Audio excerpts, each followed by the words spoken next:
time is now 7:06. I call the May 12th meeting of the Franklin Town Council to order.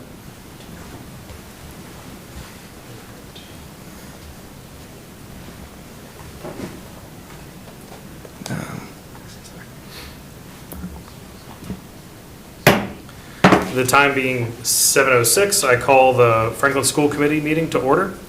Let me just pull something up. Bear with me for a second, folks.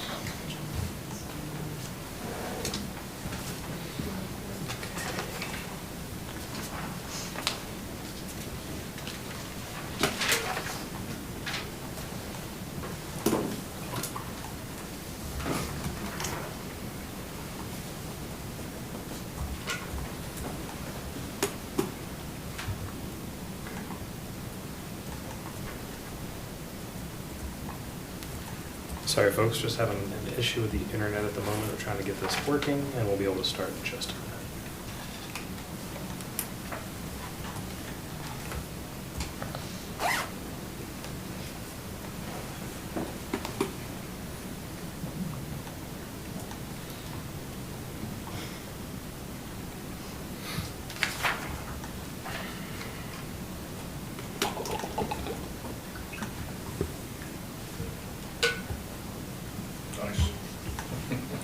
All right.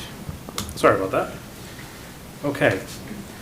So meetings are recorded by Franklin TV and shown on Comcast Channel 9 and Verizon Channel 29, as well as recorded by Franklin Matters. We'll have a Pledge of Allegiance student tonight.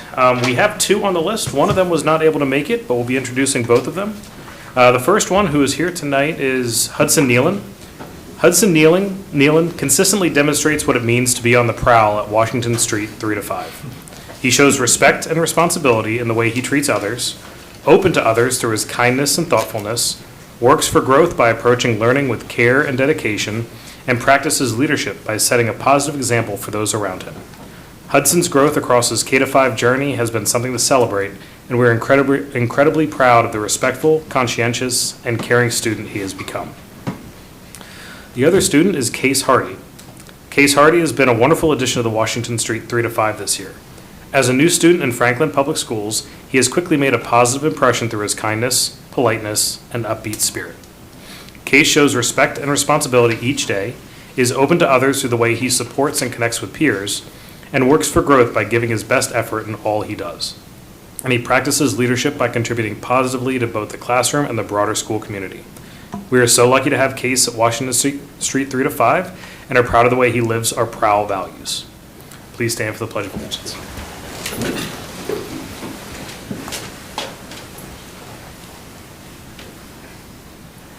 I pledge allegiance to the flag of the United States of America and to the republic for which it stands, one nation, under God, indivisible, with liberty and justice for all.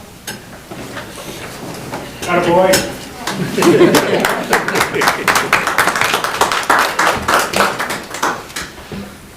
And now, as is customary, we'll pause for a moment of silence.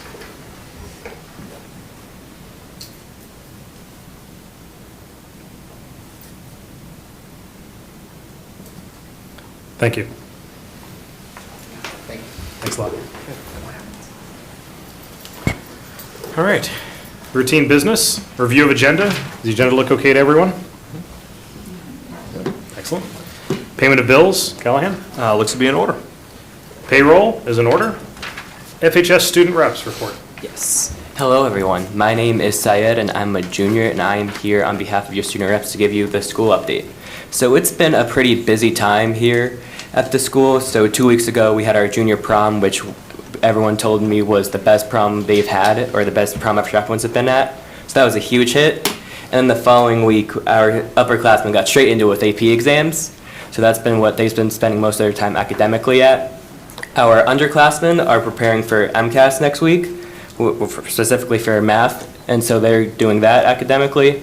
And then athletically, we have had two really good teams. Our girls lacrosse team is 14-0, and then our baseball team is also 10-5, so they're both doing really well. We've also been very busy club-wise. 1 week ago, we had our Best Buddies prom, which was a big hit, and then we also have a diaper drive going on currently to help basically help out families in our community in partnership with the Safe Coalition, hosted by our peer leaders.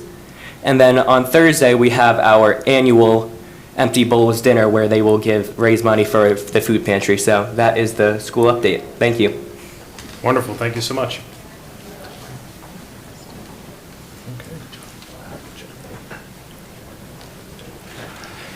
Do you just want to, our FHS rep really talked about like the sports, like the baseball game.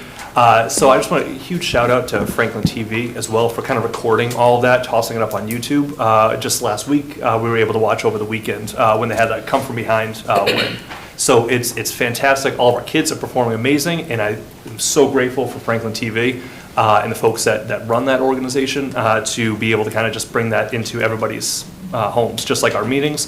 The baseball game was way more exciting, but it's still absolutely fantastic. So thank you all so much. Anyone else?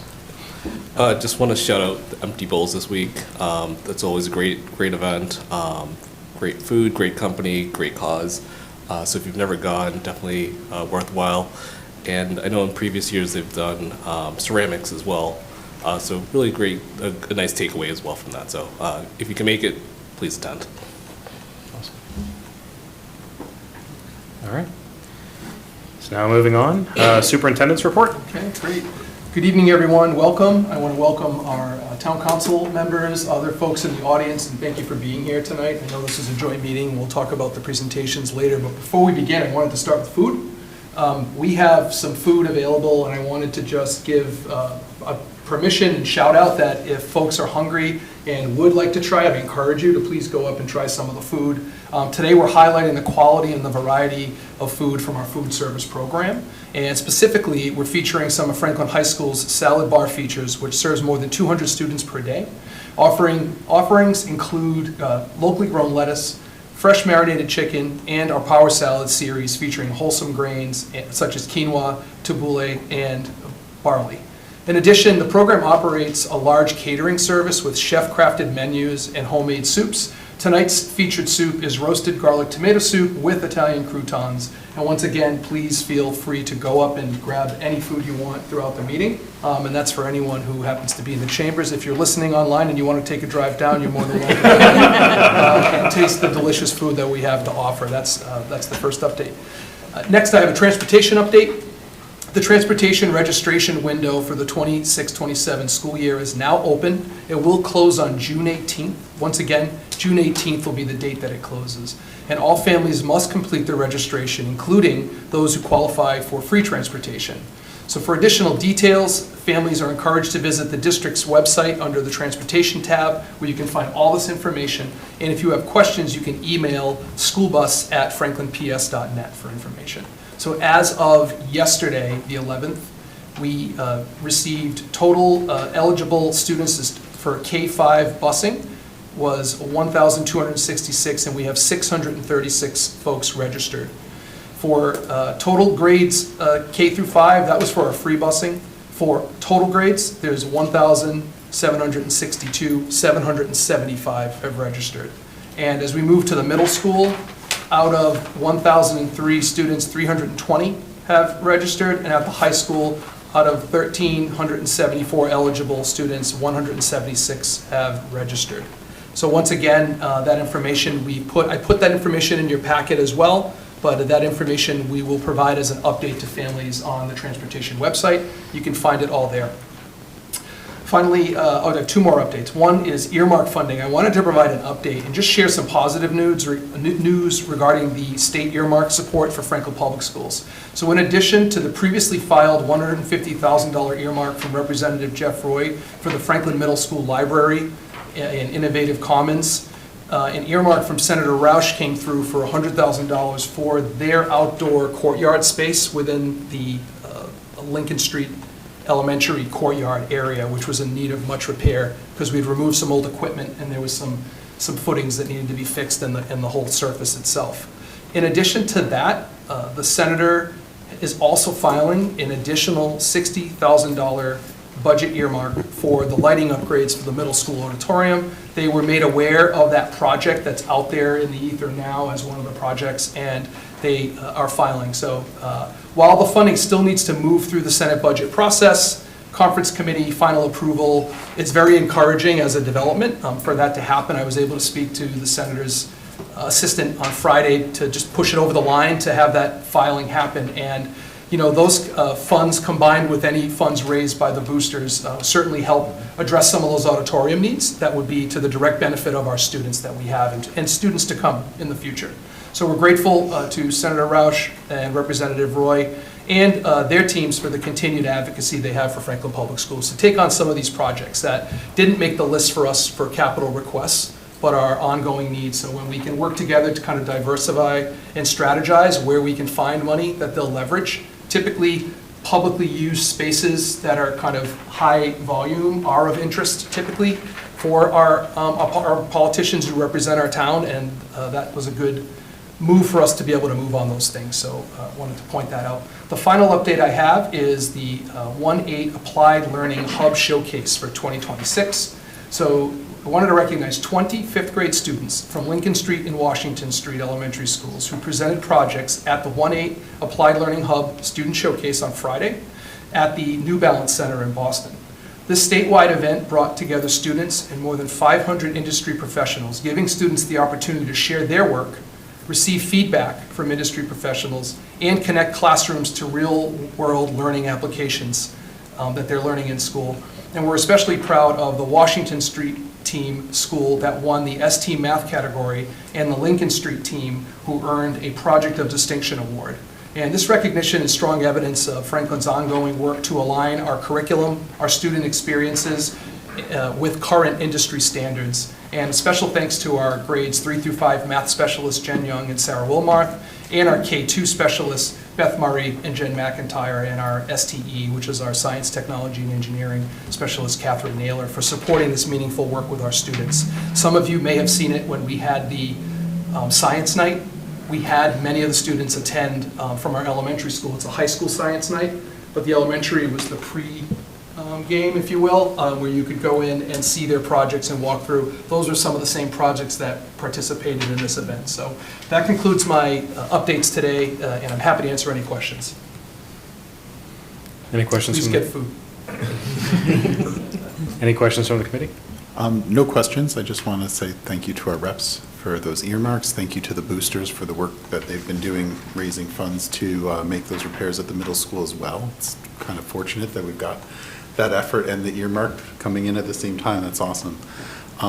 Congratulations to all the students who represented Franklin well out in Boston. That's awesome. And finally, I saw some hungry looks from our counselors. I'm not going to call out any names, but you know, once my colleagues are done speaking, I'll break the ice and grab some food so you all can come up and get what you want.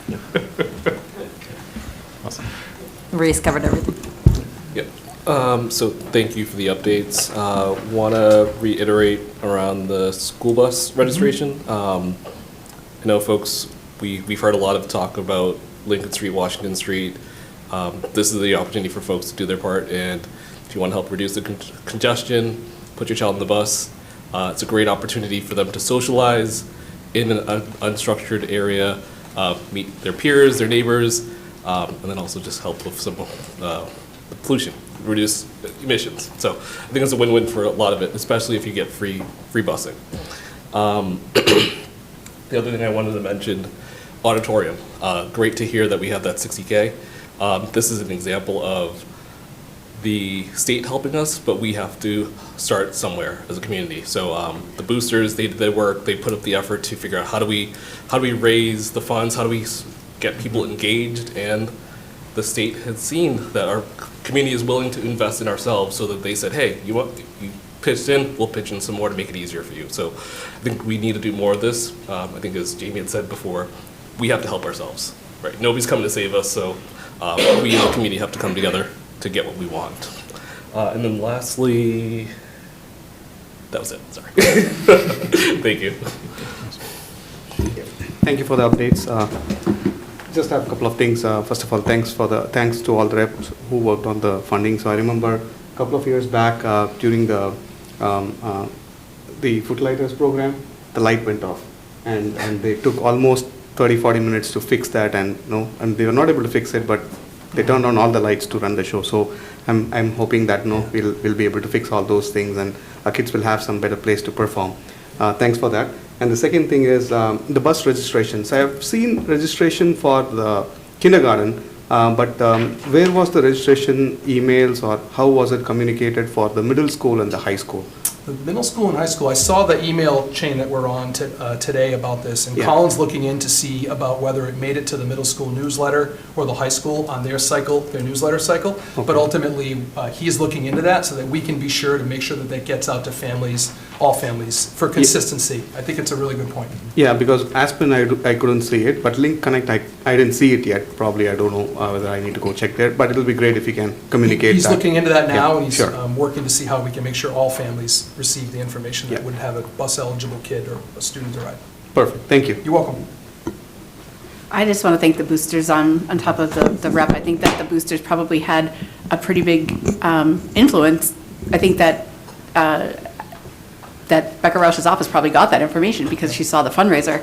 And I've just personally seen people like Celia Corwright and Allison Murphy. I just want to call them out by name. They are working so hard to keep the arts alive, given the budget restraints in the town. So yay to the parents and those two. So thanks, that's it.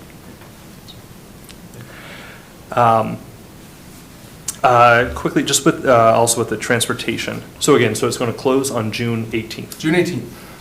What happens after that? If somebody forgets or, tries to sign up after that date? Typically, they would go on a wait list, and then they have to be processed through. If you remember a few years ago, it kind of boiled over in the summer when folks were on a wait list, but they had missed the deadline to apply. We've worked really hard to communicate this more effectively and have an easier sign-up and registration where you can go and check. So we've changed the system to improve it so that it's more user-friendly, but ultimately, you would risk not having a seat on a bus if you didn't meet that deadline. There's no guarantees. So that, the reason we have that deadline is so that we can make sure that we're budgeting it correctly and appropriately for the number of seats that we can count on for student riders. And then anything that comes in after that date, you'd go on a wait list so that we can, until we get, to make sure we have enough seats. Okay, perfect. So before June 18th, you guaranteed a bus for the following year. After that, You would be part of the equation that we would use to make sure that we have the buses for the number of people registered and put a deposit down, or if they're free and reduced, as long as they're in there, so. perfect. And so that was actually going to be the next one. So with that free and reduced. So again, and this is something we've talked about a bunch for my folks, my colleagues on the committee. I apologize for bringing it up again. But just for folks at home, even though, now we have amazing food that Reese is going to start eating in just a moment, and that's free lunches that the state is able to kind of go and provide, which is fantastic. The program that you would sign up for free and reduced lunch, you might immediately on its face think, well, do we really need to do that anymore? But by signing up for that program, it provides, opens the door for free transportation, free or reduced athletic fees, student clubs activities. There's just so many different. Insurance as well. For the laptops? Chromebooks, yeah. For Chromebooks, perfect. So it opens a door for so many other programs that are out there. So if you or your neighbor may kind of qualify for the quote-unquote like the free and reduced lunch program, please kind of go and apply. I believe it's on our website. It's like an anonymous process. And just so that way you can open the door up for so many of these other programs, including transportation. Because for folks who do have to pay for transportation, $387 $387 per child with a cap at 3 kids. I think the cap's $1,000. Just a flat 1,000, okay. But so $387 right now, I think that's like 7 gallons of gas. And so please definitely kind of go, check it out, weigh the costs and benefits, and do it well before June 18.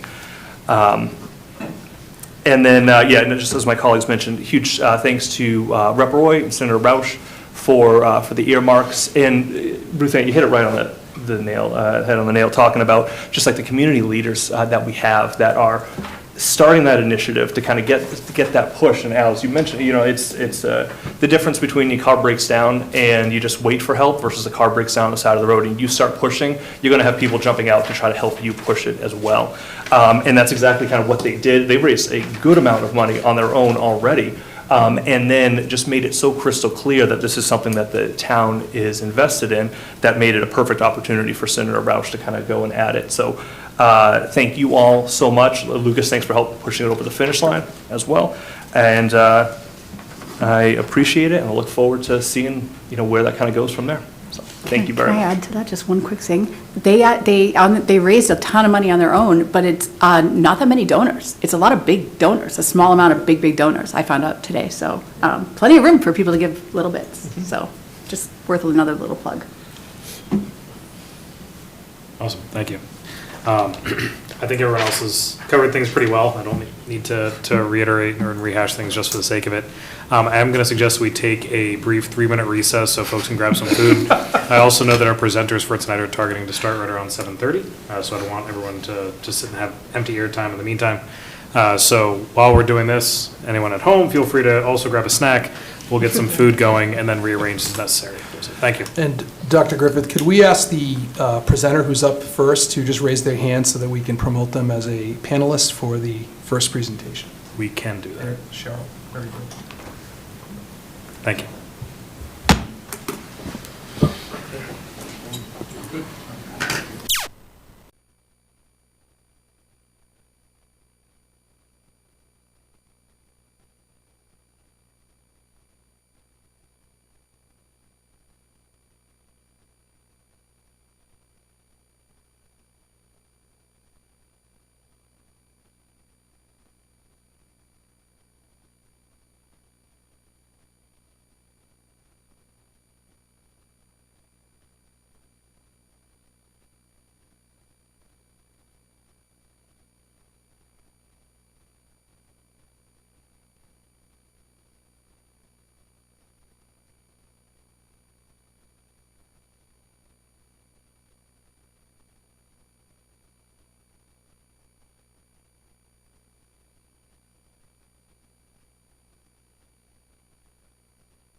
All right, welcome back, everyone.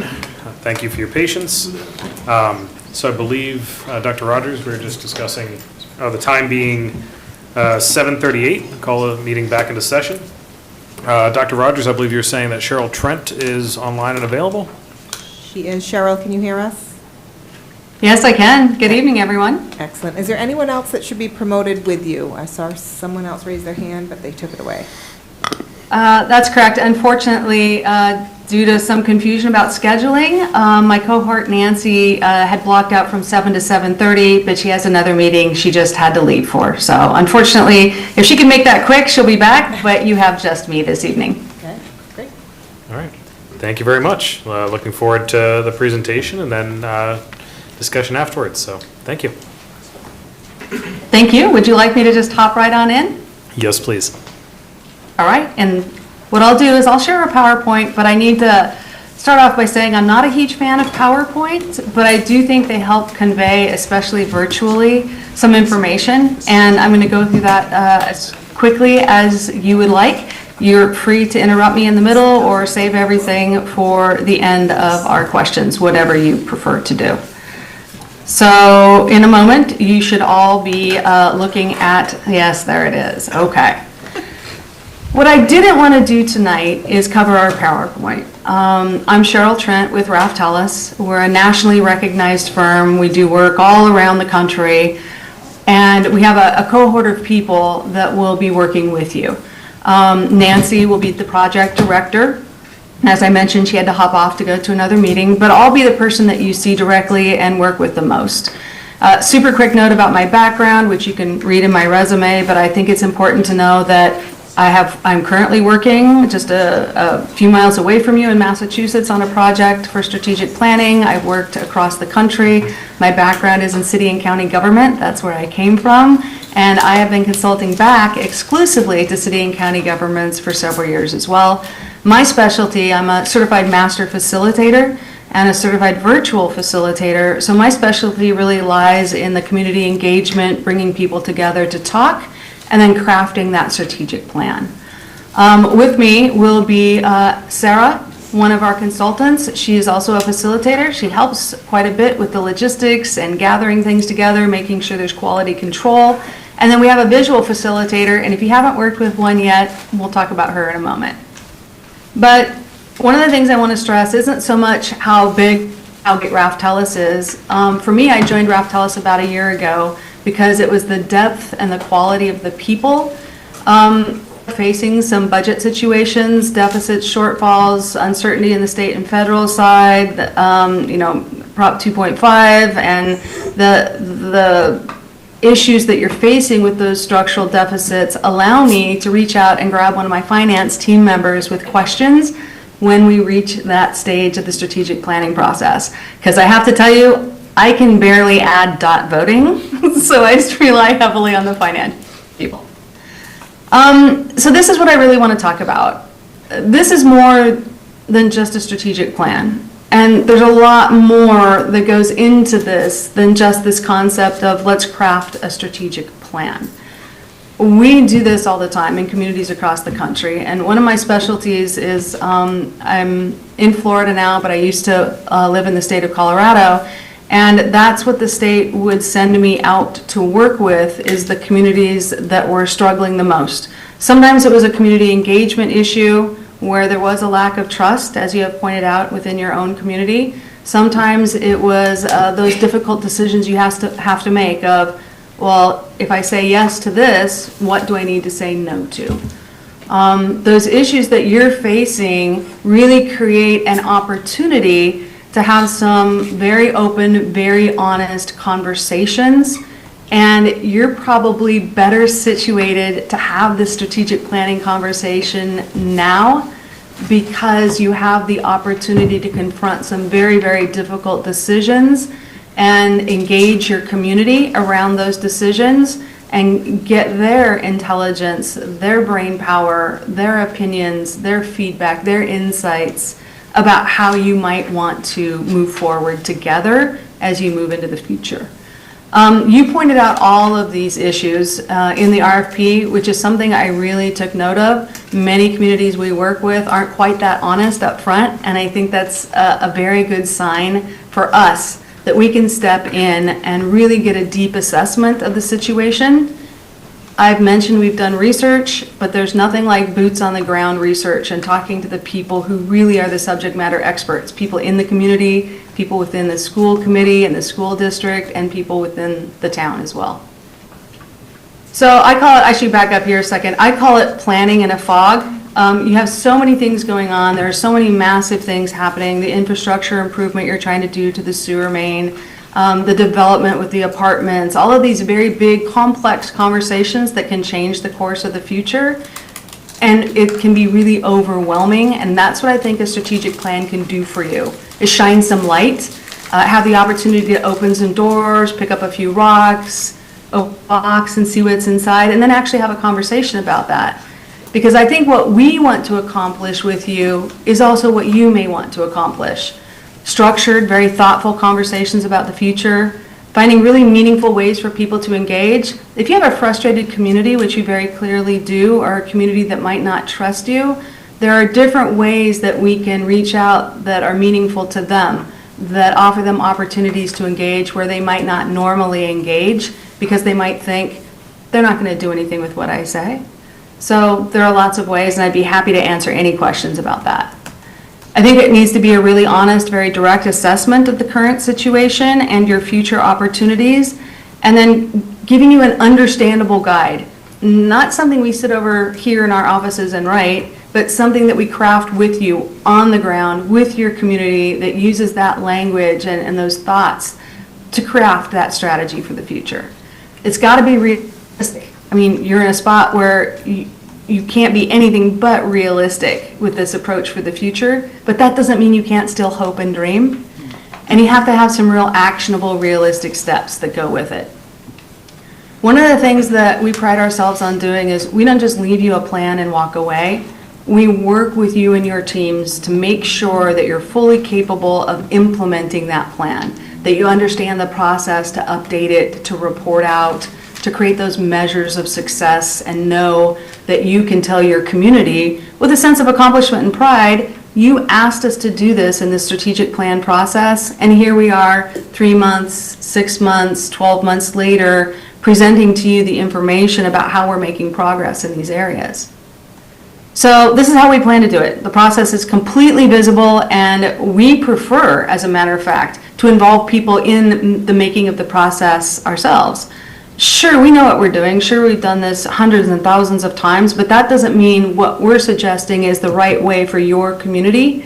That happens after we get a chance to talk to you all, the school committee and the town council, and your community, and say, what will work best here? Obviously, all the support we have across the Ralph Tellis team. But I think what's key is we start with actually listening. We craft interviews and focus groups, community meetings, open houses, visioning sessions, around this opportunity to ask the right questions with the right people in the room so that you get some really solid information to move forward on. And then it's our responsibility to take that and deliver a plan that you all can actually adopt, but that your community can actually support and get behind it as well. That's the tough part. How can we craft something that the entire community sees a piece of themselves in and believes that we can move forward and make good things happen together? This is just an example of that graphic facilitator I was speaking of. We have several on our teams, and they all craft conversations around your key priorities, your vision for the future, some of the strategic goals that you have. And these visual reminders really help the community latch onto these concepts that she live sketches while she's in front of them, and they can see their words come alive with this graphic representation. To me, this is why a strategic plan matters. It matters all of the other reasons, right? The best practice, it's important to do, it can align you, it can really delve into our shared ideas for the future. To me, this is an inflection point for you all. The decisions that you make in the coming 6 to 12 months, especially around the budget, are going to shape that long-term fiscal sustainability. They're going to shape the community character, what gets built, what gets approved in the community. And it's going to affect the community trust for decades into the future. So I think that's why a strategic plan really matters in your situation. A little bit more about us. I think you can probably see that I have a love for this work, and we do that. We do it because we love it, but also we appreciate the opportunity to partner and collaborate. We're in constant communication. Our commitment is that we'll engage with you and your community to drive a process that makes a difference in the strategy that then comes back to you in the form of a plan. Some quick visuals on what our plans look like. We're very proud of them. They all look different because every one of our communities is different, and your community character should shine through your plan. It's a very graphic document that you can use to print, you can put on your web pages, you can peel pieces off and use them in onboarding processes, as a communication tool, and more. And then finally, here's the hook at the end, right? Why us?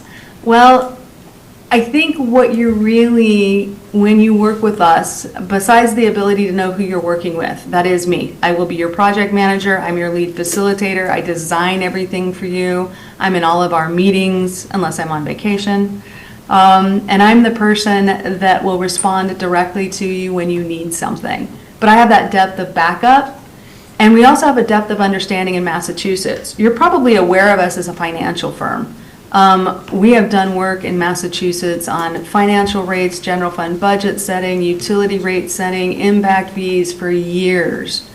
We just started our strategic planning side about 7 years ago, and so you may not have known that Raftellus did strategic planning, but that does mean we bring the wealth of Massachusetts experience and knowledge and understanding. And I think I mentioned I'm currently working just down the road from you as well. I think that's probably enough about us. What I do want to say is we really appreciate being here to talk to you. I apologize you can't meet Nancy. I don't think she's going to be done with her other meeting in time to hop back on. But this is an honor to be able to work with communities to help problem solve and create something that really makes a difference into the future. I'm proud to do it, and I would be happy to answer any questions that you all might have. Thank you so much, Cheryl. So I do want to start with our guests and see if we have any questions from town council. So if you would just come up either the rostrum or the microphone, just so that everyone can hear you if you do have questions. Hi. Ken Ojuku, 73 South Street. I don't know if I have to do that still, but. Just a quick question for you, and would love to hear from you. You talked about a lack of trust within communities. I'd love to hear from you, not necessarily how you're going to how you try to bridge that gap with in Franklin, but I'd love to get examples of where you have done that in the past, how that's how you've made that work. Doesn't have to be by name necessarily, but would love to hear a little bit about how you've actually engaged with the community to help them understand both the problem that you're working with and the problem you're trying to solve and the solution that you're looking to implement. Thanks. You're welcome. Thank you. So from my perspective, trust can be addressed in a couple of ways. One of the first main ways is sometimes trust is lost because you don't understand what the other person was saying. And so this opportunity to really spend some quality time talking back and forth in small groups as, if you will, real human beings makes a big difference in building trust. When you build relationships, you build trust. The second thing is trust tends to be broken when people feel you don't share their values, that there's something, maybe it's a political issue, perhaps, certainly in today's world, divisive. It can be this issue of, I have a value of communication and you're not communicating to me. Once you determine what those values are, you can work on shared values, which is an important part of a strategic plan. And the third thing is, and then I'm going to give you some specific examples of communities. The third thing is communication. It's always one of the most difficult things for local governments or, the school committee to do. Some people don't have the time to attend your meetings or at the wrong time of the day, or they don't read their email. Most of us don't even open a water bill for all that matters. So this issue of communication seems to be forefront in the trust issue. Just noticing your 2 failed votes on your override. So it feels like there's a communication gap. And here's some specific things that I have done in other communities. In one community, you had actually an extremely angry crowd, very frustrated, very active on social media. They felt they weren't being heard. And through that strategic planning process, we offer them a voice. Because literally, you can come to these meetings and I manage them and I facilitate them, but we capture every single thing you say because it's important. And when people know that they're being heard and they're being taken seriously, that's the first step. And in that community, there was certainly a lot of anger, but people were both well behaved and very angry at the same time. So there weren't any issues where we had to bring any safety officers in, for example. But in that situation, one of the things that came out of that is that we recommended the city council change the way they handle public communication, especially in their formal meetings and public comment, and that they put public comment at the beginning and at the end, and that they allow applause during their meetings, and that they allow some of the things that they weren't allowing, which were causing people to feel frustrated. I think the second, we build trust around a strategic planning process, is you allow your community to help plan it. Hey, I don't think 5 meetings are enough. Okay, let's talk about that. How many meetings do you think we should have? Where do you think we should have those meetings? We had planned them at town hall, and we had planned them, at the local senior center, and we planned them. Where should we plan them? When people have a semblance of the ability to control, and it's real, it's not fake, and we listen to the changes, that allows that factor of trust to be built. And then finally, just honesty. I mean, y'all are in a tough spot, and I'm sure your community knows it. Based on the demographics, they're extremely well educated, and they have backgrounds in educational jobs that would allow them to understand very complex issues. But using the strategic plan as a tool to educate, and we've done that. We've used informational flyers about specific topics. For example, infrastructure might be one. Declining school enrollment might be one. State funding might be one. Where we use the strategic plan to gather conversations around a very specific issue, where we then educate people as well. And that education and that understanding build trust. So those are 3 ways I've done it. Hi, Gene Grella, Town Council. My question is around the, I guess we have an aggressive schedule around this, building this strategic plan. Can you speak to how you balance out the need to kind of hear everyone and bring in all the input, but also meet the aggressive timeline that we have? Yeah, that's a great question. You're right. It's quite aggressive, but I do understand a lot of this needs to inform as much as possible the budget process, and so I agree with that. And I also understand that summer in Massachusetts is not necessarily a time where a lot of people might be available. So my focus would be on the broadest chunk, the most effort be placed around the community interaction piece, and immediately get those dates locked in and have them end right around mid-September to late September. We can turn around a strategic plan really quickly, but you cannot shortchange, I don't think, in this situation particularly, you cannot shortchange the community involvement and engagement. And so we would probably do more driving and ask more of the team that we're working with to put more time in with us to tell us, right? We'll give you, this is what we think we should do, let's talk about that. Okay, tomorrow we need to have another meeting and we need to talk about what this, and the next day we need to have another meeting, and I need that list of people to reach out to.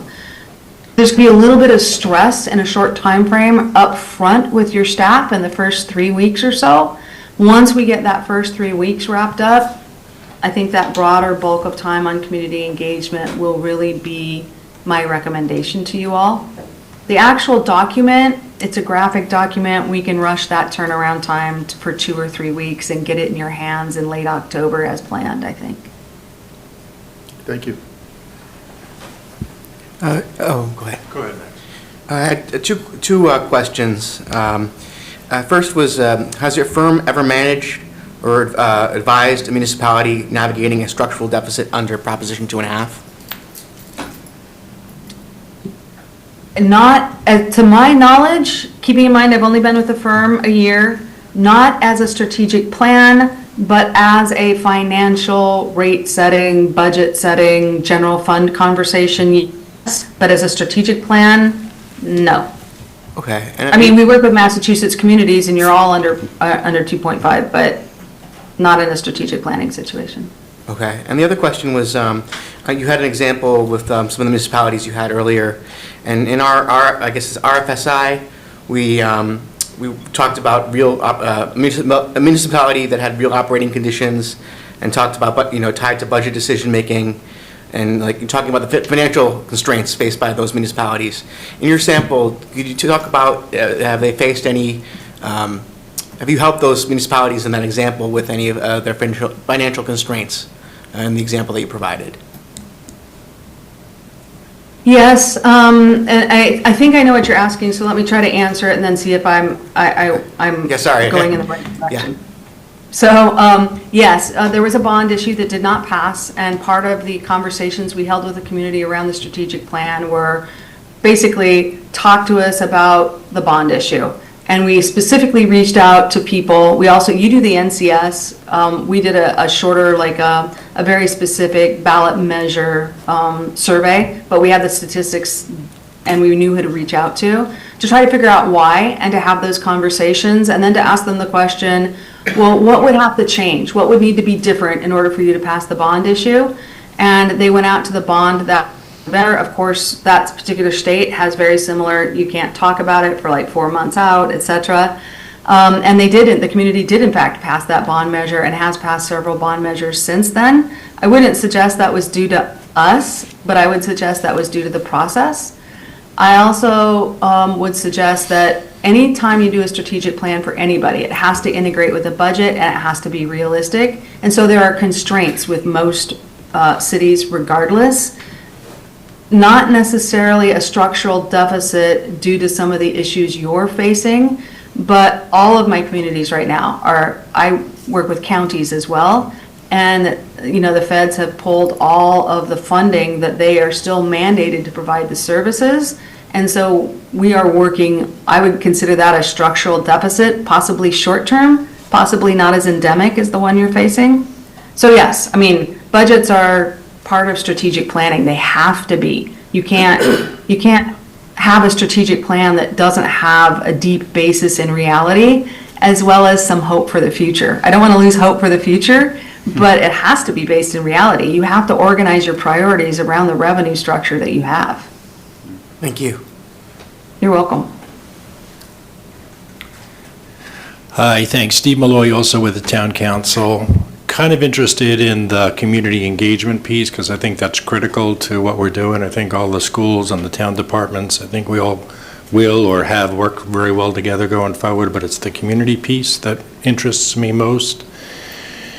Do you have a target metric or a guideline in terms of what kind of engagement, whether that's measured by number of people, number of responses, and what do you consider statistically significant, or is there a target that you would have to get feedback from the community?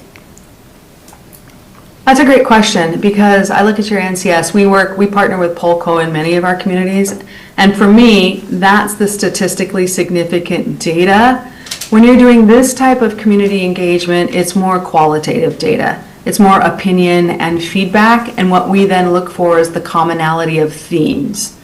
So in a community your size, I would suggest that if you had 300 people participate in this plan, that would be amazing.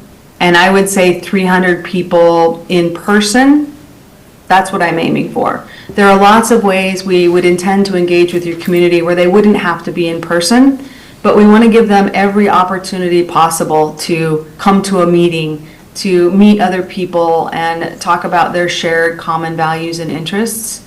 But it is, as you know, incredibly difficult to reach people where they're at.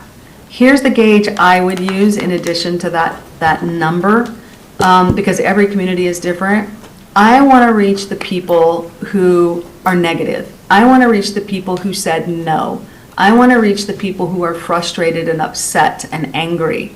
I don't just want to talk to the people who consistently show up and who consistently participate. They're important, but I want to go way beyond that. I want to reach out to the people who may never have gone to a town meeting, who may never have may never have participated in their government. And the ways that we do that, by the way, is we use your existing community structure, your nonprofits, your faith-based organizations, and we use them as methods to outreach to their communities.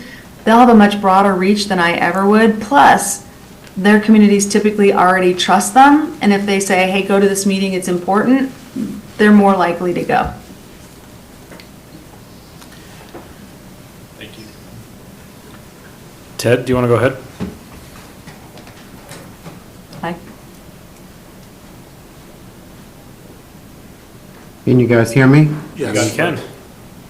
My apologies for not being there in person, dealing with a little family medical emergency, but Cheryl, thank you for your presentation. I was curious to hear from you, how do you incorporate an existing master plan, an existing housing plan? You know, we've spent a great deal of time, resources, community input, building a very robust master plan, building a very robust multi-year housing plan. There's several other committees that have done the same work. I think it's important that the strategic plan bring those somehow all together, but I'm just curious with your experience how you would do that so it doesn't feel like duplication, but the people that participated in that also felt like it was worthwhile. Yeah, thank you for that question.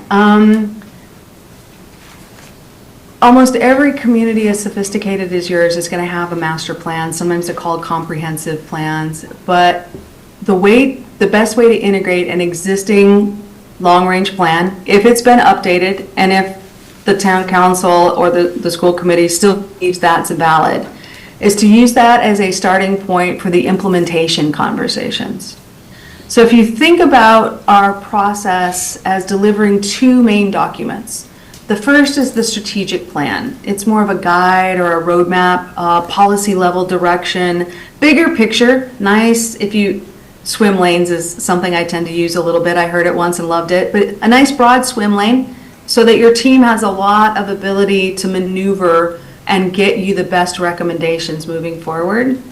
And that policy level narrows and narrows and narrows until it gets to the operational, tactical, day-to-day kind of work. And so I think when we think of it, I'm going to yank something up here and see if I can't share screen again really quick. It's not going to be a beautiful share screen, but this is the way we look at it. And these words are slightly different for Massachusetts, I understand. This would be your overarching master plan here, that big land use design plan. This would be more of your housing plans, your transportation plans, your parks and rec type plans. This, of course, is the strategic plan. So it nestles in and connects, and you can see it connects directly then down to the budget and then down into the operational plans, department work plans, department level strategic plans. So from my perspective, they have to inform one another, but it's also my perspective that it's fairly rare to do something in a strategic plan where we go back and check your master plan and we're like, oh my gosh, those two don't align. It's an important thing to do. You put a lot of time and effort and funding into that master plan. Let's make sure it fact checks ground truths, if you will, back up to the strategic plan. So they're aligned moving forward and it's super clear where to put your resources, your budget, your staff time. Fantastic, thank you. Welcome. Hi, Jane Calloway, Tripp, I'm on council. I'm gonna kind of go back and touch on something that was brought up by Ken. You're talking about residents and bridging the gap of trust. And you, in community peace, you said roughly 300 people would be a good number to try to get to communicate. So a little history, when we were going through the overrides, we had joint budget subcommittee meetings. Those meetings pretty much contained the same people showing up to every meeting. I would say probably 99% of those people were all people that were in favor of the override. I was the 1.1% that was at these meetings who fought against the override. So for me personally, I didn't agree with it, but I also understood. So that's where I came from, and I felt that if I wasn't gonna agree, I was gonna make sure my voice was heard, whether they wanted to hear it or not. Majority of the people that were against the override and are the ones that really have the trust issue with the town aren't showing up. They're not coming to those JBS meetings, they're not coming to the council meetings or any of that kind of stuff, because their feeling is, why bother? Because it doesn't matter what we say, they're gonna do what they wanna do, they're not gonna listen to us. In saying that, we've had a few things that have happened over the course of doing the overrides where there were abilities to listen to residents, and those that made those choices chose not to listen to the residents. So they basically cinched that they're gonna do what they're gonna do mentality for a lot of the people. So I guess going to like the food pantries and the different things, like you said, to gain those people might not be the way to get the ones that you want to speak to. So I guess, and those same people are not thrilled with the master plan. So I would want to know, how would we go about getting roughly 300 very upset people who really want no part of engagement because they feel like it doesn't matter anymore because nobody in this town really cares? How are you going to get to those people? How do we convince them to show up? Because it's their voices that need to be heard, because they're their voices that haven't been heard. So this is not an easy answer, but in the spirit of asking you all to be honest and having an honest conversation about the strategic plan with your community, there will always be some people who will not want to engage. That's a hard stop in every community. There are always going to be some people who are not interested, not supportive, and not going to engage. Those aren't really the people I'm looking for, although it would be lovely if they would. I'm going to need, and here's the second part of it, I'm going to need everybody in this room that I'm looking at and everybody outside of this room that you can think of to help me tell those people that this is an opportunity to get their voices heard. And if in fact you all on the town council and the school committee are sincerely interested in hearing that and incorporating that into your conversations, and from your RFP, I believe you are, I wouldn't be here. That will make the difference. As I said, it's not going to be me, it's literally going to be you. You know who those people are. Everybody probably knows who those people are. Let's reach out. I have one of these approaches to strategic plans where I am an extension of your staff, but because I'm not your staff, people do feel more comfortable talking to me and telling me things that they might not tell anyone else. And that's the way we set up some of our conversations. Small groups, completely confidential, one-on-one conversations. And so that outreach is largely done outside of the normal standard process, which I don't want to bore you with, by everybody in this room, saying, hey, this is important, you need to be a part of this, we got to come together and fix this. I know you don't want an override, let's talk about what else we can do. If we're not going to do an override, what else is there? What can we think of? What can we come together? Because this is our community, and here's the thing, at the end of the day, everybody wants the same thing. We all want Franklin to thrive. We all want a community that we can call home, that we're proud of, that that we can walk down the street and we're like, I'm so glad I get to live here. Everybody, whether you're positive, negative, or in between. And how can we convince people that the strategic plan is an opportunity to do just that? I have some tips and tricks in my tool bag, but you're the subject matter experts. You're going to have to help me design that. Thank you. All right. Anyone from school committee have a question?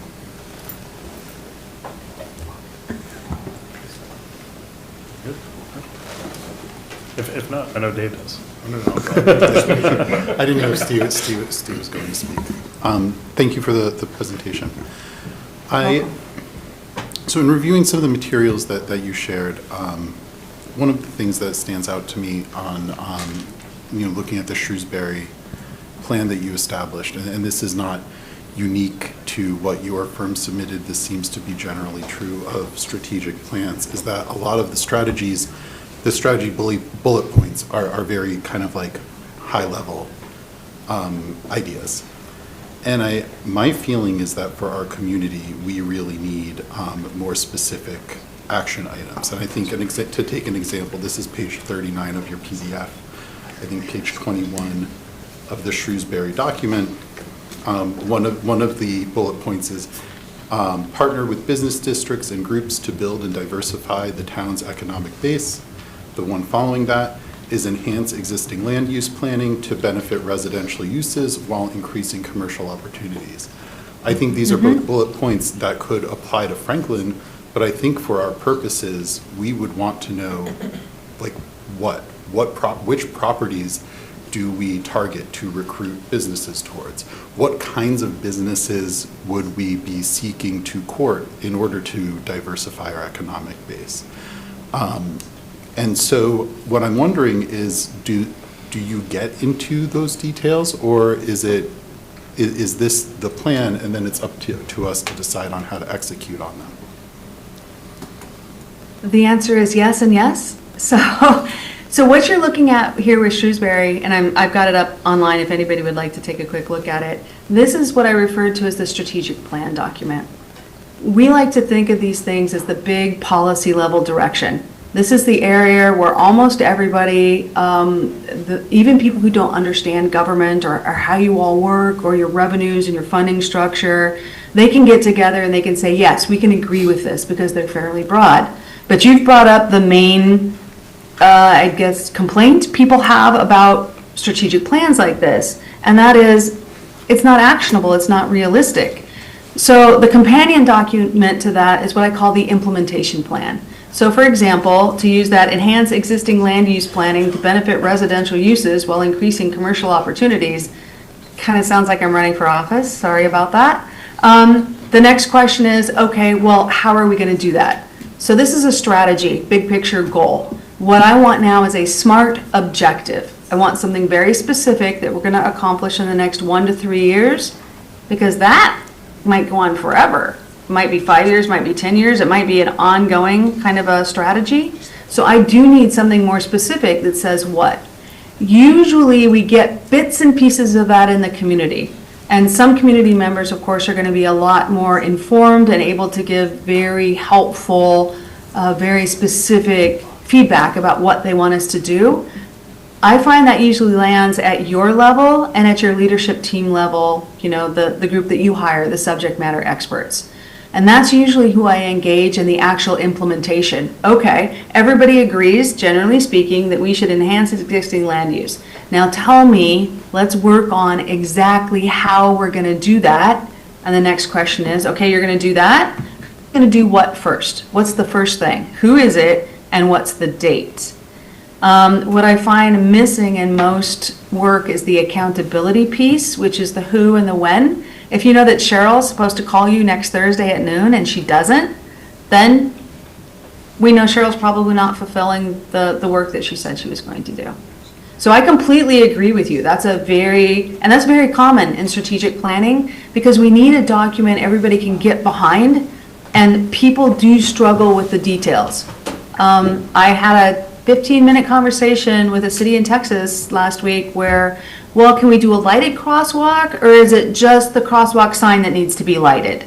well, what kind of lights? And I said, okay, y'all, that's a little too deep. Let's set that one aside so we can get focused back on this policy level direction. But the staff can come back and say, we can do lights that are 2 inches apart and, you know, they glow in the dark, and we'll light the sign too.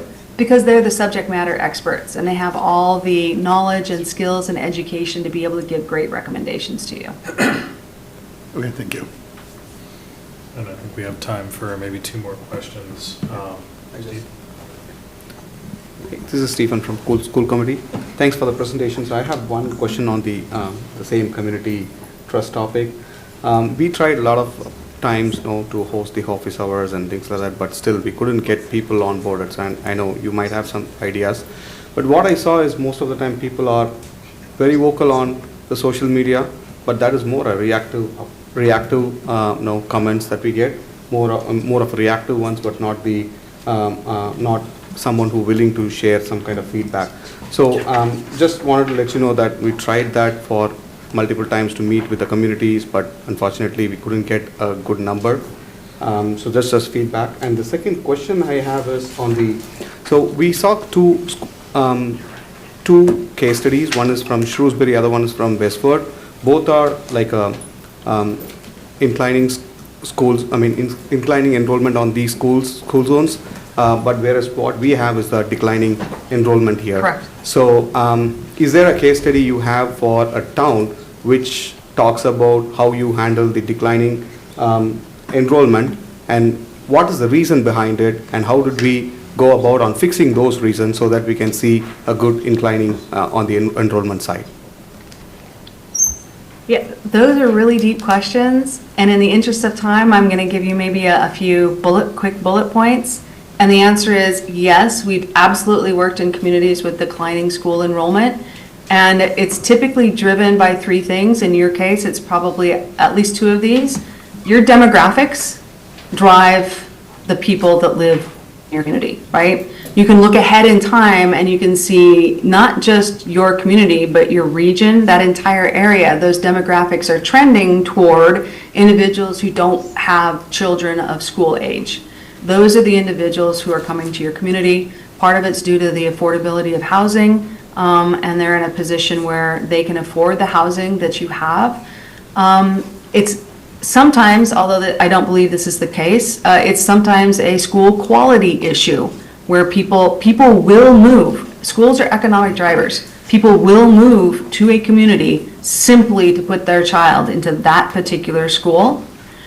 So first, demographics. Can you affect them? 100% you can. That is a very difficult choice to make, but you can 100% create a community that attracts families with children.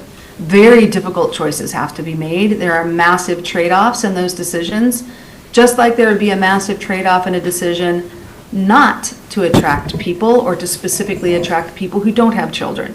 So that's a strategy. The second thing, in relationship to affordable housing, I think we all have a deep understanding of how the state of Massachusetts has addressed affordable housing and, the responses we have to that, but we don't control the real estate market. There are ways you can get involved in affordable housing so that families can find it affordable to live in your community. Again, that's an infrastructure conversation and requires a great deal of patience and dedication to get there. And the third about school quality, I don't think I need to address that because, again, I don't see that as being the case. That wasn't really what the NCS survey seemed to say. So that's a different story that you can also address and change. These are sort of massive cultural changes, though. They're not easy answers. They're very strategic, long-term answers. Yeah. All right. Thank you. And then just one more quick question from Dave. Thanks. Really appreciate the proposal and tonight's presentation. Yeah, real quick, what's the price tag that the town will be looking at for something like this? Gosh, that's a great, I had it up here a moment ago. Let me drag it out. If someone else remembers, throw it out there. It's in the neighborhood, I think, of 35 or so. And it's partially because you're in such a hurry, very compressed time frame, which does limit our ability to be able to sort of offer you the full range. If I could suggest something, given your background, if there would be a way for you to slow the process down to allow better communication with your communities and just better ability, longer period of time to be able to outreach and tell people about the importance and why they should participate, I think that would be really helpful to your process. Let me pull up my working document. I believe it ended up being somewhere in the neighborhood of 38.5. Thank you very much. You're welcome. I could be wrong about that number because I don't see it written into our proposal, and there must have been a separate document she filled out for it, so I apologize if I get that. It's probably lower than that. I won't hold you to it, I promise. It's not, you can hold me to the fact that it is not higher than that. You can hold me to it. This is what I get for not having Nancy on board. But thank you. I know you took a lot of time with me tonight, and I really appreciate that. It feels like you're in a great spot to make a really thoughtful, informed choice about your consultant. And obviously, we would love to work with you. And I just appreciate your time. And I'm sorry you didn't get to meet the rest of our team tonight. We really appreciate it, Cheryl. Thanks so much for your time and the effort. Thank you. Thank you. Have a great night, y'all. You too, thank you. All right, and then if we can have the representative from Capital Strategic Solutions raise her hand. There we go, looks like we have a couple here. And as y'all are getting promoted, we're getting that taken care of. Just wanted to, thank you for your persistence here. I know that we are running a bit over with our times. Really do appreciate you hanging around and being able to continue to talk to us. Looking forward to it, and I think everyone, if we want to try to keep it to slightly shorter windows, that would be fantastic.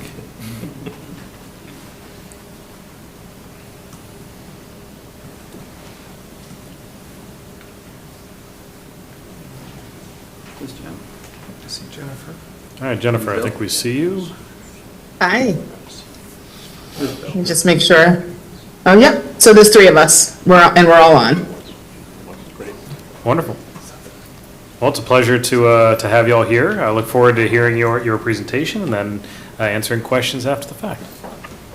Thank you so much. It's our pleasure to be here. I'm going to jump right in, just in the interest of time for you all. And we do have a PowerPoint. Bill and I tend to go off script, so we'll try our best. We're more conversational than we are PowerPoint readers, so but it'll just guide us and keep us on track. So I'm going to just give you a little bit background on us, and then I'm going to hand it over to Bill. So let me share my screen.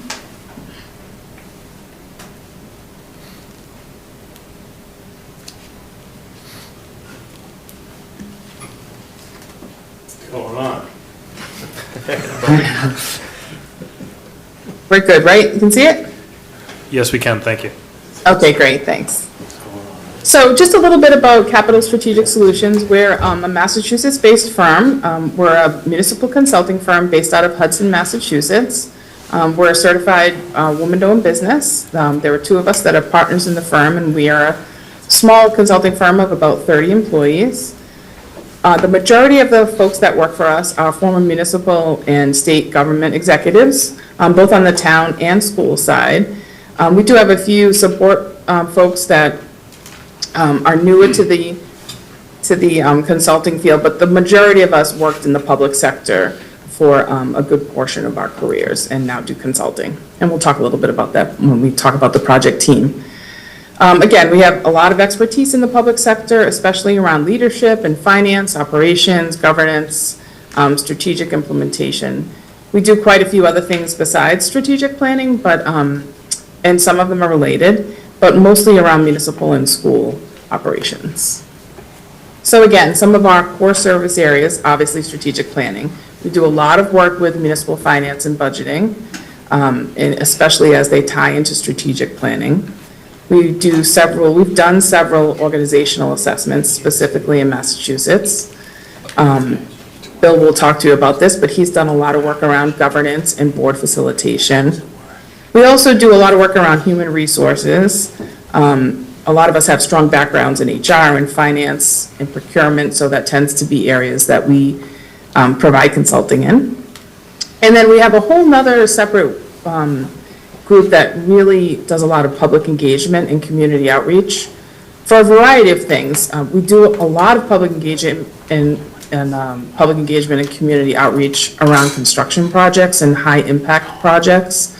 We also do school building projects.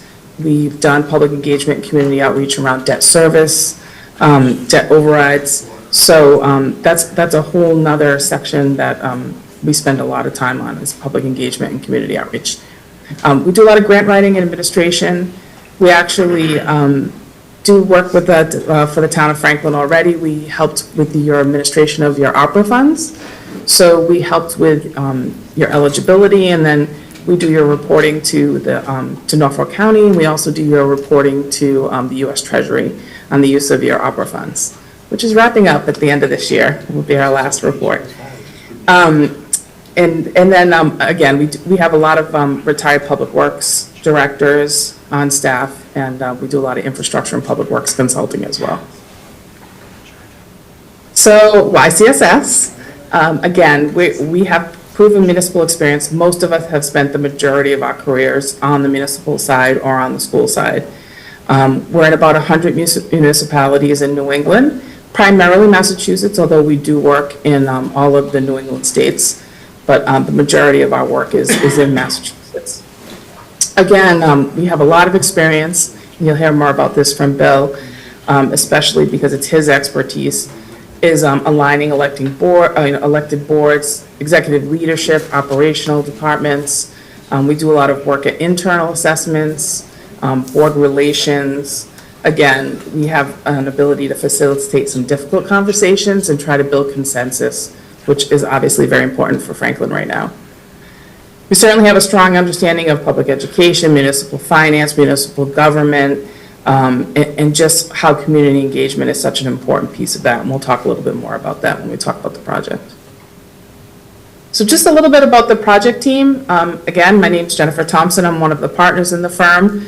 I spent 26 years in municipal, local government, and county for a few years. So I'm a retired town manager. I was the town administrator in Plainville for 7 years. And before that, I was the assistant town manager in what was the town of Framingham. It's now the city of Framingham. And in addition to that, I worked in procurement, public works, fire department, again, throughout my whole career, kind of working my way up as I went back to school and took a lot of classes and got my master's in public administration, and was very fortunate to work with some wonderful people along the way. I mentioned county because I also was the chief financial officer for the Boston County Sheriff's Office for several years as well, in the middle of that. And then I'm just going to talk real quickly about Ed Gotthard because he's on vacation, and then I'm going to let the other team members introduce themselves. Ed Gotthard is a retired superintendent of public schools. He was in Framingham, he was in Dedham, he was in Wellesley, and then I think some charter schools, and he started his career at the Massachusetts Department of Education. For many years, he was a business manager and chief operating officer, and again, ended his career as a superintendent. We felt it was important to have someone with school experience on the team, especially because this involves not just the municipal side, but the school side. Next, I'm just going to turn it over to Bill so he can just let you know his background. So good evening, everyone, and thank you for having us here tonight. For those of you who don't know who I am, my name is William Keegan, otherwise known as Bill Keegan. You may know me and recognize the name because I currently do some work as the regional, as the director of the MEC. Currently, I'm the interim director of the MEC, which will be wrapping up for me shortly, sometime around the first week in August.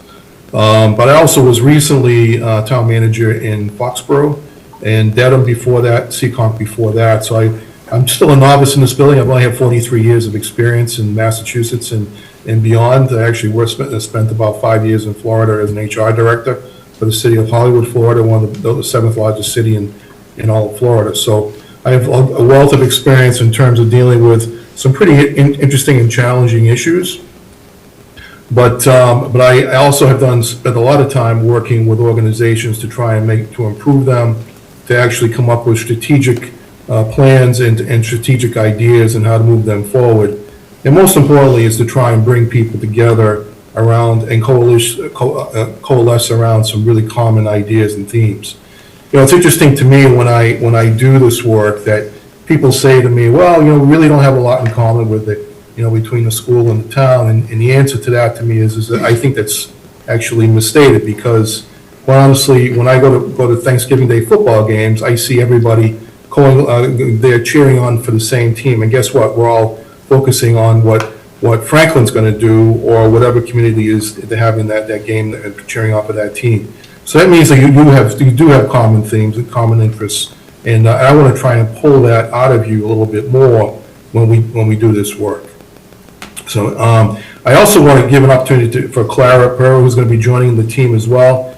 She's done a lot with providing us with the support work that we need to produce our documents. She does a lot with actually helping me at these meetings to try and document the thoughts and ideas that come out of those conversations, and to provide the necessary feedback that I need in order to help produce this plan for you. And so maybe we can go to the next slide, Jen, if you could. Sure. Actually, I'm just going to let Clara introduce herself. Oh, sure, I'm sorry, I apologize. No, that's okay, no worries. Go ahead, Clara. Hi, everyone. My name is Clara Pereira. I'm a project manager with Capital Strategic Solutions. I've worked here for the past 4 years now after graduating from Wheaton College. And prior to Wheaton College, I actually went through the Franklin Public School system, and I'm a graduate of Franklin High School. So my background is in municipal communications and public engagement, and my role in the strategic planning process is to assist our senior project managers, like Bill said, with translating municipal language into more digestible pieces. That way, you know, residents and town officials can have a clear, accessible information through this strategic planning process. Very excited to be here. Thanks, Clara. Great. Thanks, Clara. So, Bill, we're going to talk about the relevant experience, and I'm going to have you talk about Rentham and Manchester by the Sea, because you were the lead, but I just wanted to talk about Milton real quickly. Sure. So one of the projects that is, I think, relevant and that we put on our list is a recent project we did for Milton. And it's not a strategic plan, but it did involve some communication and operational reviews, and it involved town and school specifically. So, you know, their situation was a little bit different, but, you know, and it was really focused around review of their budget process, review of town and school HR, payroll, how they forecast. You know, they kind of got themselves in a situation where they had to do an override very kind of last minute. It wasn't really forecasted the way they had hoped. And they've gotten through that, but they wanted to make sure that going forward, their internal processes were looked at. So we just finished that up recently. So that's the town and school operational review. And Ed, who's on our team, did that project with a retired CFO that we have from the municipal side. And Bill, I'll let you talk about Rentham and Manchester by the Sea. Sure, thanks, Jen. So Rentham Municipal Strategic Plan was just actually finished around the first of the year, and was one in which the community there, well, that was strictly just a town strategic plan, because the school system there is a regional school system. So as a result, they really wanted to have a focus on getting the board to focus on what was important to them. And so my focus there was to really work with the town to identify the common ideas and themes that they could actually develop. It was important to develop a mission, vision statements, and value statements for the community, because they really didn't have those in place. And as a result, we really spent a lot of time focusing on that. And also working with the department heads to make sure that their voices were being heard as to what projects were important in the community, and then relaying that information back to the board so that we could actually have a shared idea as to what was important and what needed to be done over the next several years. At the end of the day, we were able to reach agreement on what was the common interest, and then we were able to put that in the form of a plan that identified timelines, responsibilities, and ideas as to when that would be done, and looked at ways in which we could incorporate it into the budget plan for each year. In Manchester by the Sea, it was a little bit different type of approach, because organizationally they needed help to try and align their organization more towards how things really were shaping up as a change and transition of the new town administrator that was coming on. The present town administrator was there for a good almost 15, 20 years, And as a result, things had changed quite significantly over time, and we needed to actually redefine that organization. And I was able to work directly with the selectmen as well as the select board. I was able to work directly with the town department heads and with the town administrator to actually reshape and redefine that organization and move them in a more strategic direction that they needed to have for the next town administration that was coming on board. That happened actually a little bit into, I think, the end of November or October of last year. So that was just an overview of those processes and those procedures. I will tell you, though, that the work that we did in both those cases was quite interesting to me, and we were able to really gather the common ground that people were looking for in doing that work, and it was fun to see that actually translated into a document that everybody was able to embrace. So why this work really matters now is that if I take a look, I took the time to actually read through most of your documents that you already put together. You've got a lot of interesting work that's already been done, the master plan, the housing production plan, your work on the NCS, the National Community Survey, really speaks well to what the community has already done. And I think the challenge here is getting the cooperation and understanding between both boards, the school committee and the town council, to actually focus on what's important to you collectively. You've identified already, clearly identified, what's the key issues on both sides of the equation. Now the question is going to be, how do you meld those two concepts together so that until you have common interests and you face the community as one, as opposed to individual organizations. And I really do think that's going to be the key focus of this strategic process, because as I just stated, I think you've already done the really heavy groundwork in developing this. The master plan's 2025, so it was just recently updated, and the housing production plan was done in 2022 rather. So I'd like to note that as reading that, it was interesting to see how the demographics of the town have actually changed rather dramatically over the past several years. I mean, I see that during from 1980 to 2010, those were the high growth periods of the community where you built a lot of new homes. There was like 32% increases in growth, and the population essentially doubled during that period of time. The growth in the community has dropped off rather significantly, but still is a pretty good number. It was about a 7% growth over recent years. And so you're still seeing that. But what's happening now is your demographic is changing, where the greatest growth in the population is the 55 and older group, as opposed to the group that's younger than that.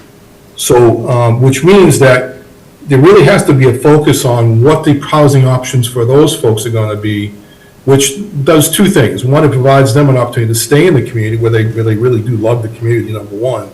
But number two, it provides opportunity for new people to move into the community, into homes that have already been established and actually have good value that have been built over the years. So this is frankly, I'm actually jealous in how I look at your community, because you do so many things so well. Even with your structural deficits and your finance challenges, you've still done a lot of very good things well. I mean, your school system is pretty well funded for the most part. I know there's been challenges recently, but your public safety, I look at the quality of the public safety work that you do. I know that you've all. The fire department is ranked a number one ranked fire department in the state. I came from one in Foxborough as well, so I know how that works. The police department's really well regarded in the community. So, and all of your DPW work, everything that you've done so far has really aligned yourself pretty well. It's now a question of what's the critical issues that you see that you can actually agree on. And how do you get that? How do you sit down in a room and figure that out as a team? Not as individual groups, but as a team. And that's where the focus, I think, will be in trying to get this work done. Next slide, please.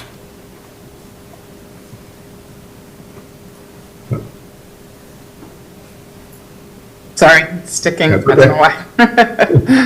Not giving you. Yeah, it's not letting me advance. Sorry. Okay, there we go. Oh, there we go. All right. I just pointed all those things out there. We've already got the district improvement plan, the capital planning, the housing plan, open space recreation plan was recently updated, national community survey. All those are great building blocks to building a great plan. And so how do you get the community more involved? I mean, you've done the national survey, so therefore that really is already an indicator of what people think. A 99% quality agreement on quality is a pretty good number in terms of how you ranked overall in terms of that study. So I really do think that you've actually touched upon that already. However, the idea is how do you get to people in the community? Because, going through that process, I actually went through that recently, is like 5 or 6 years ago in Foxborough. We were probably trying to find ways at which we could get in touch with the community and actually reach out and get new people to join the conversation. And what we did is we pulled upon a lot of the lists that were already established in the communities, how we could reach out to people, and we utilized those as communication tools to try and get folks to participate, whether they're recreation lists, whether they are either through schools or through the town clerk's office. Information that's already pulled, the lines are actually lists of where people are. We could actually use those lists and try and connect with those people on that level. The other thing is to really connect with people where they are. In other words, you have a lot of different events going on in the community all the time, and then the question is going to be, let's understand what the schedule is for those events throughout the year, and actually try and reach them on their own turf. And then ask them the questions that we would normally ask in these meetings. Pulling people into a room is difficult to do in this environment. We understand that. But I've been trained as a facilitator. I know how to do this kind of work. We know that Clara has done this work and Jen has done this work, and all of us have had that experience in actually getting folks to participate in this kind of work. So that's not going to be the issue. The issue is going to be how do we get the people, and the answer is you already have people there in established groups and interests. Let's utilize those to reach out and connect with people on that level. Next slide, please.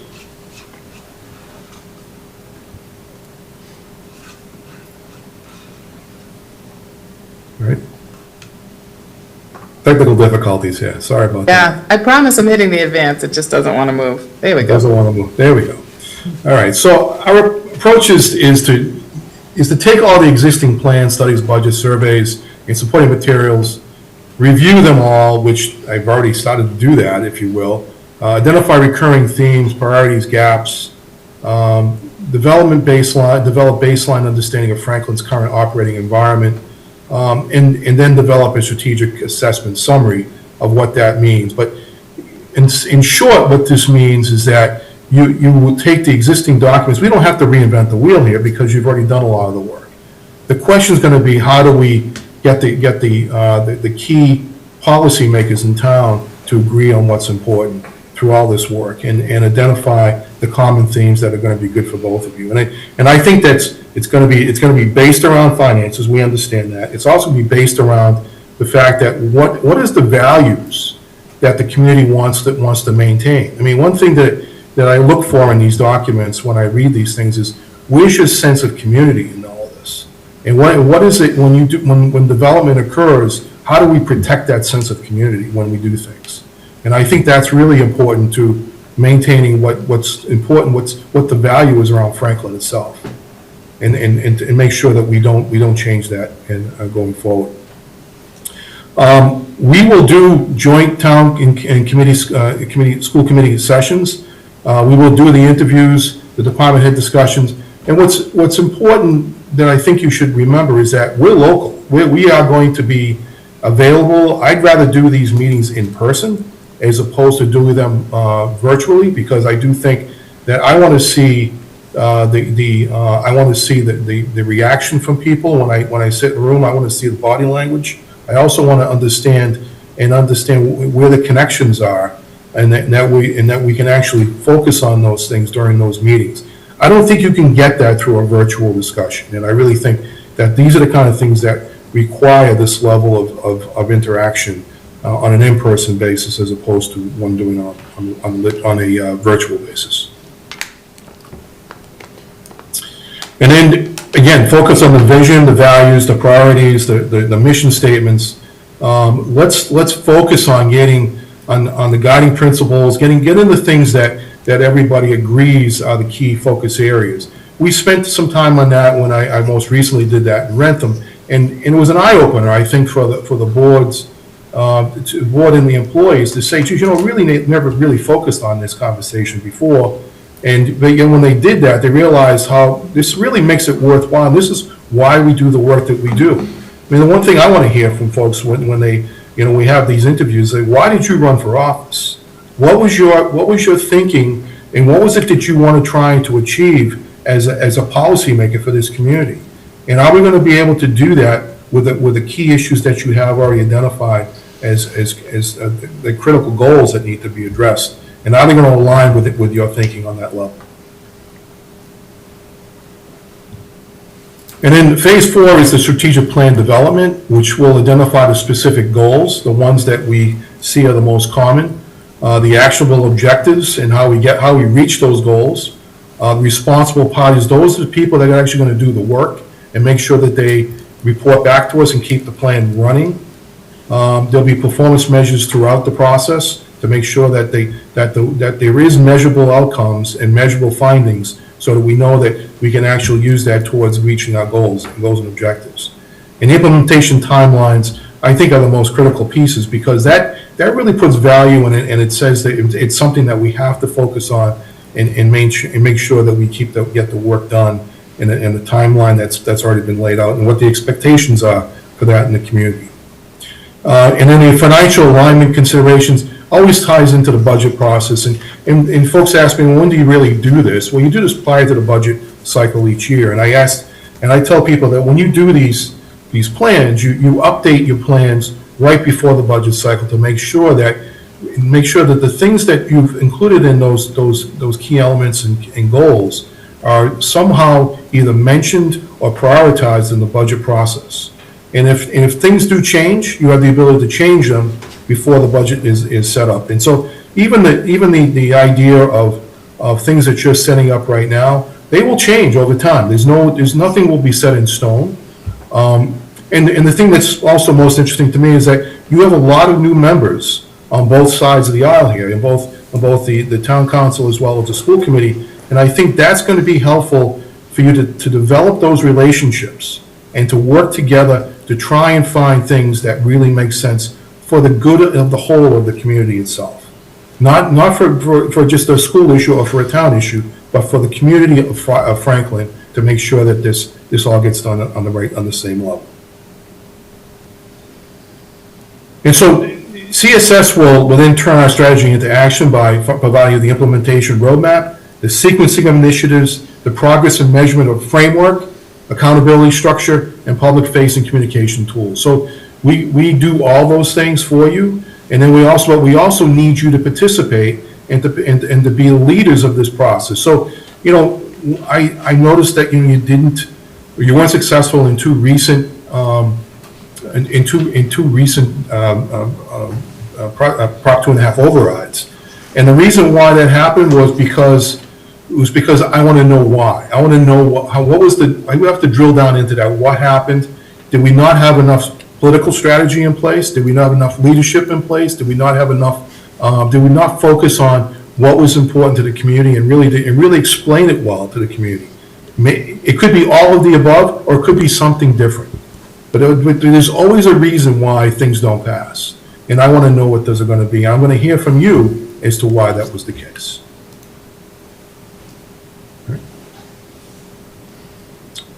So I'm probably going to turn it back to Jen on this, because I think, you know, Jen can speak to this as good as I can, but we do a lot of these things in a way that folks really are very proud of the work that they do once we engage with them. And I think what's really particularly significant about us is that we are local. I understand municipal government in Massachusetts is probably as good as anybody in the business, and I've been around and seen a lot of these actually take place, and actually have participated in a lot of them in my own organization. So I'm very familiar with how this work gets done. So, but I'll turn it back to Jen at this point. Thanks, Bill. And we talked about this, in the beginning, and I think why capital is, as Bill said, we've all been on both sides of it. So, we've managed strategic plans as managers, and then we've executed them as consultants. And, that gives us kind of a unique perspective, having been in the business for such a long time. So I think it's important to have people that are familiar with municipal and school operations and processes at the same time. I do think, I agree with Bill, it's great that we're local and, available and can be, boots on the ground in Franklin, which is wonderful. And Bill, I think, I'm going to go back for a second. I just want to mention, you said this a little bit, but I think for us, it's important that, I know I've hired consultants and they've created some great plans that look wonderful and they end up sitting on a shelf. And I think that's the last thing we want for Franklin. And Bill, maybe you can talk a little bit about your work up in Essex. But I think it's important, Exeter, sorry. It's important for us to give you something that's going to be utilized and not just sit on a shelf. So I was actually, thank you for reminding me of that, Jim, because I did a plan up in Exeter, New Hampshire, probably about 2 years ago now, and I just had a conversation with the chairman of that board earlier this week, and he said that's still our guiding light document, and he said that we use that so this document is one in which we use all the time, and it's one in which they just making a change in their town manager's position, and it really serves as a roadmap for him to go forward over to the next several years. And he's already taken the chance to read through it, and he said, this is really, really helpful for me. And it's important for Lucas and for Jamie as the two organizational leads to have this document so they know what's important and what should be focused on each year. And I think it was great to hear from the chairman who said, we want to have you come back at some point and do another rendition of this so we can actually continue to build upon the successes that we've already reached. And a lot of the recommendations that we made in that study were actually implemented, and they did it over time. They didn't have to do it all at once, but we build a plan that can be built over time. And I do think that financing it with the right tools can make it work, and something that he was actually very proud of that they've actually reached those kind of achievements.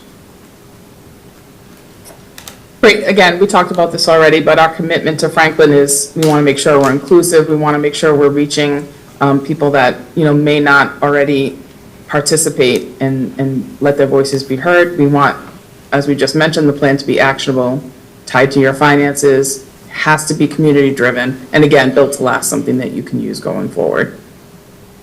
So thank you very much. I know we would love to answer your questions and talk about it some more. Thank you. Thank you so much for all that.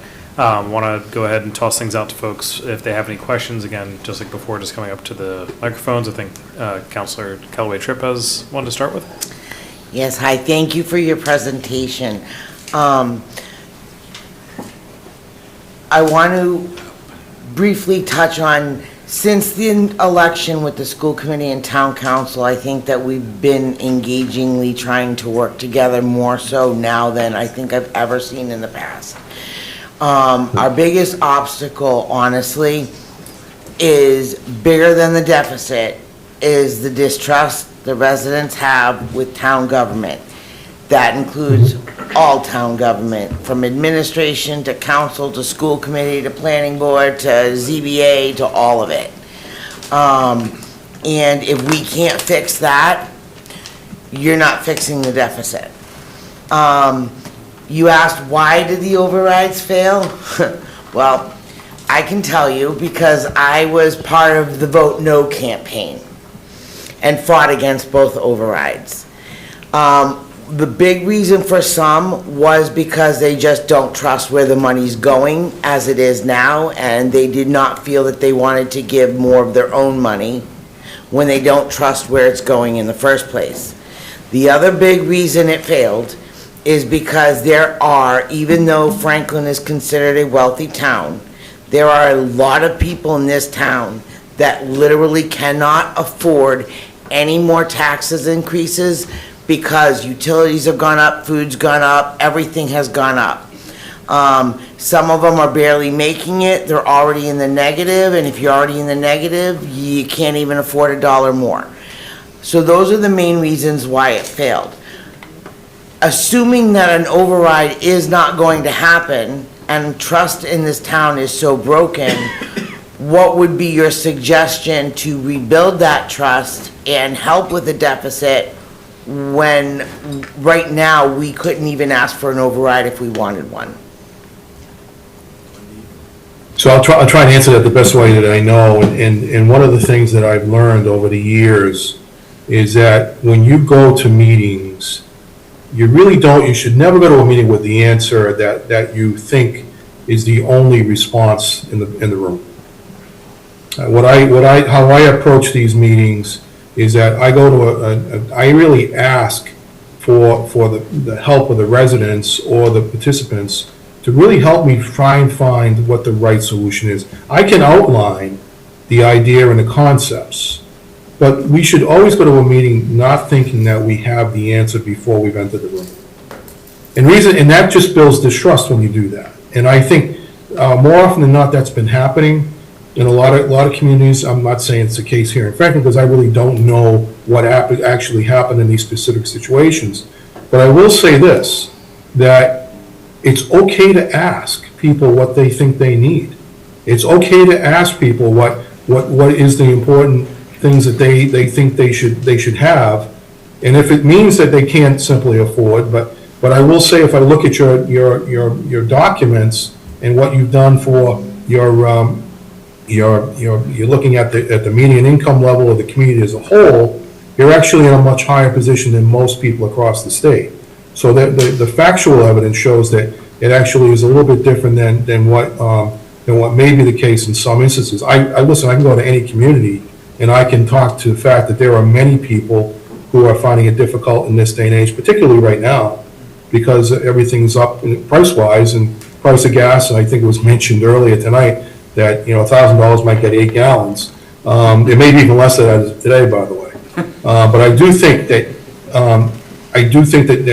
the important thing is to walk into a room and not have the answer right away, but make sure you develop that answer based upon what people are telling you, and then develop a response accordingly. Thank you. Mr. Chairman? Yes, please. Max? Max Marangello, I'm on the town council. I just had a question to ask the previous presenter as well, and I just want to ask you as well. Do you have experience with helping towns that have constraints from Proposition 2.5? Well, I can speak to the fact that I've managed many communities in Massachusetts. Not many. I've managed 3 specifically: Seekonk, Dedham, and Foxborough, and I never had to go for a deficit, for an override rather. So I never had to do that personally.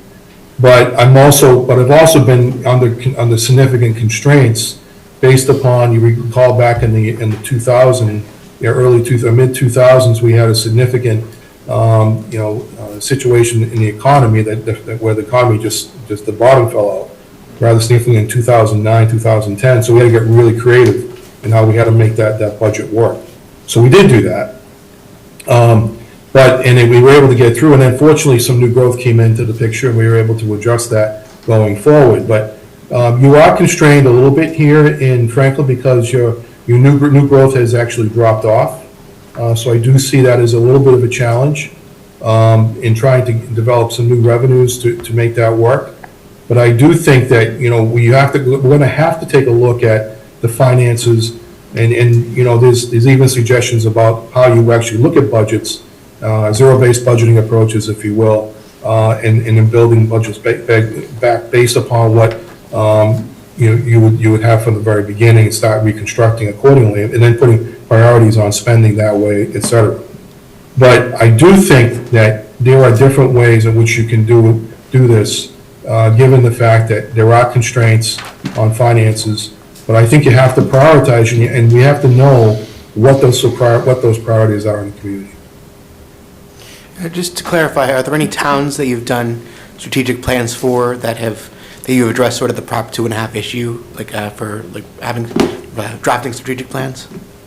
I have not, I personally have not, because I actually, all the communities that I've worked in so far have actually been okay financially, though I will say Manchester by the Sea was somewhat limited because they didn't have a lot of new growth. So we had to sort of be very, very careful about how we approach that situation. And because they didn't have a lot of opportunities for new revenues coming in the door. So they had to look at, more regionalization type of issues, redefining some of the services, and looking at things from that perspective so as to cut back on the cost of how they provided those services. Thank you very much. And if I could just add, I think the one relevant, I think, comparable would be Milton. Not that we did a strategic plan, we did an operational review, but it was really around town school operations and town school communications, and it all came to fruition because of the need to go for a Prop 2.5. So, I would say that's probably the most closely related ones we've done recently. Thank you. Excellent. Mr. Grella? Gene Grella, Town Councilor. Just two questions. First question is, if we hire you, who is going to be the lead for the project? Who's going to be the person we're going to be working most closely with? And also, what's going to be the team that's going to be working with us? I'm happy to answer that. So the team will be myself, Clara, Bill Keegan, and Ed Gotthard. But Bill will be the lead. So Bill does strategic plans like no one I've ever seen before. It's really his expertise. He can bring people together and build a consensus like I've never seen. So I'll be here to support him, and so will the rest of the team, but Bill will be the lead on the project. Okay, and then the second question is, we have a very aggressive time frame for the project. Can you speak to how you would address that aggressive time frame, how you would manage the project? Well, the good news is I'm retired. So I do have a little bit of time where I can do some things like this, but I actually look forward, people joke with me that I'm the busiest retired person I've ever seen, but I will say this, that I actually enjoy this work, so I'm happy to be knocking on your door as necessary to get it done. And I want to get it done before December 31st because I like to spend my winters in Florida, to be honest with you. So I have a built-in timeline to make sure we get this done. But I will tell you that, it may seem aggressive, but like I said before, we're not rebuilding the world here. We already have a foundation in which we can work off of. The hard part's just going to be, reaching the community and making sure there's some consensus there. But I want to spend a lot of time focusing on the board relations, working between the council and the school committee, and understanding what your goals are, but also, then seeing how that ties into the community goals, and see if we can bridge the gap. Thank you. Ted?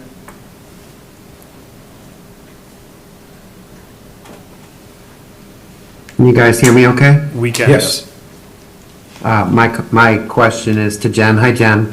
Hi. It's nice to see you again.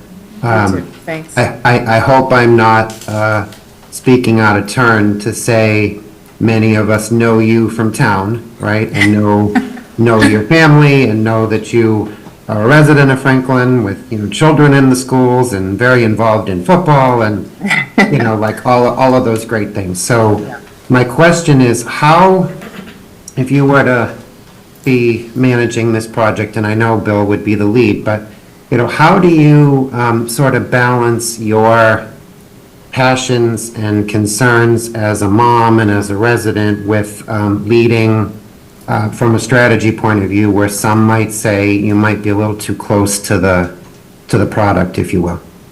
So that's a great question. And it's interesting because I was thinking, did I mention in the presentation that I live in Franklin? I don't even know if I did. I have lived in Franklin for 28 years. And again, as Ted mentioned, my kids went through the Franklin Public Schools, and I've been very fortunate in that, had wonderful experiences, and I love this community. And, And we love you, by the way. thanks.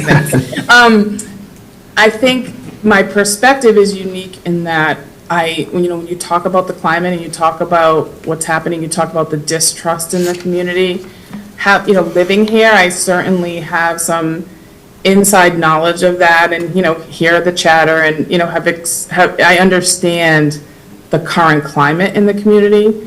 I also lived through a failed override when I was the town manager in Plainville, so I understand, and was there for the healing and the recovery and rebuilding.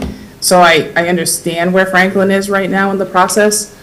But for me, Ted, I think that's an important point in that's why I want Bill to be the lead. So I would never lead or facilitate the discussions because I don't want to impose my own personal opinions because I live here. So I think the value that I would bring, and that Clara brings, because Clara lives here as well, is we may know how to reach people. I might be standing in line for bread at the farmer's market on a Friday, so I know how many people are there, and I know that's a good place for us to maybe do some outreach if we're trying to get people to, respond to surveys or, have conversations with them. So we do kind of have that inside knowledge of when we might be able to reach the people that don't come to meetings, don't engage, don't trust government in general, and certainly have some battle wounds because of the override failures. So my plan is to kind of be more behind the scenes and just help Bill immerse himself into the community and let him facilitate and lead so that I don't put my own opinions or experiences into the mix. Thank you, I appreciate that very much. Yeah, you're welcome. All right. Any questions from I got a question. Chairman DeLorco? Thank you. This is probably for Bill a little bit. Bill, you touched on something that I think about often is how do we get to the 55 and the 70-year-olds? That's the people that we have to get to because they're not engaged. I'm 65, and you hit on something that I have a house that's worth $900,000, but why would I sell it? So I would love to sell it or give it to a young family to bring their kids up and have me move into a ranch or move to Florida, either one. But but why would I pay $700,000 for a ranch? How do we get that done? Because that has bothered me in a long time, and I know you touched on it. So if you have any ideas, please send them out because I can't figure that one out for the life of me. Well, it ties into your zoning, it ties into the planning board, identifying areas or zones where that might be most appropriate, or taking existing zones and expanding the incentives into that zone so those things can be built. But I do think that there is absolutely, and actually I've seen this, and I was mentioning this the other day, that I've spent some time in Florida and I've seen some of these 55 and older communities where people's lifestyle changed rather dramatically at that point because they're looking for activities that will keep them young, but at the same point will keep them in the community, keep the community vibrant. And I'm a former planner. My master's degree is regional planning, so I'm used to dealing with land use issues my entire career. So I've dealt with economic development issues, I dealt with housing issues, I dealt with, you name it, the whole spectrum, master plans, all those things that have played into that. But it really comes down to, your zoning and identifying, working with the planning board to identify in the master plan areas where that will actually tie in. But it's going to be a case where you're going to have to take some areas and maybe expand upon that to make it more of a 55-plus type of community and provide some services perhaps within those developments that will actually keep people there, and actually they can grow and live in place and retire in place in those areas and stay there without having to need to move out of the community. But the same token, what it does, and precisely what you just said, is to sell your $900,000 home, even though that's a pricey number to a young couple, but you're talking about 30 and 40-year-olds that are actually making serious money working in professions nowadays, where that number is going to be tough for them, but they still want to do it. Because Franklin's a great place to live. Why wouldn't you want to come to Franklin? I mean, it's got so many things to offer. Yeah. Great, so many great opportunities. So I do think that providing that opportunity and looking at that, and I didn't see anything really specific in the master plan or the housing development plan, but what jumped off the page to me was the demographic and how that has grown, and that's the growth area over the next 10 years. So I do think we really need to focus on that, and that will be something that we'll have to ask the planning board about that and see if we can investigate that option. All right, but the price of, I mean, you can build a house in Florida, you can build a mobile home in Florida, you can't build a mobile home up here and have people live here. No, that's true. That's actually true. So I do think you're going to have to look at, one of the things, the biggest things in developing more affordable housing is obviously the land is the most expensive piece. Initially, right? And I do think that you're going to have to look at, PUD type development, planned unit development types developments that will actually, limit the amount of land use, but build it around, common interests and common uses that will be of value to the people who want to live there. So that's going to be the area that's going to have to be identified in your development plan going forward. But I think you're going to have to identify those areas because that's really the only option you really have for, is to build on the areas where you can make best use of, a chunk of land. That makes sense. All right, thanks. Thanks. Any committee members?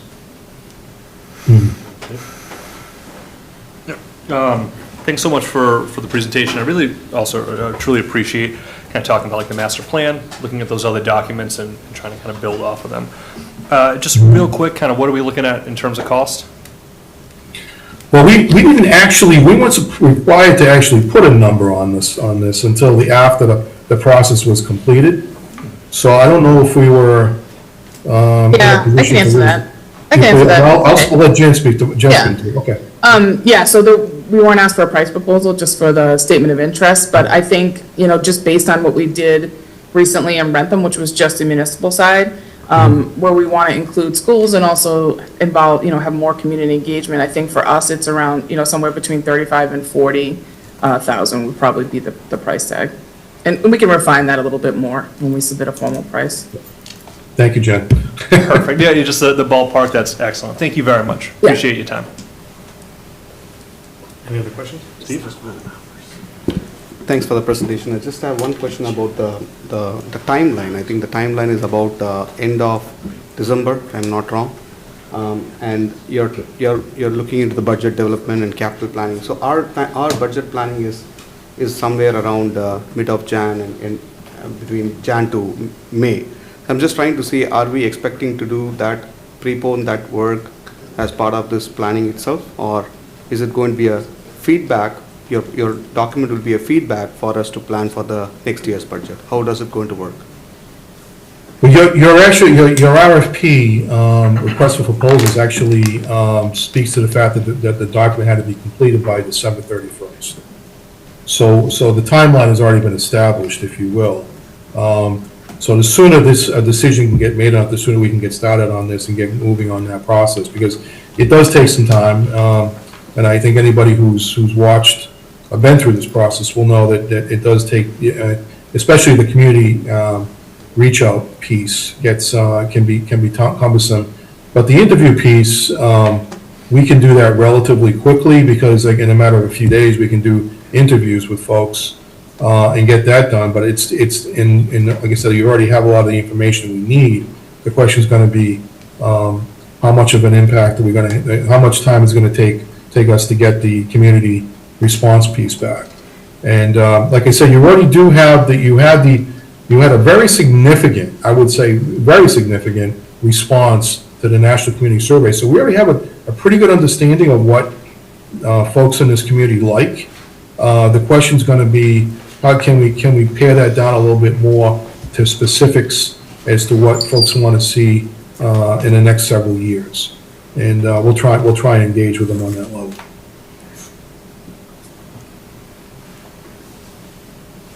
Excellent. Thank you very much for your time and for the presentation. Really appreciate all the time you spent with us. And yeah, I don't see any more questions at the moment. Okay. Thank you Great. so much. Thank you you. for having us. Thanks, everyone. Really appreciate your time. Thank you. Bye now. Excellent. And now, if we could have the representatives from BME Strategies raise their hands so we can promote them as panelists.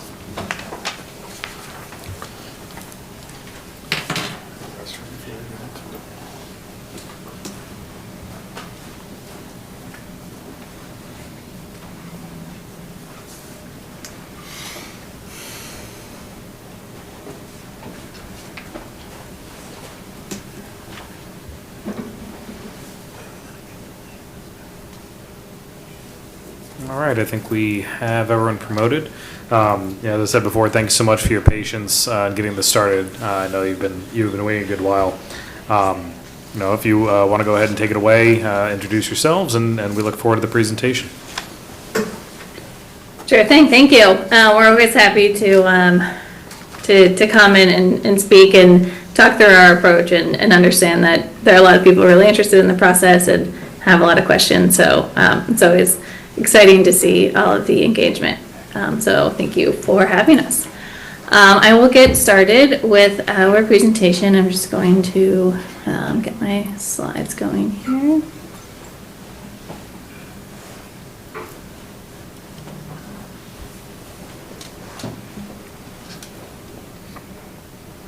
Share my screen.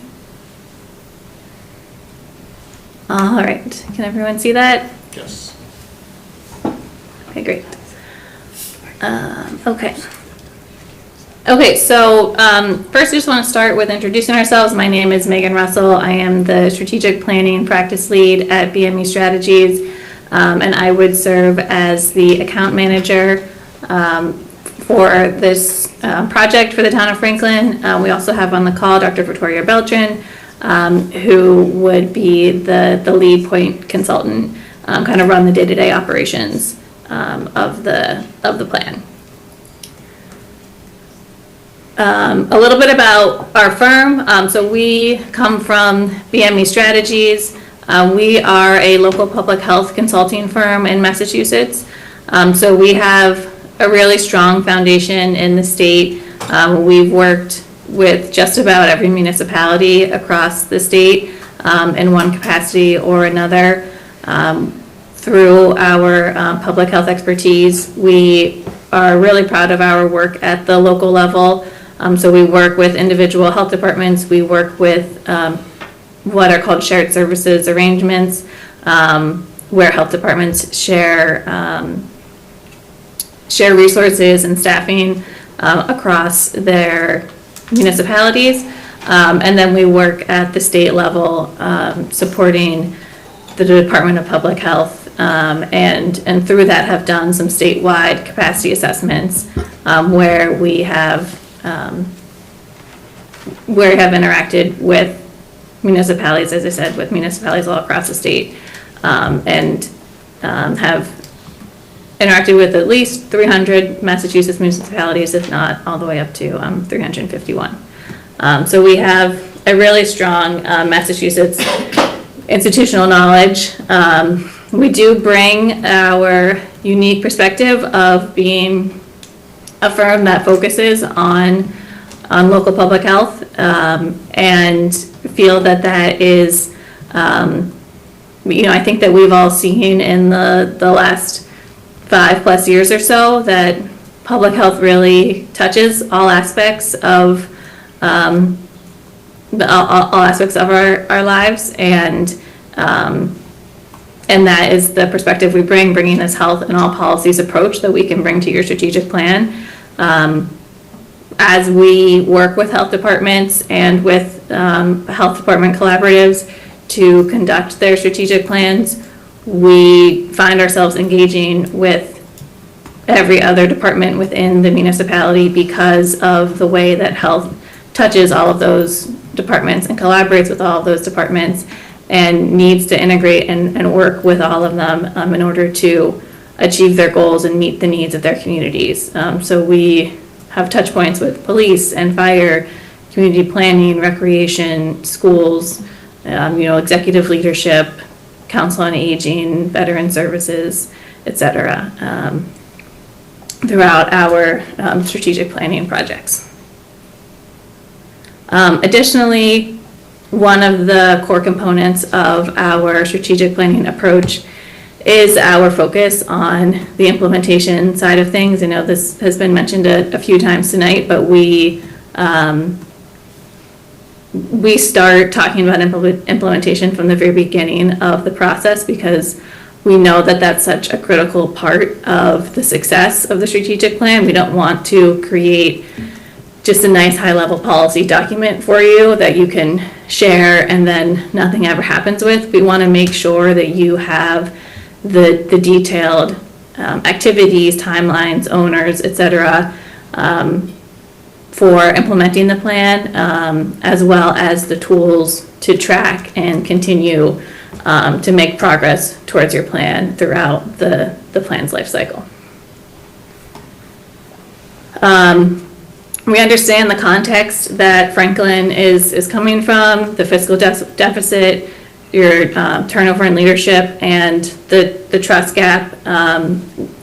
Again, having worked directly with focus on health departments, that is the perspective that we bring. So, we haven't dealt with some of the override questions that you all have dealt with at the town level, but we are constantly dealing with the issue of funding. Health departments are always underfunded, always figuring out how to do more with less, and always under fiscal constraints. Many of the regional collaboratives that we work with are funded exclusively through grant funding from the state, and so they have to figure out how to work within those grant constraints. They have a specific set budget that is completely immovable and cannot be changed, and have to figure out how to work within that and find additional outside sources. And so a big issue that we work with our clients is how to maintain funding sustainability as they try to enhance their capacity and the services that they offer to their constituents. As well as working with community trust. Public health has also gone through a lot of trust issues the last 5 or 6 years, with a lot of mistrust in the public health space. And so we, again, are often dealing with how to help our clients engage with their communities, come up with strategies to be able to listen to and engage and hear their communities and bridge that trust gap. Here are some examples of some of the strategic plans and town-wide projects that we've worked with. We're working with the town of Andover right now to do an assessment of their health division and elevate it to a health and human services department that has required conducting research and investigation with all of the other town departments and figuring out how that adjustment to the health department would impact the rest of the town, and how they coordinate with all their other health departments, as well as some other strategic plans that we've done both for individual municipalities as well as regional collaboratives, where we have to take into consideration the needs of multiple municipalities, all coming together. Here's an overview of our approach. So we would start in June and July with conducting the SWOT, strengths, weaknesses, opportunities, and threats, as well as inclusion and equity, environmental scan, and capacity audit. Then going into our stakeholder engagement piece of the process. We have in here phase 3 is the synthesis of really pulling together the mission, vision, and priorities. But that work really gets started in June. It's an iterative process that we're conducting throughout the engagement. We would start with, a large in-person session to really understand all of the boards and committees and everyone involved in developing the strategic plan and all of their inputs, and incorporate the SWOT and environmental scan findings and the stakeholder findings into then the development of the mission, vision, and priorities that then leads into the goals and objectives. And then finally, we get into the implementation phase, and we make sure that that you all have a plan in place that you know how, like, what to do with moving forward. When we hand you the final deliverables, we hand you an implementation roadmap that helps you set out your review cadence and everything. This is how often we're going to check in. This is whose job it is to keep the tracker up to date. And then these are all of the individual people who are conducting all of these activities, and this is when their activity is going to be done, and this is how they're going to give their status update back to the person that's managing the whole process. And then this is just kind of giving you some more detail on those phases of the process. And then the final outcomes that we'll provide you with. So the nice graphically designed strategic plan document that provides the high level strategy, background information on the process, can be shared externally with stakeholders to share the overall vision of the community. Then the detailed action tracker, that's how you go through, and the internal documentation that you use to track towards the plan every single day, and make sure that you're actually executing and actually doing the things that the plan says that you're going to do. And then a value narrative, a concise 2 to 3 page document that communicates the town's impact back to community members, and helps the town understand, helps community members understand, the role of the town and what they provide to the community, which is another thing that we find working with public health, that a lot of the work that public health does specifically, but towns do in general, can be invisible to a lot of the community members. They don't really understand everything that's being provided to them. And so a big piece of what we do is helping to make all of that visible and help community members understand how the town serves them and the benefits that they're getting from their town staff and town leadership. Right. That is us at a high level. Excellent. Thank you so much for that. I want to open things up, see if there are any questions from the town council or school committee.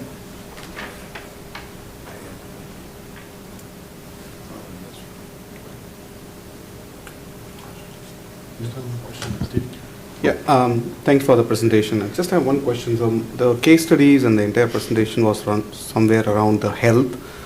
Is there any specific case study or the strategic planning done for the town or municipality? If you can share, that would be really helpful for us. Yes, as I mentioned, so we are historically a public health consulting firm. So we've worked with organizations at all different levels, with individual health departments, with with health department collaborations at the state level, and with many different statewide organizations. So we have a good history of working with multiple boards and incorporating the feedback of multiple boards and working with board governance and board leadership. But we don't have one that is specifically for an individual municipality level. Thank you. Dave? Just, apologize if I missed this, but just kind of general, do you have like a ballpark of the cost that a project like this might be? Our cost is, admittedly, we've been here now for the last two cost answers, so it is higher than the other projections, which, we mentioned in the statement of interest when we submitted something that we would be above that 40K mark. So we can certainly talk about how to bring that down if you're interested in moving forward, but it would be looking at ways to kind of reduce the scope in order to reduce the budget. Okay, thank you very much, I appreciate that. All right.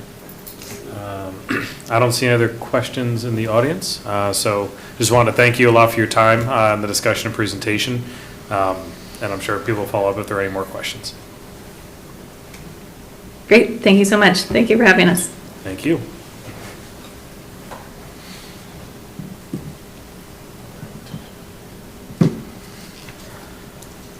Okay, so now we're going to move into a discussion-only item. So this discussion is the Joint School Committee Town Council Strategic Plan discussion. Essentially, the idea is now this is everyone here in the room and Ted being able to, he's the only one on this, to basically just be able to break down and have this open discussion between the two organizations prior to the decision.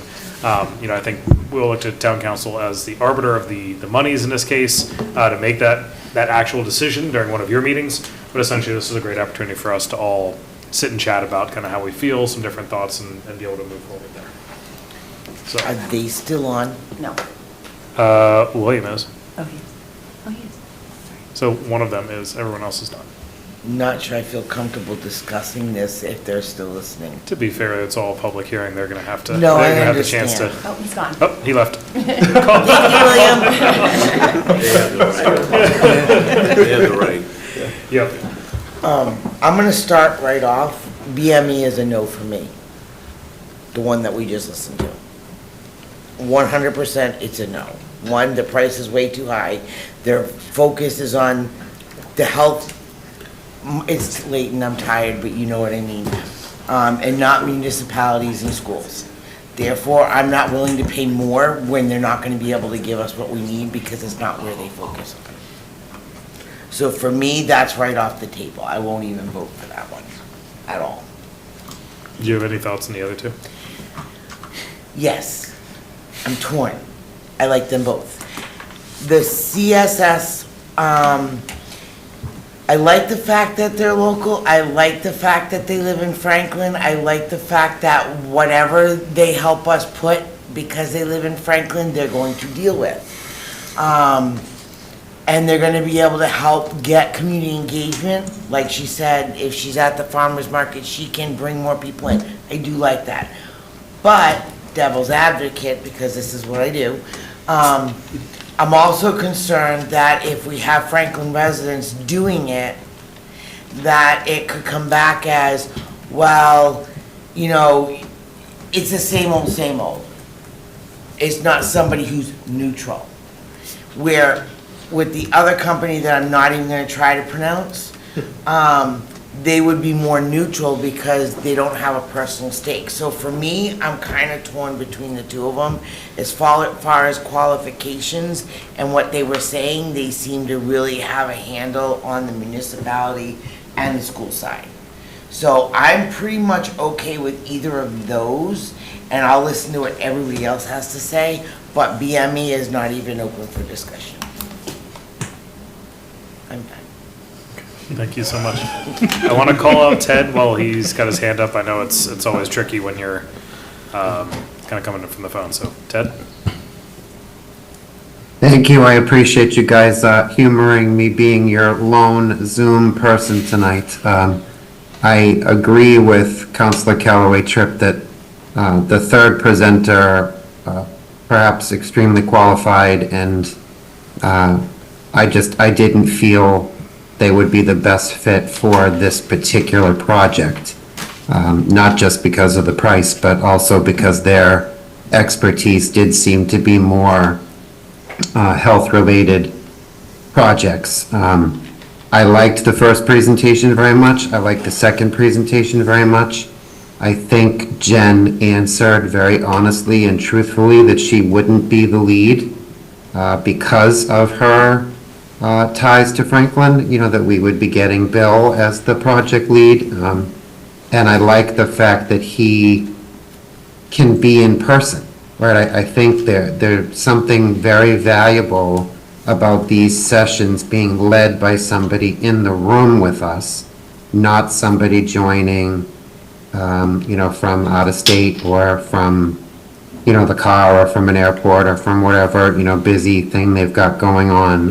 And it's very much seemed like Bill would be here with us. So I'm leaning more toward the second proposal than of the three, especially when Dave asked about cost. They were both right in line. I mean, I know in fairness to all three, we did not ask that. So, after tonight, whatever our recommendations are, we'd be going back to them with, putting a final price tag proposal together, for, complete fairness. But it seemed like proposal 1 and proposal 2 were going to come very close, right around that 30 to 35,000, which is what we had initially said was our sort of target amount with the marketing dollars that we had to allot for this. So, thank you. Thank you, Ted. Hope all's well. Sorry. So to that, I did like the first two. I was unclear. I kind of wish we had another chance to go back to, I don't remember what the first group is, but Cheryl was the one speaking. Before I do that, was there a particular reason why we got them in the order that we did? Or was it just kind of? On the agenda? Yeah. I don't know. I was truly away. Just curious if any. Good. You should have been. But yeah, you might actually have more info than me. I might know. I believe it's when they were being scheduled, it's who came back and got back to Julie with when their slot would be available. Okay, just curious from that standpoint. And it was only because, we talked about the second group being able to be here physically, which I think is a benefit. But, I know Cheryl was dialing in from Florida, but we never asked the question, which would be worth finding out, if while we're going through this process, if they'd actually be physically here too. They kind of spoke to it, I think, a little bit, made it seem like that'd be the case. It was just unclear. Because if they're here in person, I mean, people, no issue whatsoever with Bill or any of the folks in the second group, but if you're going out into the community and talking to people, they're not going to know them or Cheryl. It doesn't matter as much. It's really about who's on the ground, who's knocking on the doors, who's having those conversations. So if that first group is physically here, then I think we should continue to consider them in that same vein. Now, there are some benefits and there's some nice to haves with having a person who having people who are associated with Franklin. Very nice to have. I'm not opposed to that, but taking a step back and really want to focus that we're on choosing somebody who we think is going to be best capable of helping us do what it is that we've set out to do, as opposed to people who have good ties with our community. So that's my 2 cents. Thanks a lot, Ken. Steve?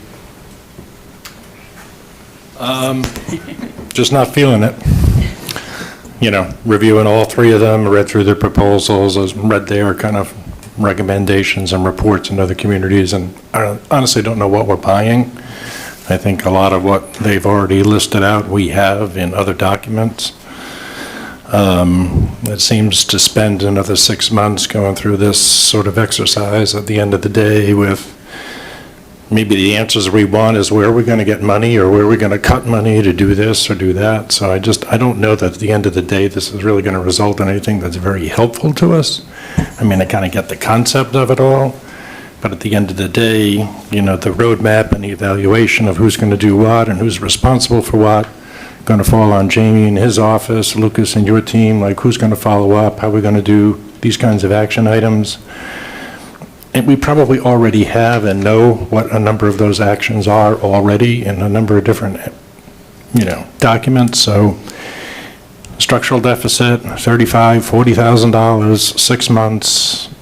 I don't see it. I don't really know what the value is. So like I say, I just don't know what we're buying, and I don't know that I would support it. I won't support it. Thanks. Thanks, Steve. Sorry, if I could just speak Yeah, directly go to ahead, that sorry. one. Because I absolutely think I hear where Steve's coming from. The challenge, though, the thing we need to think about, I think a lot of us have an idea of what we think might need to happen. There's still learning that needs to happen. But I think we all have an idea. The issue, that Jane brought up a couple of times tonight is the one of trust. So the question is, does bringing in somebody like that, yes, it may be retreading some of the paths that we've already taken. It may be having us do some of that work again, but if we're bringing in a third party, outside, external, does that help us build some of that trust with the community that we lack, that we need? And that's, to your point, I 100% agree that we've done a lot. They talked about zero-based budgeting that we've already done. So they've talked about things that we have done already. But as Jane pointed out, there's been an issue of trust. And the way for us to address that is to start to build it back. Two options.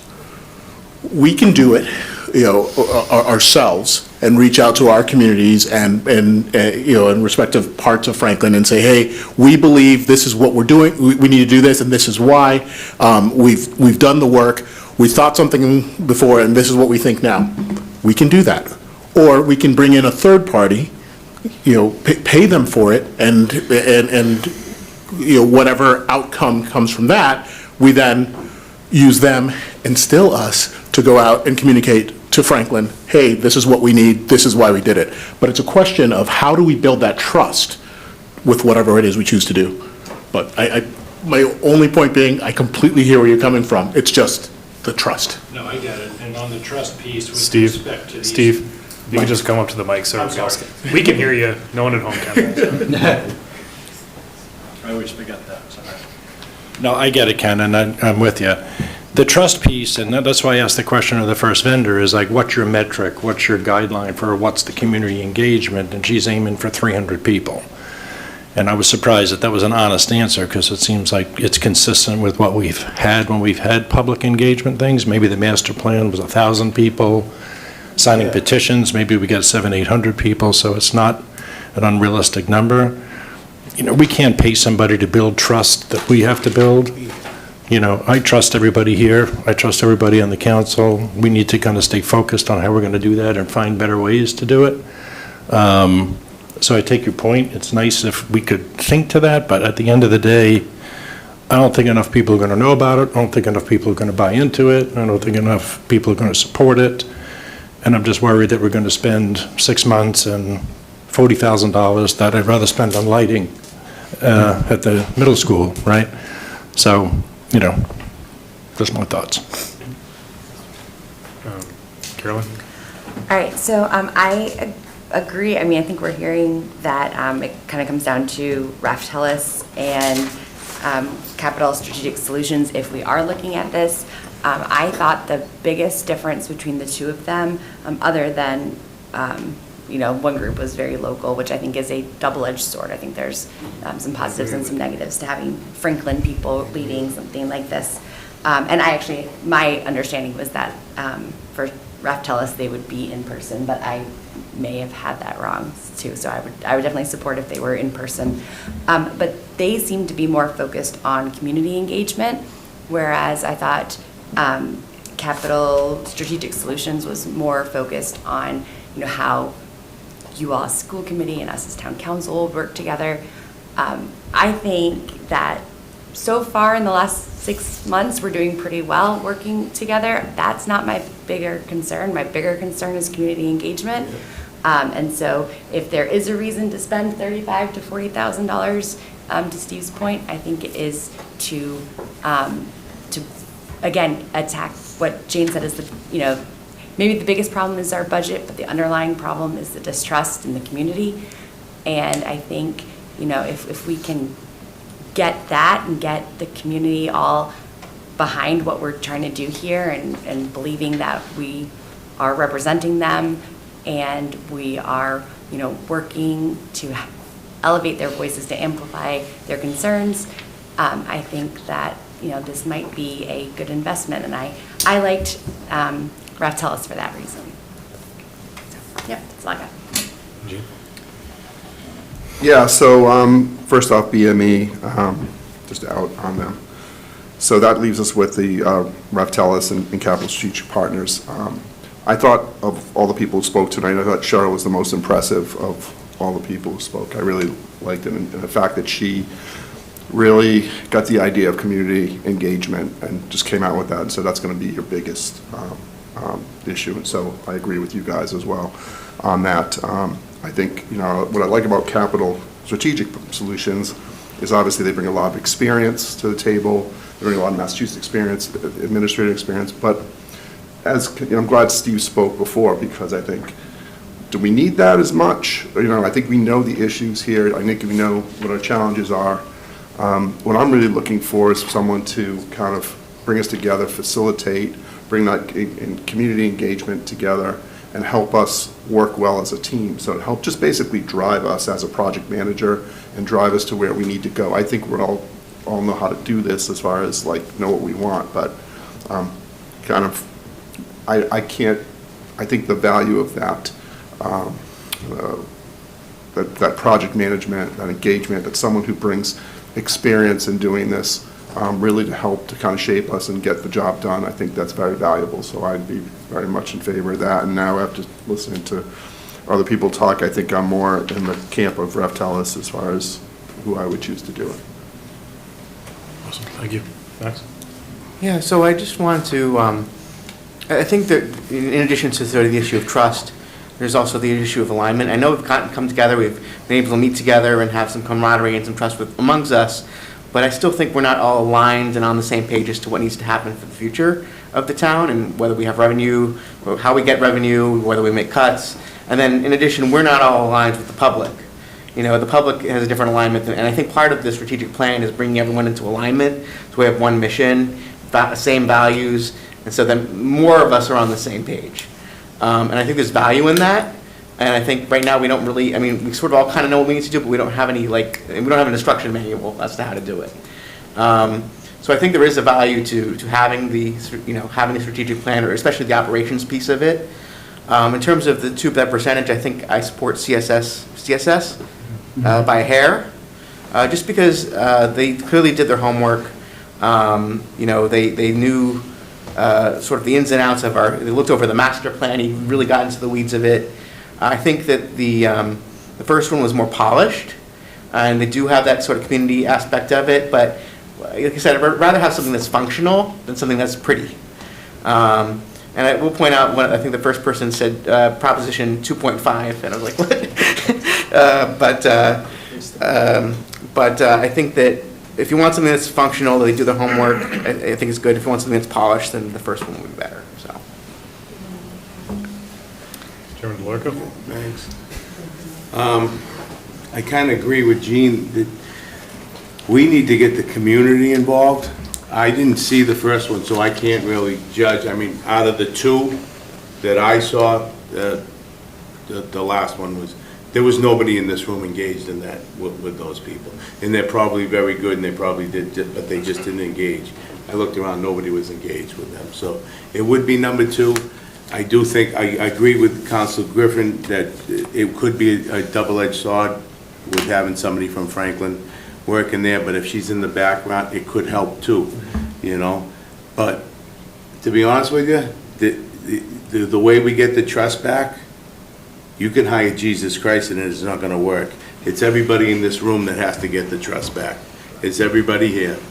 And it's the only way to do it. And if we don't have anybody that has boots on the ground, we shouldn't hire them. Because we're gonna need people on boots on the ground, including everybody in this room. It's the only way we're gonna get the trust back. It's the only way. I think that's the only way. But that's my opinion. And, you know, boots on the ground is gonna do it. We can do it. It's gonna take a lot of work, but we can do it. You know, that's my opinion. Well, since the other councilors have talked, I feel I gotta talk. Yeah. I was just gonna sit there. I was gonna sit back there quietly, to be honest with you.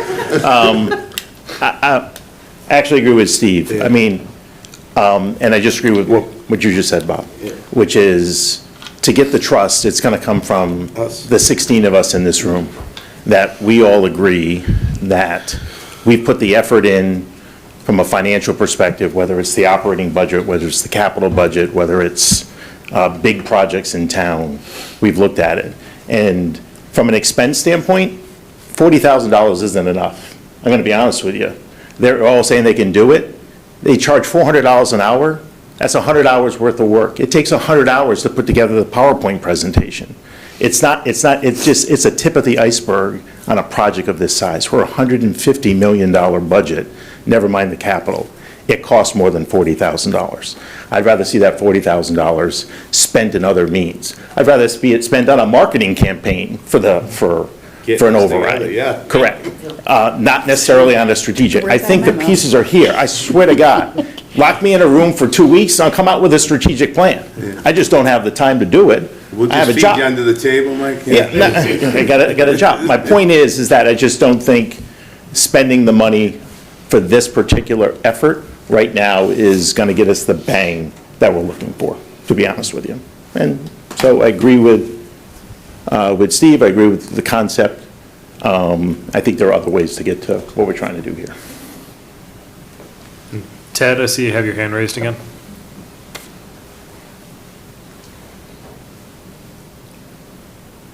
Thanks. I appreciate the honesty of my fellow counselors. I think we have to remember, and I mean this with no disrespect to the comments made, but we can't spend the $40,000 on the lights, and we can't spend the $40,000 on other things.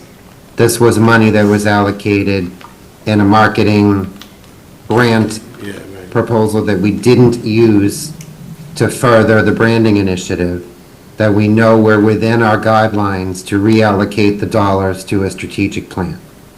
So we all agreed that we were going to put the requests out to get these proposals, and that this is bigger than right now, because a strategic plan is going to carry us a year from now, 2 years from now, 5 years from now. It's not just going to direct the volunteers that are in the room, it's going to direct future volunteers. More importantly, it's going to direct staff to be able to guide them, right? We need somebody with, and I appreciate that Bobby wants to go recruit Jesus. I think he might be a little busy these days. But if we can get him, great. But I'll talk to him, Ted. we probably can't afford it. So, in the meantime, we have some people who are willing to work with us. They have the expertise to guide and facilitate. They are not going to be, I'm going to keep hearing boots on the ground talked about. That's not what we're hiring them for. They're not going to go knock on doors. They're not going to go engage. They're going to teach us how to do things better, how to engage the public in a better way, how to gather that information, how to put it all together in a way so that we can regain some trust. But our job as the leaders of the school department and the leaders of the municipal department are to go out and get these people engaged. And it's much more than an override conversation, because yeah, we have a structural deficit. How are we going to solve it? That's for us to figure out. But the override's one possible solution, but there may be others. But the strategic plan is supposed to be an overarching sort of governance activity to help bring our two groups together, because historically we have not always been on the same page.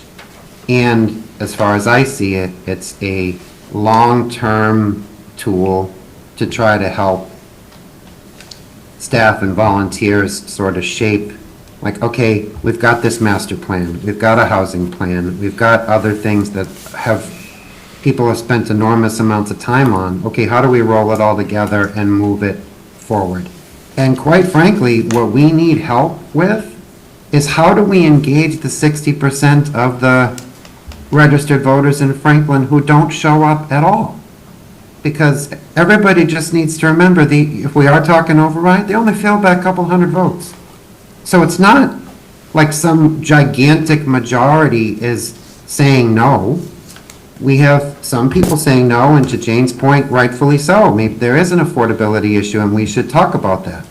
But I'm looking for help in how do we engage with the 60% of people who are so either tired or apathetic that they are just letting these decisions go by and not voting at all?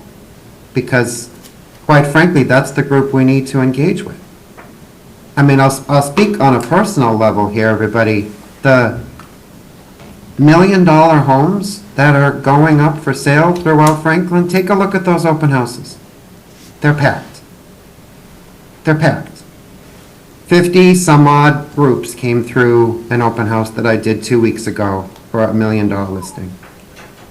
So this is not about people not being able to afford the price of homes. This is not about people not wanting to move here with kids, because let me tell you, every one of those 50 groups had little kids in tow. Sure. And they all talked about how great Franklin schools were. And they all talked about our safety numbers. And they all talked about our children's museum. And we talked about all kinds of great things. The issue, like I've said at council meetings, is we have a tale of two cities right now that we have to figure out. How do we continue to serve the people who are here and who have built their homes and lives and raised children, and they bought in Franklin when it was super cheap, and now they have all this equity and they've got nowhere to go? Okay, that's a very real conversation. But how do we also serve the people who are coming here that they're looking at Franklin as the greatest bargain in Massachusetts? And those, and I don't know how to navigate those two groups, guys. That's why I'm looking for somebody with the strategic planning know-how to say to me, try this. Let's, go out and do X, Y, Z and report back, and let's see if we can find some common ground. But it's hard not being in the room, and I apologize. I keep having to raise my hand, and I'm probably saying too much, so I'll give the floor back. No, Ted, I think, again, understanding how complicated it can be trying to call in, and just when you're dealing with a lot, we appreciate it, and also just I think the depth of the responses. So thank you for continuing to stick around with us, and for taking the time to call in. Do we have anything from the committee? Yes, thank you. Thank you, Chair. I have a few thoughts. I'm going to try to keep them organized for everybody. I agree with Steve and Mike to the extent that I want to make sure that any investment we're making, that we get the right return on it. So to that extent, if we're getting something that's going to serve the community for the 5 years, 10 years, like Ted said, I'm on board. If we're getting fed back to us stuff that we already know, that's my real concern. I have personally a very, very cynical view of consultants. And when it comes to using consultants to build trust, I think there's potential there. But I can say personally that the point at which I had the lowest possible trust in our town government was when I came in and saw a consultant make a presentation here in front of the school committee. And 2 weeks later, I came in and I saw our superintendent speak to those same matters, and he presented the information clearly, directly, and in a way that restored a huge amount of that trust. Because the person who was here from out of town was gone. The person who was here doing the work was communicating to me about the things I cared about in a way that respected that I would understand it, and that was not mixed up with wishy-washy language.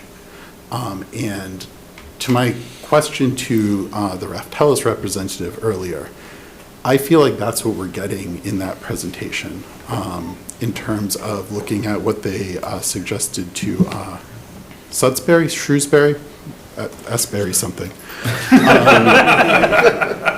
It's the same answer. A lot of broad generalities, and I asked, are these, do you provide concrete action items, or is that for us to determine? And she said yes and yes, but the answer was really no, that's for us to determine. So if it's for us to determine, then it's going to be for us to determine regardless. And we have some of those, bullet points already outlined for us in other work we've done.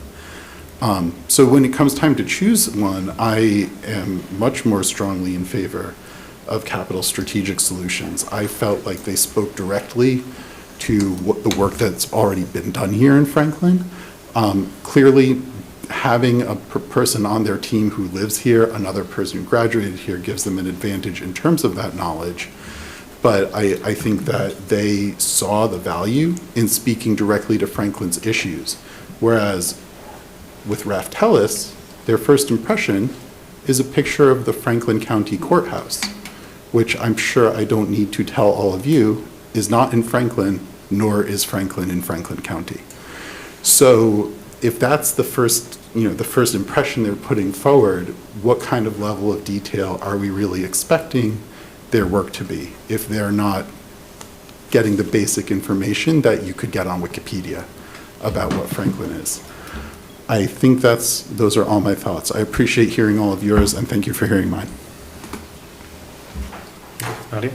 I also have a ton of thoughts, and I'm probably not going to get them all out, but I really appreciate what you just said, because that's very consistent with my thought. I came in here tonight thinking the same as you, Steve, that we've done so much of this work already, and I don't want to duplicate all of what we've already done.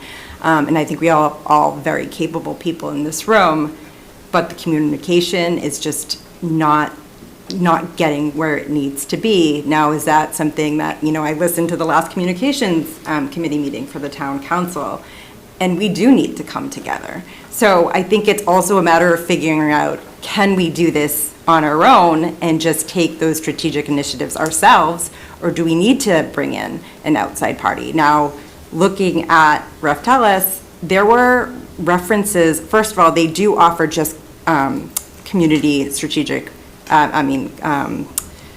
strategic community planning on its own for communications. So that maybe they would just focus in on that one piece. But to Reese's point, there were many references in their presentations to, they laid out the plan, and then the town was seeking a consultant to further the work. And that concerned me a bit.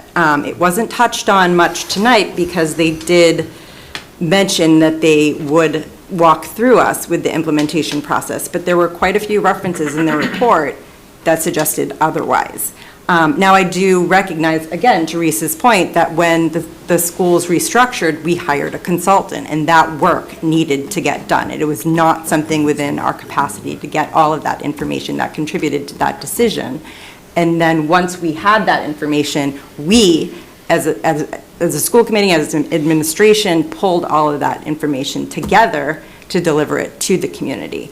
It wasn't perfect coming from the consultant, but it could be further utilized and brought to the community in a succinct and trustworthy fashion eventually. So for CSS, it was clear to me that they had done their homework, as has been mentioned. And what stood out to me was that they mentioned several times that they would not redo the work that's already been done, and that they would move forward with what's been done, because that is my concern. What are we paying for to just duplicate what we have? And I mean, in one of their presentations, it says, under specific priorities laid out for Rentham, plan for a balanced operation budget each fiscal year utilizing sustainable funding sources, reducing or eliminating the use of free cash in the operating budget. We already know that. So again, I think it just comes back to the point, are we able to handle the communication piece and dig deeper and really try to find those solutions on our own for free, but at the expense of our time? But we ran, many of us, on this commitment to regain trust in this town. Or do we feel that we need to put that in someone else's hand to be able to look at the broader picture, utilizing the master plan and all of the pieces to put in a succinct package for Franklin to deliver that to the town?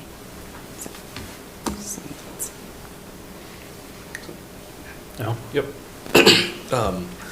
So I agree with Steve. I'm still struggling to figure out what we're trying to get. I feel like we're trying to solve a problem or have a solution for a problem that we really clearly haven't defined as of yet.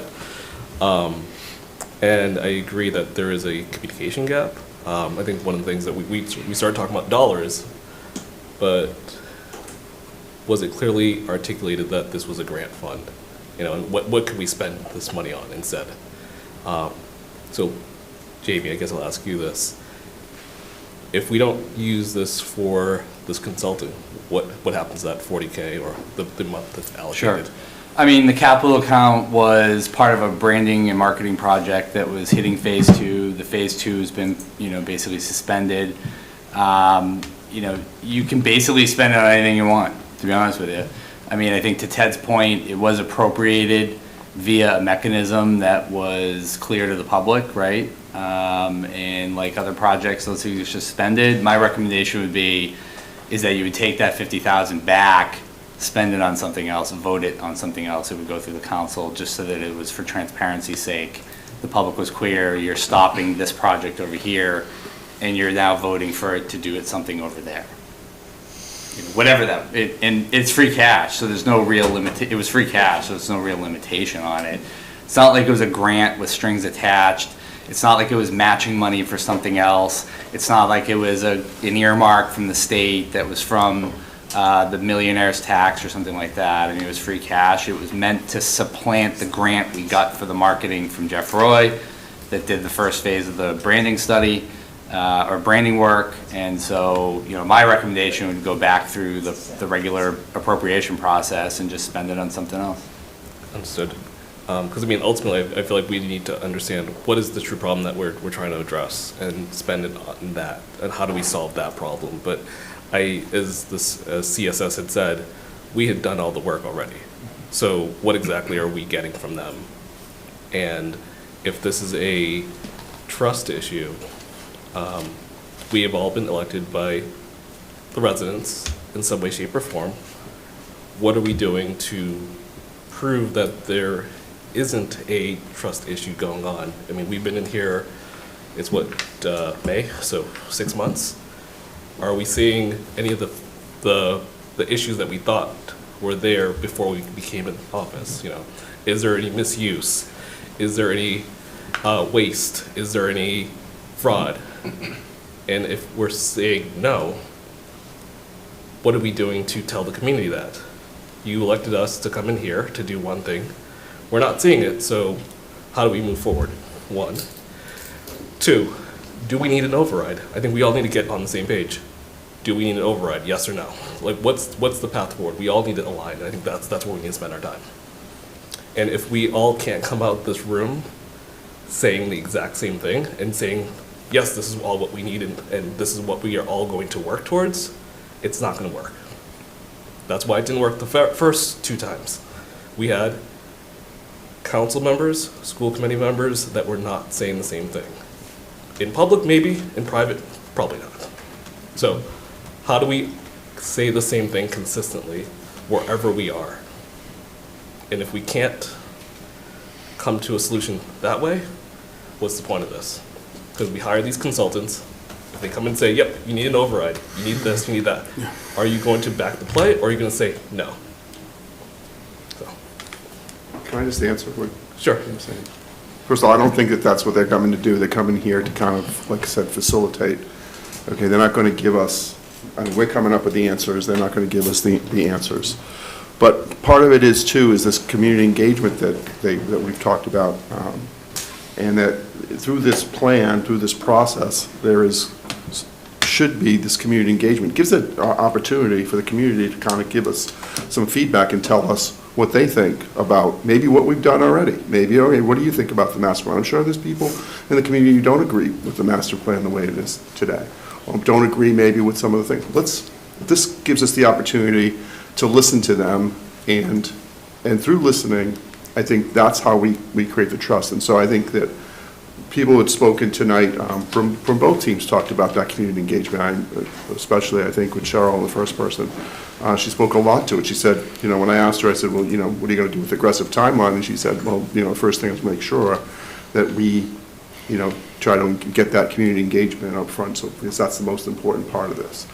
So that's my 2 cents. Is what are we getting out of this? I think we're taking kind of our ideas as a group, and we're also kind of getting that communication back from the community about what they think about what we're doing here. And we're inviting them into the process. That's another thing that I think when we're building the RFP, we talked about doing that, right? Let's invite the community into this process to work with us on this. So that's what I think we get out of it.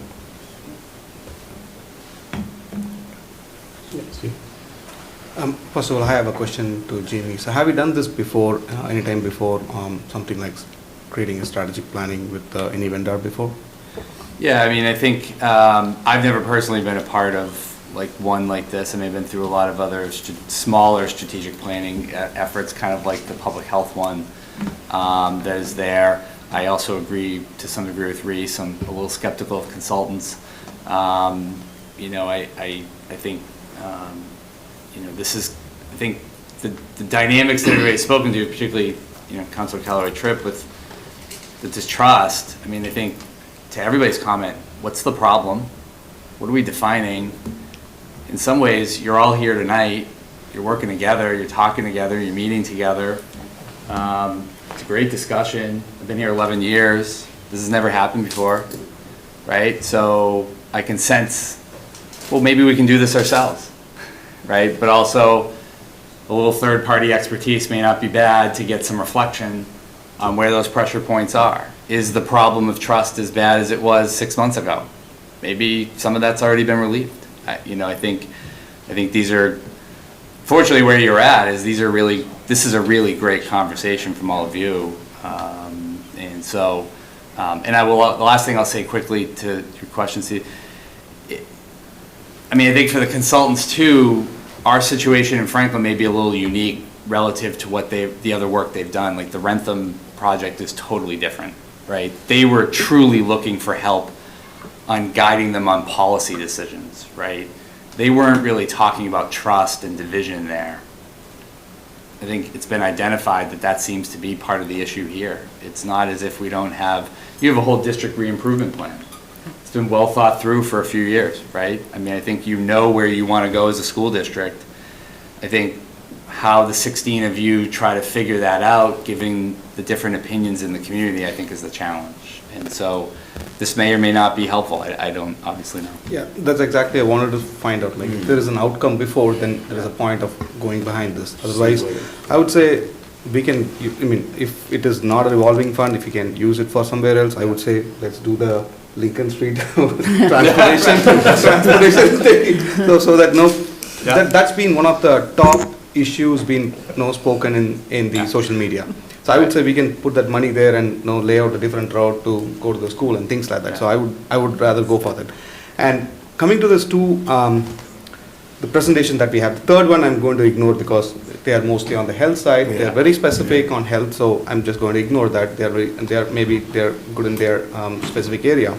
The second one, the CSS, is predominantly. They said, yeah, you guys have everything. Of course, we have everything. District improvement plan, we have the master plan, we have the fire department plan. Every department has their own plan, and it's short term as well as the long term. So if that is the case, I'm not sure what are they going to bring to us on the table by looking at our own plan and then say, hey, this is your consolidated view. No, I don't think that will be any helpful for us. The other one, the Raftelis, I believe I pronounced it right. Raftelis, they are very much into the community interaction, which I had the same question to them, and I told them, right? So we are calling them for office hours. We are calling them for hardly we can count now with 5-10 figures. So hardly only few people join that. It's very difficult to bring in people, and it's very difficult to even get the surveys and things like that. So as you said, if we can work together and break that, use this money and break that, definitely we can reach out to the families. Like one example, like I can say from my own example, right? I met so many people in the farmers market. So many people in the farmers market. I know Councillor Jean and Councillor Jane, we were there. And I meet every week, I meet almost like 150 to 200 people there, and I can have the open conversation with them, and that's how I got introduced to the community. So I think that would be one of the ways, like we need to think how we can join together 16 of us and go back and see how we can engage with them, make them understand why we are asking for override. I told this before as well in one of my interviews. I support overrides provided I need to know where my money is going. As simple as that. It's not that the one-time increase that we are doing on the override. I moved to this town 2021. I was paying way less in tax rate. Now I'm paying almost like $1,000 more. Every year I added almost $200, $300 more in my tax. And still you're going to ask me for more money. So I want to know how my money is being utilized. That's my only point, right? So if you say, okay, this is my tax over, this is my the budget for school, and it's going to be there for like next 5 years, and then we are not going to touch that. We're going to get the basic budget for the schools, similarly to all the other departments like fire and police, and these are all some of them for your operational, these are all some of them for your capital. That will give more perspective to the community, rather than saying, hey, you tell me you're going to support override yes or no. I would say you support override yes, provided you give us a feedback and say, I'm going to support because you're going to, and I'm expecting all these things to be done. Some kind of a forum where they need to be engaged, rather than saying a Boolean true or a yes or no answer. So that would be my take. If there is a possibility, I would say we should do it ourselves. We can hire probably some college graduates or someone who can help us on going to the field and things like that, and do it ourselves, rather than going to a big firm, because I've worked with a lot of consultants in my experience. They come with a catalog of solutions which may not work for us, because our problem is unique to us. Every single problem is unique to themselves, right? So our problem is unique, and definitely we will not be able to get the solution as is and work on. So we have to put our efforts, and on top of it, like Reese mentioned, right, on top of it, every single plan will come up with a different agenda of, okay, if you want a customized solution, maybe we have to spend another 20K or 30K. So we're going to invest more on that, rather than I would say we can do it ourselves. Steve, though, what about just project management? You know, I mean, just bringing that alone, like basically getting us on a timeline, doing the project management. I mean, that's something that someone here would have to do, that the consultant can do for us. So another possible approach to that would be if we broke out certain responsibilities into some of the different subcommittees that we have and have them as targeted goals for each one of those groups. I think it does a pretty good divide and conquer. It also allows us and may encourage us to work together in a way that we haven't necessarily before. Like, we have our subcommittees, you all have yours. The budget subcommittee, we get together and hang out. I don't think any of the other ones really have that opportunity. So that could be one way around it. And I think the project management side really comes back to an honest dialogue with the town council and with the school committee, saying, great, this is what we've committed to doing in this window of time. Here are the specific, here are the steps, right? All right, policy, this is what we need you guys to talk about. Communication, this is what we need you to talk about. Budget, this is what we need you to talk about. In 1 month, we'll have reports out from that. And yes, I think there is definitely the staff impact, which I think is part of what you're trying to look at, right? Is like, we all talk a lot about all these great things we're going to do. And then I look over at Lucas after the meeting, I was like, hi, how you doing? And I know that you guys do the same thing with Jamie. So I think there is a bit of balance. But I think if we do kind of take that on as something that we have to have responsibility for in a very public setting and set those those kind of maps out for ourselves and say, great, we have all these subcommittees now built out. We have all these different groups with individualized purposes. Now let's have them working kind of together and coordinating across both organizations and really bring in the community in a different way, so that we can do that. I think it's a great point. It definitely, I've been on projects without program managers, and I've not liked a single one of them. Just like and respect it. But yeah, it's important. Steve, go ahead. Yeah, just, I mean, on the program management side, I would say instead of doing 10 things at a time, take one at a time and then start working on it. And that one, we can solve it ourselves instead of doing 10, using a project manager. That's my take on that. Yeah, okay, so, I think, like to your point, Jean, I think if people even know what the master plan is, they're already engaged. Like, I think that we're trying to reach some people that don't even, like, what is a master plan? Like, and it's interesting because right now I feel like we're having an override strategy discussion, many of us, because I think a lot of us who have been paying attention the past few years are already convinced that that is the solution. And I'm afraid that these consultants are smart enough that they're going to arrive at that solution, and then as they engage the community, they're going to be perceived as gathering information, but I think the underlying tone is going to be they're trying to push the override again, and then it's like, who are these people? These aren't the people we elected, because I think that, to Jamie's point, we've solved a little bit of the trust issue by re-upping our town council. And I think that, you know, people realized they didn't want something happening in town, they organized, and they stopped it. And I think that we weren't able to get that done with the override, but it was very close. I always point that out, and everyone does. But I've looked into this culture thing because I sort of had a knee-jerk reaction at first. I voted for it just to get the RFPs and kind of process it. But I feel a lot like Jane, like I feel like I could answer a lot of the questions of why the override failed and was plugged in. And to the point of sort of, I remember when it failed, we'd have the town council members like, I don't know if it was Bobby or Ted, and they'd be like, you know, what needs to happen is the no side and the yes side have to come together, start communicating, figure out what our shared values are. I feel like this school committee and this town council are doing that. Even FinCom, we are trying to meet up and talk and get everybody up to speed, and like people have different issues, but I think that it's going, I think we're doing a lot of things right. We have a finance committee, we have town council and school committee communicating, we have a joint budget subcommittee, we have people like Steve Sherlock getting out podcasts and getting out. I think like if I was going to support investing this money, it would be more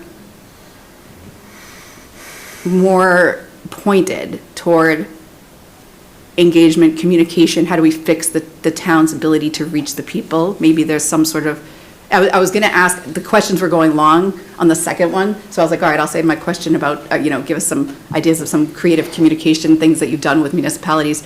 I didn't even want to ask the third group because I just felt like, you know, we all kind of thought the same thing, that they were sort of specialized. If we are going to move forward, it's funny because I couldn't agree more with what Mike said. Like, it's like if we, like, I see value in, okay, can we fast forward and all get on the same page that like we have a deficit and we all don't want to cut all these things, and if we can't get growth going soon enough, like we don't want to annihilate the schools because they're the biggest budget, and like we don't want to hurt the reputation and our home values and all that. So I think like if the council does pass this to do it, I think that we have to try to focus on that specifically. I don't think that it's going to be a big exercise to figure out what does the community value and what do we want to cut. And I feel like, I mean, those are pretty, like, people want strong schools, they want emergency services, and then like everything else is cake. And like, you know,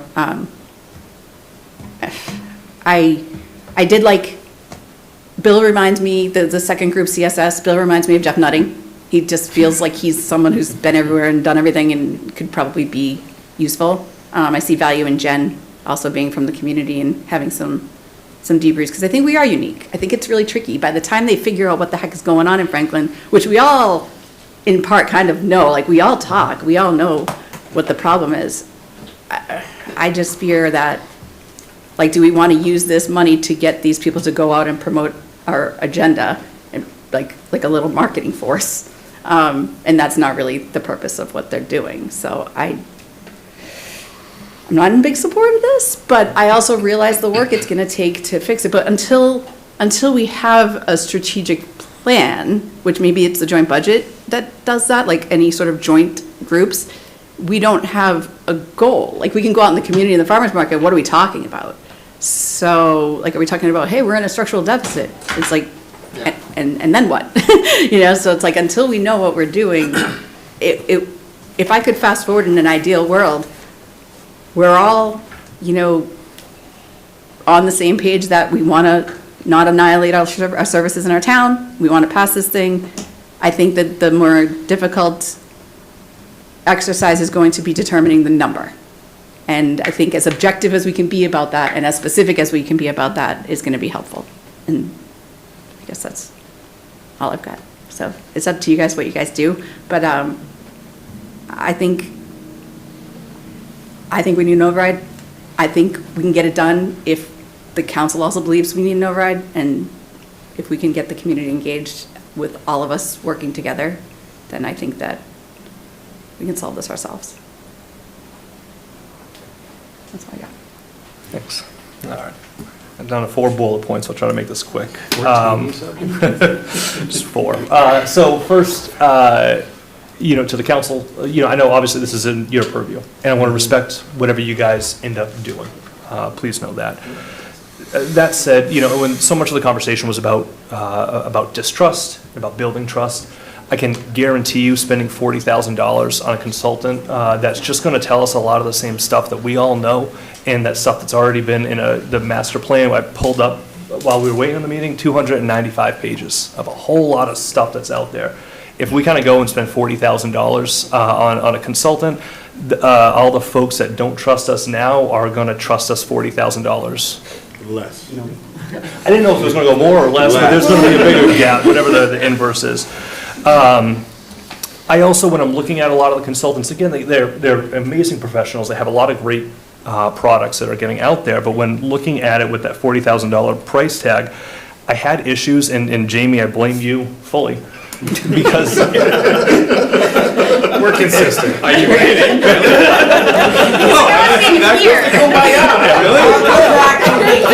we show up with town council. Because in the 5 years, It's a real deal here. in the 5 years that I've I'm been. giving him a pass for Jenny's unbelievable gluten-free cookies. Jenny, thank you for that incredible cookie earlier. Because ultimately, though, in the 5 years I've been on the committee and paying attention to these meetings, I've seen the amazing work that you do out of your office. And so the thought of spending $40,000 to do, for somebody else to do stuff that I've seen you do already, and then I've seen so many other great department heads, because that's the team that we have in Franklin. I've mentioned at school committee meetings ad nauseum. I'll put up dollars to donuts. We got some of the best district office staff across the entire Commonwealth. And when you look at the stuff that, Lynch getting, the safest town in America consistently over and over again, where you got, Kevin Harn taking on facilities and making this incredibly smooth transition for this massive reorganization. The first public library in America, Felicia is doing amazing work, and she also has the 2026 Commonwealth heroine of Miss Callie as well. Franklin, we're a victim of our successes. You have an amazing team. I would much rather see, that money be allocated to ensure that, you got that deputy town administrator and that the town administrator's office is made whole again, so you can get back to doing the work that I've seen you do time and time again, and do a lot of this stuff without having to pay an outside firm $40,000, because you and your team are more than capable of doing some amazing work. You already have done so much of it, that, half the time it's just us needing to get out of the way and let you guys do your thing. And then when it comes to us, the 16 of us kind of coming together, getting the boots on the ground, one, I wholly agree with everything that's been said. The 6 months that we've been together has been absolutely fantastic, and the relationships have been built so much more quickly than in some past terms, and that's fantastic. And having meetings like this is terrific. Continuing some of the work is going to be amazing. But even to kind of get outside the council chambers, and even if it's not to talk about the budget, but just to say we're out there and we want to engage with the community, and we want to let everybody know that the schools and the town are all kind of working together. I know the Children's Museum is hosting a charity golf tournament, and they're looking for foursomes. And Franklin Fathers has a kickball tournament coming up in a couple of weeks. It would be amazing to have a kickball team fielded with families from the school committee and the town council. The only deficit that we'd be talking about is the deficit that we're running up against the other opposing teams. That's where I go kicking that. And so it's stuff like that. Yeah, you said both of us together, right? Oh, we're going to come together. No, absolutely. No, we could field this one. I'll let the Griffiths work themselves out. But ultimately, I think we could field the team. We're not allowed to. Separate teams. That ultimately, though, it's going to be stuff like that. Stephen talked about going to the farmers markets, that kind of like showing up there on the Fridays and talking and having, informal conversations with everybody else and kind of saying, this is where we stand. And you know what? We don't always necessarily have to be aligned. Jane and I don't think we're ever going to fall on the same side of that override. I hope, and I'm not gonna stop, but I'm gonna keep talking to you and keep telling you why I'm right. Yeah. But ultimately, we'll have coffee. I feel that we're still having great conversations through that because we're getting to know each other. Jane, you fantastic, helping out with the battery park that was going up. It was in Bellingham, but it was just right down the street from me, keeping me informed about what was going on and everything.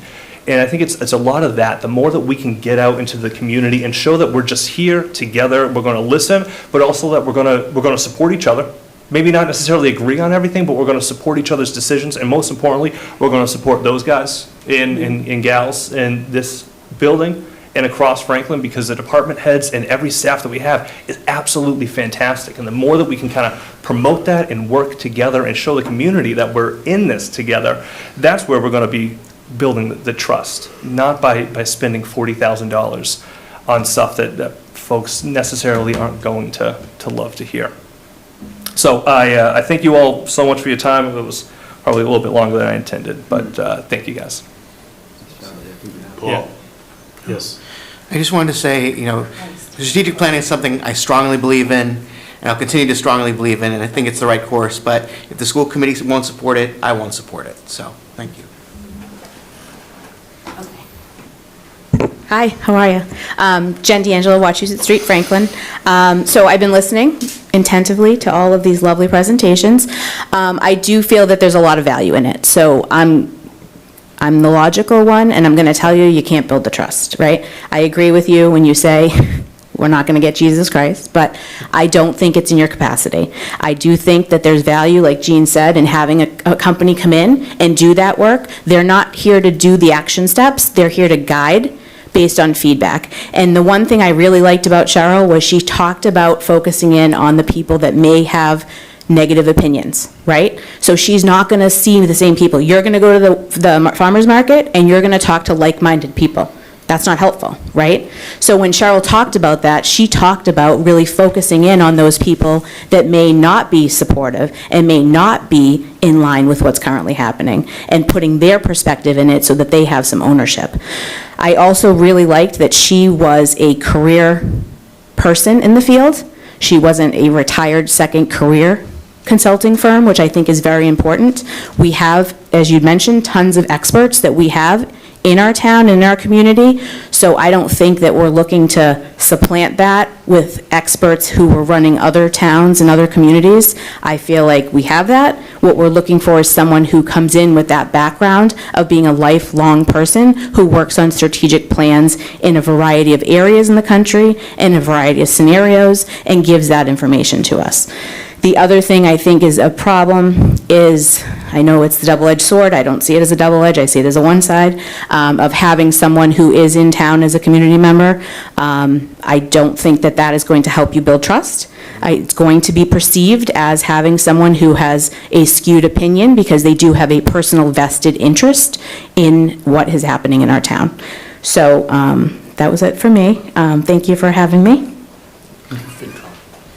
No, I'm here as a citizen. I just have a question. So for No, those, I don't represent those. for those who We know. don't want to hire a consultant to do a strategic plan, do we still want the strategic plan? We just don't want the consultant? Because I think that's, two decisions that need to be made there. Yeah, we need a strategic plan. Like, So we need to develop the strategic plan, then it's my feeling that, whatever help that a consultant can bring, right, to the team, to all of us, I think that would be useful. I mean, we can steer the consultant any way we want, but I think it'd be valuable to just have the help. If it's really something that we want to get done and we want to get it done in the time frame that we talked about, then I think it would be very valuable to have someone, whoever we choose from these folks, to help us with it. All right. If you two want to go. She can go first. We're tag. You two can fight it out. So I want to say, as someone who was very active in like the Facebook conversations during overrides and other things in the last couple of years, where a lot of those very strong opinions were coming out, and where you saw a lot of the people who were distrusting the way the town is being run. And I've noticed it be very quiet recently, right? And I've reached out to some of the people that I had some of those personal conversations with at the time, just saying like, hey, I haven't seen you around. What's up? Like, you've been kind of falling off the face of Facebook, I guess. we may be making some progress on trust, but without a big issue like an override, do we actually know that we have? Because we don't hear people yelling because there's not something to yell about right now. So, you know, I don't know that, I mean, I hope we're making some progress on trust. I just don't know that we can say definitively that in the last 6 months, because people aren't yelling about an override on Facebook, because we're not having an override conversation right now, that we've done a lot of, you know, made a lot of stride there. So that was one thought. I also think, I mean, it sounds like there's a lot of people who are not in favor of this. I am, but I also think that if we're going to come together and like, and I would want to see, like, if we're all kind of yes for it. I mean, not that it's going to be unanimous. I don't think it ever will be. But whether, you know, if the majority of the people, of all 16 of us, I know you guys keep saying that it's our purview, and like, I think that is a technicality, right? At least in my opinion. I think that this is the 16 of us making a decision here. And I know that if some people are very much against it, I guess I'm concerned that they won't be as, like, you know, supportive of it, and kind of ready and willing to do the work as well.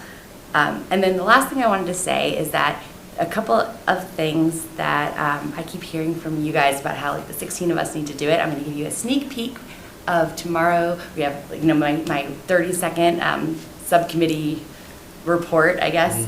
The communication subcommittee met. We've decided that we would like to look into additional office hours in different places, different days. We want to invite you guys to be part of that if you are interested. We are talking to the schools. I've talked to Colin. He's finding some space that'll be available for us. So we're looking at the library. So just times that aren't 9 a.m. on a Thursday when people might have difficulty. We've also said that we would like to include the school committee communications subcommittee in, if not, you know, every other or once a quarter or something of our meetings again, to just make sure that we are aligned and kind of moving together. So I just wanted to throw that out there, that I do think that meetings like this are really beneficial, and I think that there's ways to do that in smaller groups.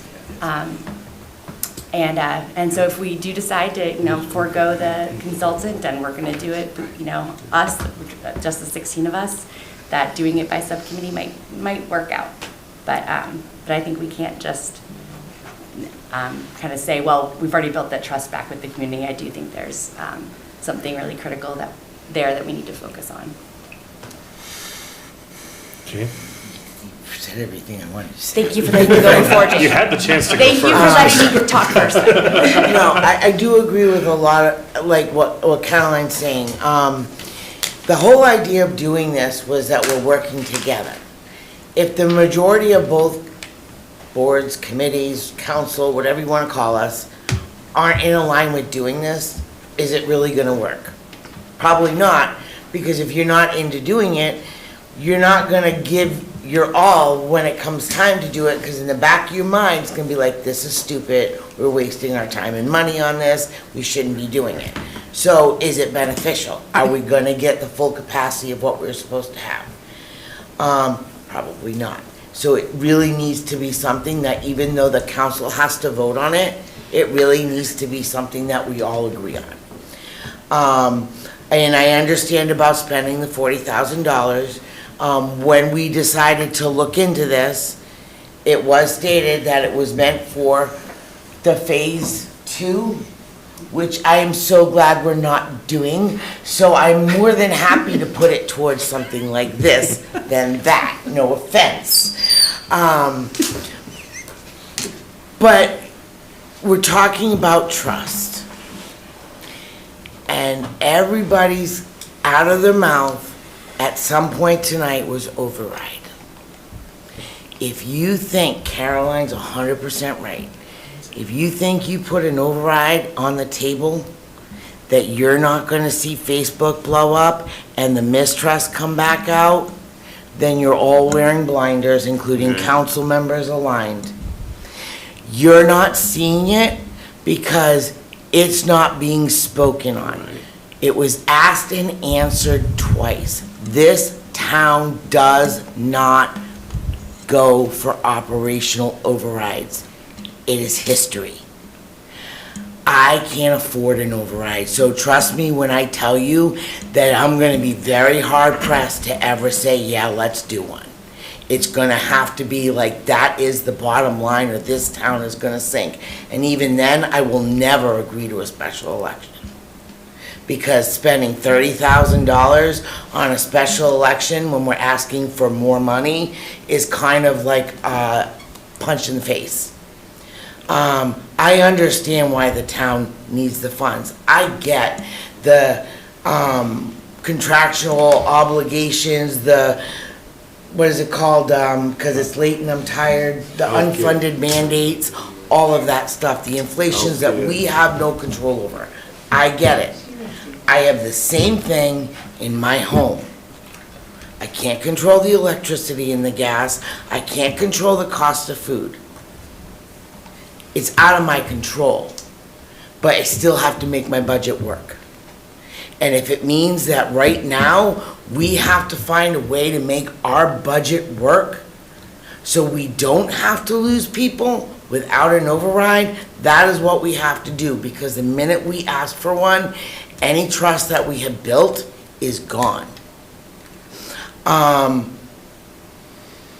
Doing something like this helps, in my opinion, because we all want the same thing. We all want the schools completely funded and flourishing with no cuts to their classes and the arts thriving like the sports thrive.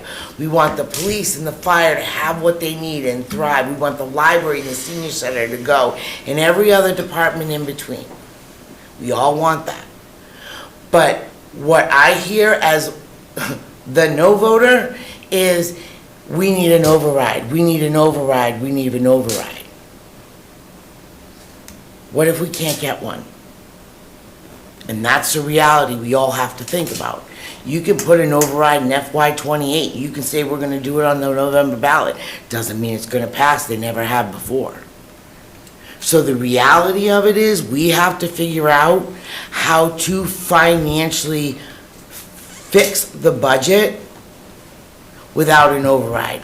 And if we ask for one and it passes, then it's icing on the cake for the budget deficit.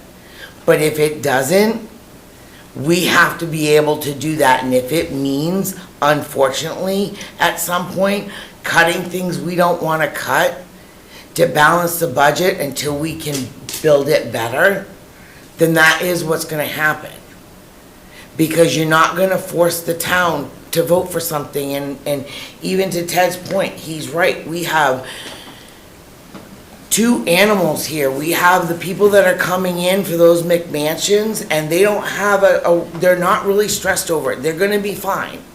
They have the two dual incomes coming in, you have those young people that are both working, everything's good, and yep, they might feel a pinch, but they're gonna keep swimming. And then you have the people who that just can't afford it. Like I said at one of the meetings, when we talk about all of this, we are all floating down the same river, but we are not in the same boats. Some have electric motors, some have an oar or two, and some have a hole in it with a bucket and they're just trying to not drown. And if we can't remember the ones that are trying not to drown, you're going to hurt this town more than you ever thought. Because if our town is so well off and so financially abundant and people can afford overrides so easily, explain to me why the line for that food pantry comes all the way down to Union Street on Tuesdays. Why are people signing up and really trying to get into the property tax program? If this town is so wealthy, those lines wouldn't be there and the food pantry wouldn't be as busy as it is. It's busy because people are literally sitting on the borderline of drowning. And those are the people that we have to remember, because those are the ones that will be on the streets or forced out of their homes if we can't figure out how to do this without increasing what they already have to pay. That is really the bottom line. And if we need someone to mediate and hear everything that we're saying and then figure out where we can meet in the middle to balance out for every person, then it's $40,000 well spent. If we really think that we can do it on our own, table it. But leave that 40,000 where it is. Table it, give us till December. If we can't come up with it, then the first of the year, we start the process. And I'm okay with that too. But I don't believe that we shouldn't try something like this before we say, hey, guess what, everybody, we're gonna go for another override. Because we do that, then we're not doing anything, and they're gonna say you haven't done anything. So that's just my 2 cents, and I'm sorry if I got a little bit like serious, but this is a very serious thing to me, because I am those people. I've been in the food pantries. I've done the help for electric and gas. All right, I've been there. I'm the one that rolled coins to go grocery shopping, sold kids socks so they could have no holes in them because I didn't have any money. Blink of an eye, I'm back there again. I'm on a fixed income. I will not be forced out of the home I grew up in. So if I have to dig deeper, then it better be the last thing I'm asked to do. And every other method needs to be done first. And that's just how I feel. So I yield. Thank you, Jane. Ted, if you want to go ahead, and then I'll try to wrap things up after.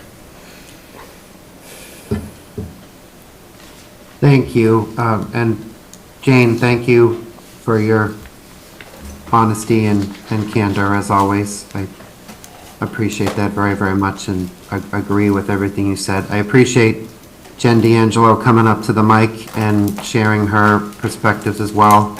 I could certainly be persuaded to go with the first group over the second group for all of the points that Jen mentioned.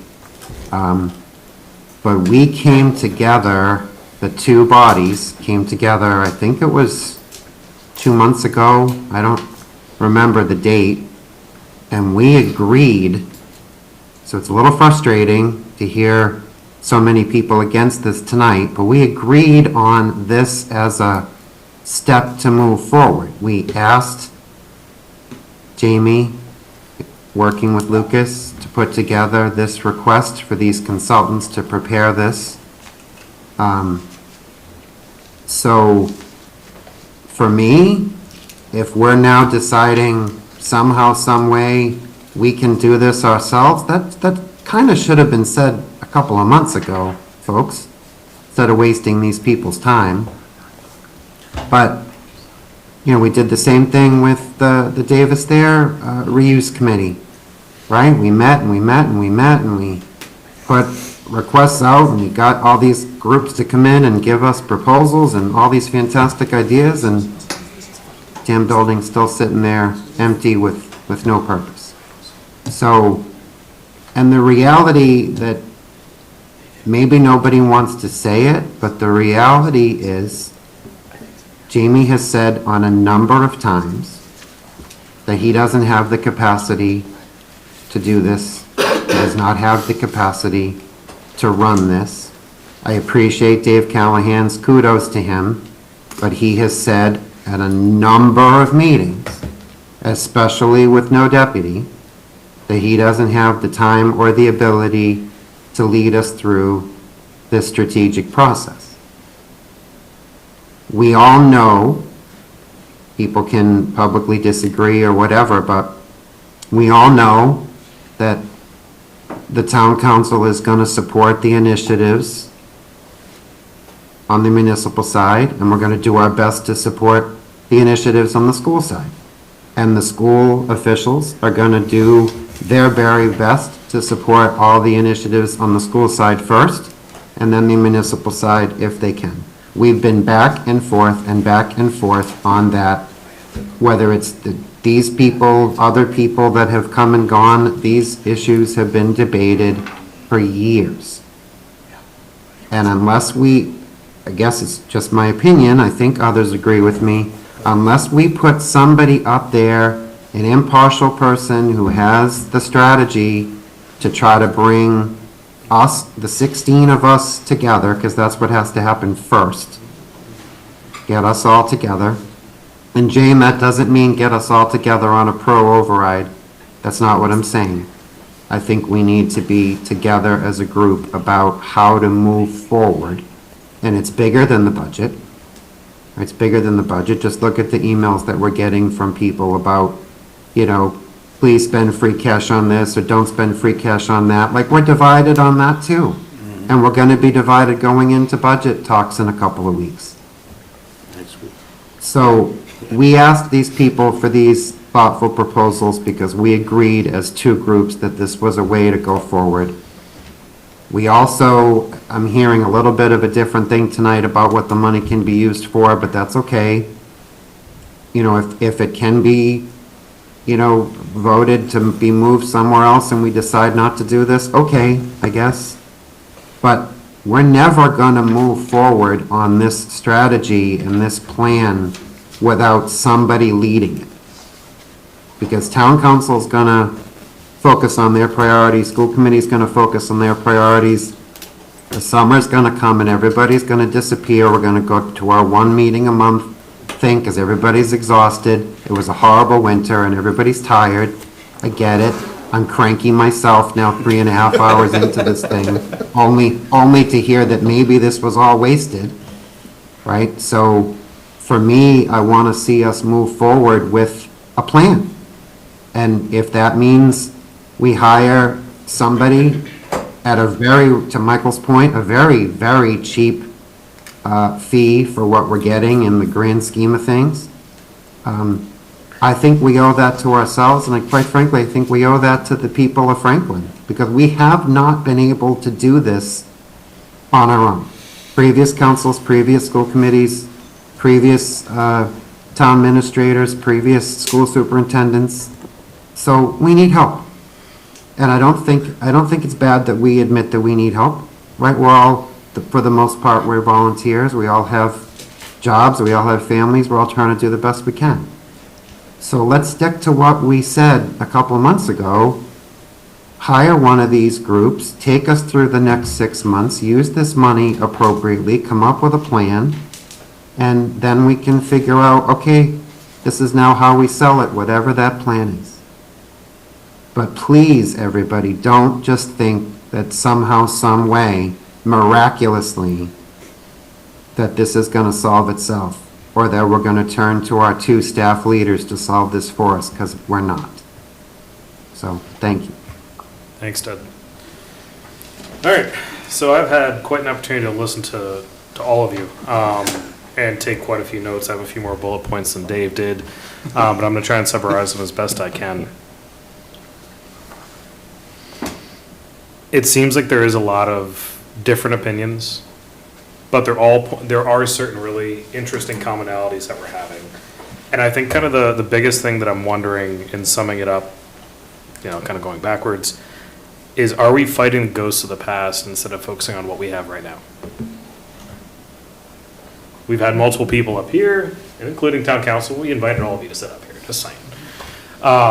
We have multiple people on town council. We have multiple people on school committee commenting on how the engagement between these 2 organizations is different. We've had 2 of these meetings in the first 6 months. Last year, we had none of these meetings in 2 years, or like in the, you know, for the previous iteration.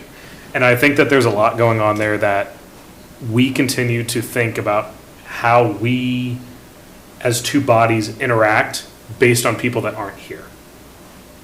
We don't need to fight battles that did exist. We have people that have been retained, and I think we've been able to really kind of lean on them for leadership. But the overall structure of this organization, when it comes to town government, has shifted dramatically in 6 months. When it comes to using a consultant, you know, I am a bit of a mixed bag. You know, I think there's a couple of things here that we are doing that we can definitely explore differently, and I think does change some of the different discussion points that a few people brought up. You know, we have created boundaries in this proposal that may or may not be hindering our overall ability to evaluate this. We are creating a clock and a deadline and kind of forcing the vote so that we can get something done in a certain period of time. anytime in all of my experiences, I have a lot of these experiences of saying, hey, we're gonna get this done by this date, never ends well. When you say, I want an end product, and you focus on that from a quality perspective, that's when you tend to get at least close to what you're hoping for. So if we were saying, hey, we want to have somebody who's going to finish it by December 31st, great. Y'all don't have much time. You should probably go back, vote. You guys can meet later, vote later tonight, and then we can all sit there and discuss it afterwards. But we're really very quickly on the clock. And a couple of the consultants even said, it's going to take them time to ramp up. So right now, it's May, and I think, actually, I really appreciate that we gave the extra time, because I know originally we talked about getting this all done in April. I don't know that we would have had these many options at that point. So I think we made a good call there. But now, April, even if you guys were to vote on this tomorrow, and I don't believe it's on your agenda. No. So you're not voting on it tomorrow. You have a couple of budget things going on in the next few weeks. But after that, you vote, let's say, in June. They get back to us sometime July, August, as everyone has pointed out. Ted's already set his vacation plans. I don't think he's coming back. You have 2 dead months. So we got September, October, November, December. 4 months to build all this out and get things done.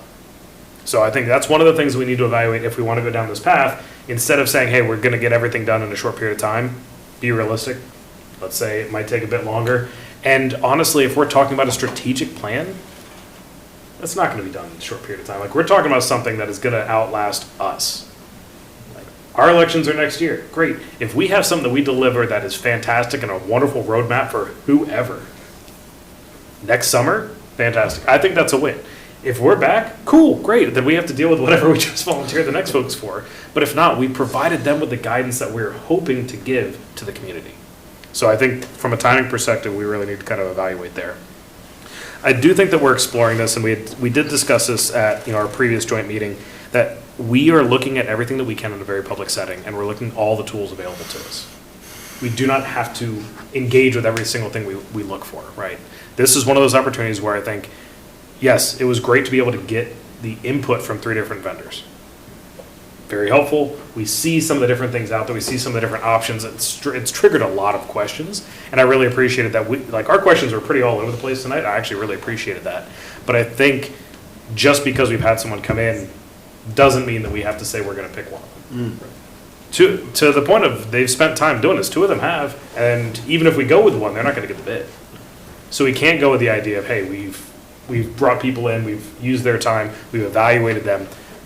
We have to pick one. I think that's kind of that sunk cost idea where we've evaluated all of them, and if we don't feel like it's the right path forward, that's also the answer that we have to take. So with that in mind, I think that there's a lot to build on here. We've had the conversations, actually Gene brought up the really great point, basically who's the program manager and how do we work through it. And there's also been a lot of discussion around the time frame and how we could actually plot it out. And I think I definitely can appreciate Ted's anxiety over how we could actually organize this and that there's a lot of work to be done. But I think if we're unwilling to even say, let's try, do we really think that somebody coming in and after a few more months of talking to people that we're going to listen to them? If we're not willing to try at least a little bit now. And that's kind of where I'm sitting.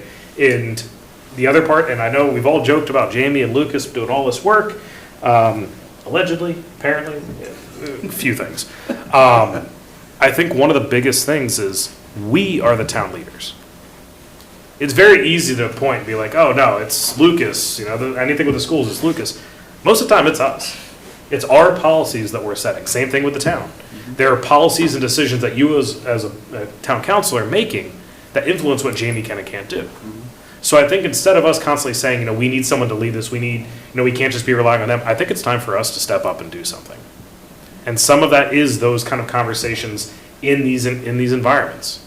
We worry about being able to work together, we worry about how we can actually try to implement this, looking at the different subcommittees and how they can actually function together.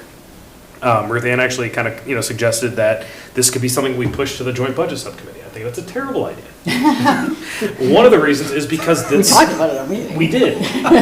It's myopic. Oh, yeah, you're on it, right. That's right, I'm Okay, on it. It wasn't so insulting. No, it's not. But it's a myopic view. They need to have that role. I agree. But it's not all of them. Policy as a whole, how do we work in these interactions? That is, again, one of those touch points.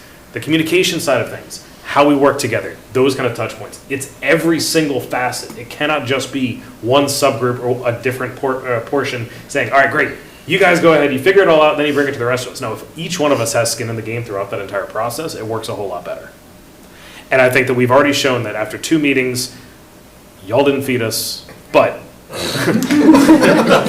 just a little bitter. Now you have chefs at the senior center. Yeah, I know. But we've now done this twice in 2 months. If we have this as even a semi-regular cadence once a quarter, this can be something that we really build on, and it becomes that point of conversation where I've talked to at least, well, I've talked to all you guys a lot, but I've talked to at least half of the town councilors in here in the past couple of weeks.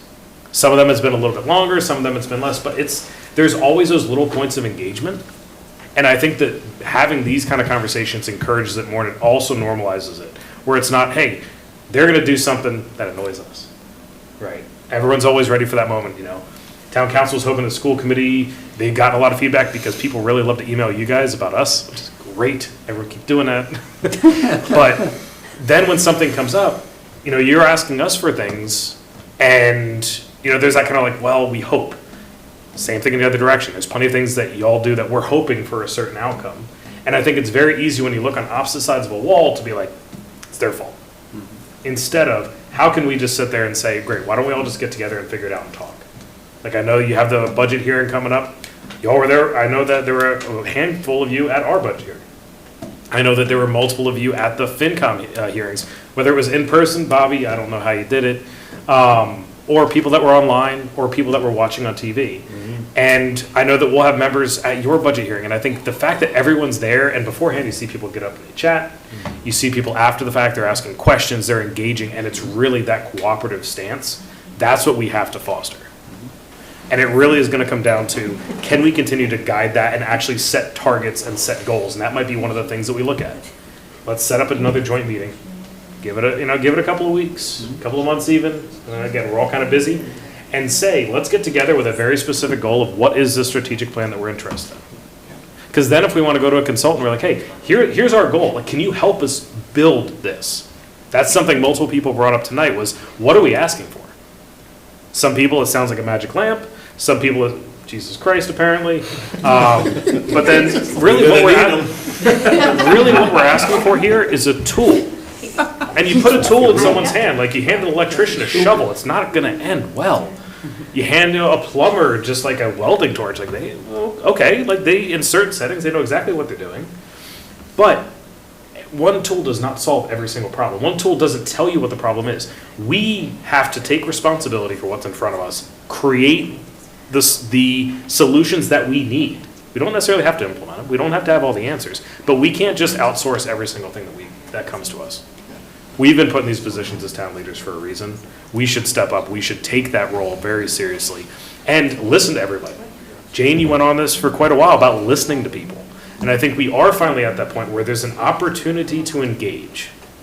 And that's what we need to do. I think the lack of a big ticket item or something that creates buzz is that opportunity to get into conversations and talk to people without them wondering what's your angle, right? Where you can really just sit and chat. I know Steve brought up, where the money's coming from. That's something that I've heard multiple times. Like, people are worried about even the 40K. Why are we doing it here? And I think that is, again, kind of to Ted's point, why we're walking through all this in public. It's because we want to be able to answer that. We want to make sure that everyone knows that there's not just something behind it. It's great, oh yeah, we went with this person. They're pretty good. Why? I want them to actually be able to look back and see everything that we went through to get there. And really, I think the other part of it is where, and it's very easy to fall down because, this is a lot. It's what, 11? We all work, and any form of work, whether you got kids, whether you're retired, there's everything, there's tons of things constantly going on. And yet we're still here, we're listening to our groups and our communities, and we're not necessarily at the farmer's market. Why? Because we don't need you to sign a form. Not this year. We don't need you to vote for us, not this year. And those are the years when it matters the most, when we need to be out there, and we need to be at the farmer's market. I think the idea of us all getting together at office hours is great. I know we've held a few. Our public relations, subcommittee, fantastic. It's been hard to generate some of that interest. And I think we have, we have our group that's interested, right? We have the parents. And y'all have a very broad group that is very interested in you. So why don't we kind of really work that together and see what we can do? But that is, I guess that's a very long-winded way of doing it. Okay. Very long-winded, thank you. We should. I didn't see it, but it's not unusual. We need to take the lead and be honest about what we want this person to do. Have that discussion. If we're still interested, we are interested in two of these groups, we can also come back and say, hey, we really appreciated it. We have come up with a much more specific set of guidelines that we're interested in. Here's our end goal. How long do you think that's going to take you? What do you think that's going to cost? What do you think is going to be the outcome? Basically, how are you going to engage? 300 people? Fine. We say that's not enough. What's it going to take for you to engage with 2,000 people, 3,000 people? And actively engage, not just hey, we sent them a mailer. What's that going to take? And we need to really come back with our set of goals so that we're ready to go. And in the meantime, we don't just sit back and say, all right, we're going to hire somebody eventually. We do that work on the ground. We continue to engage with the team, with the group as a whole, and the community, so that we continue getting that feedback and building it out. So I think that we need to go back with specifics, really build this out well, so that we set ourselves up for success, instead of saying, great, we've said that we might need this, we did discuss that we want to see a couple of different options, got to pick one of them. I think we need to make sure that we're doing it right from the start. So, I'm gonna have something else to say. So, what would everybody think if we tabled it for right now, set up another meeting I think that's what for it's you coming guys, down to. You're kind of just- to have a specific discussion on, now that we have an idea of what consultants will give us, because I honestly had no idea. So this was actually good for me. What we want to target and do another big meeting like this, so you guys can work together again. And figure it out and then decide. So moved. I think that we need to still do something like this. I don't necessarily think we need to rush and have it done before December 31st. That stresses me out, and I'm not even doing any of the stuff that they have to do, but just finding out that we were trying to do that timeline gave me anxiety. So, I personally don't have a problem, I don't know how the other council would feel, is kind of doing like you said, meeting together, coming up with a more strategic idea of what we want to accomplish. And then start out and not rush into it. So that when we do spend the money, if we spend the money and we do this, we are truly getting the outcome that we want. And not a oops, because we don't need any more oops. Not in this town. Not with all the things that we've been dealing with the last few years. I'm personally okay with that. I don't know how the other council would feel. So I think what might be a good idea, so no official vote, there's, it's outside of the purview of the school committee. Yeah. And I understand the whole concept, and actually I really appreciate the councilors that said, it's not fair to just say it's your fault. We don't have to influence, so I think a straw poll would be good, where you can just kind of informally say, yes or no to that. The one other thing that I think might be good there, with the idea of working together and kind of what we would like, would be to generate a document from each one of these committees to essentially say, hey, here's some of the goals, or here's some of the ways that we can possibly work together.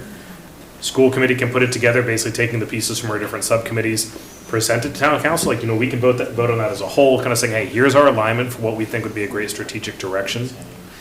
Town council can do the same, and it's not something that's guiding anyone. It's not something that's forcing any hand, but it's creating that ability to align, so that we can all then say, all right, when we get together next time, we have something to vote on. It's not a hypothetical, let's figure it out while we're there, it's gonna be another 4 or 5 hour meeting.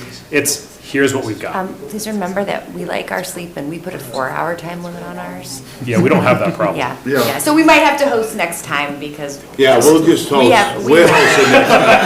It's 4-hour bullshit. Yeah, we like to sleep.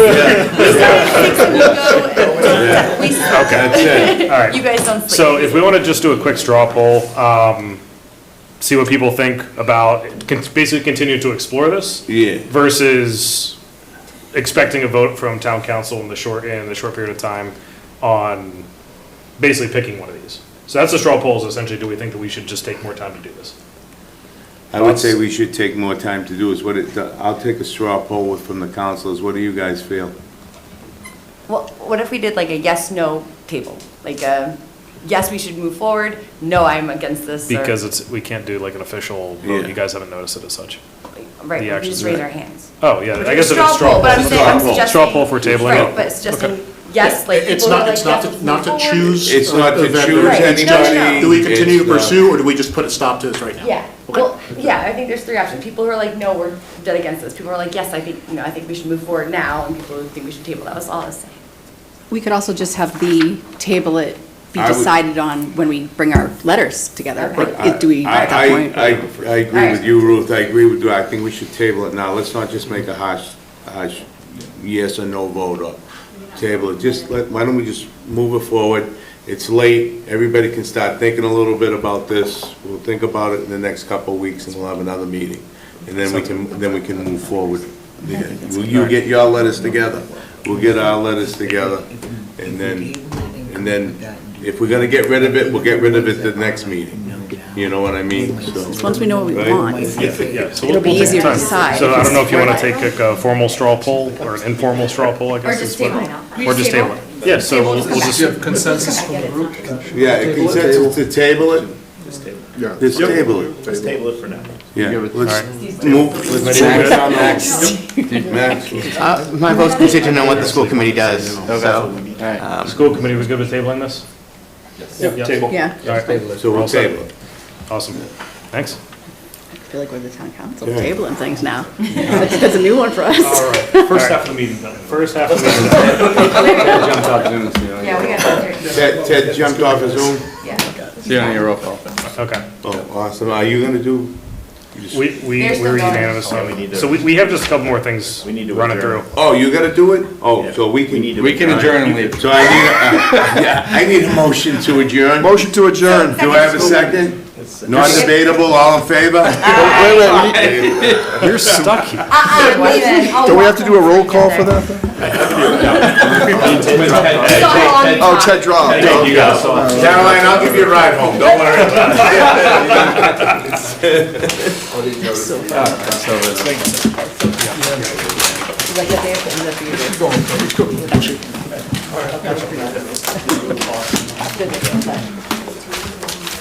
Oh, yes. Got it.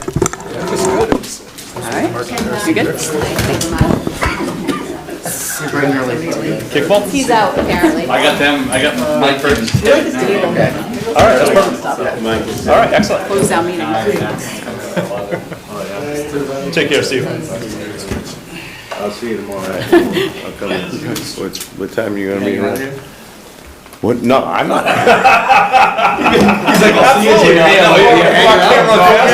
I didn't get the second one. There should be a school committee kickball team and a town council kickball team.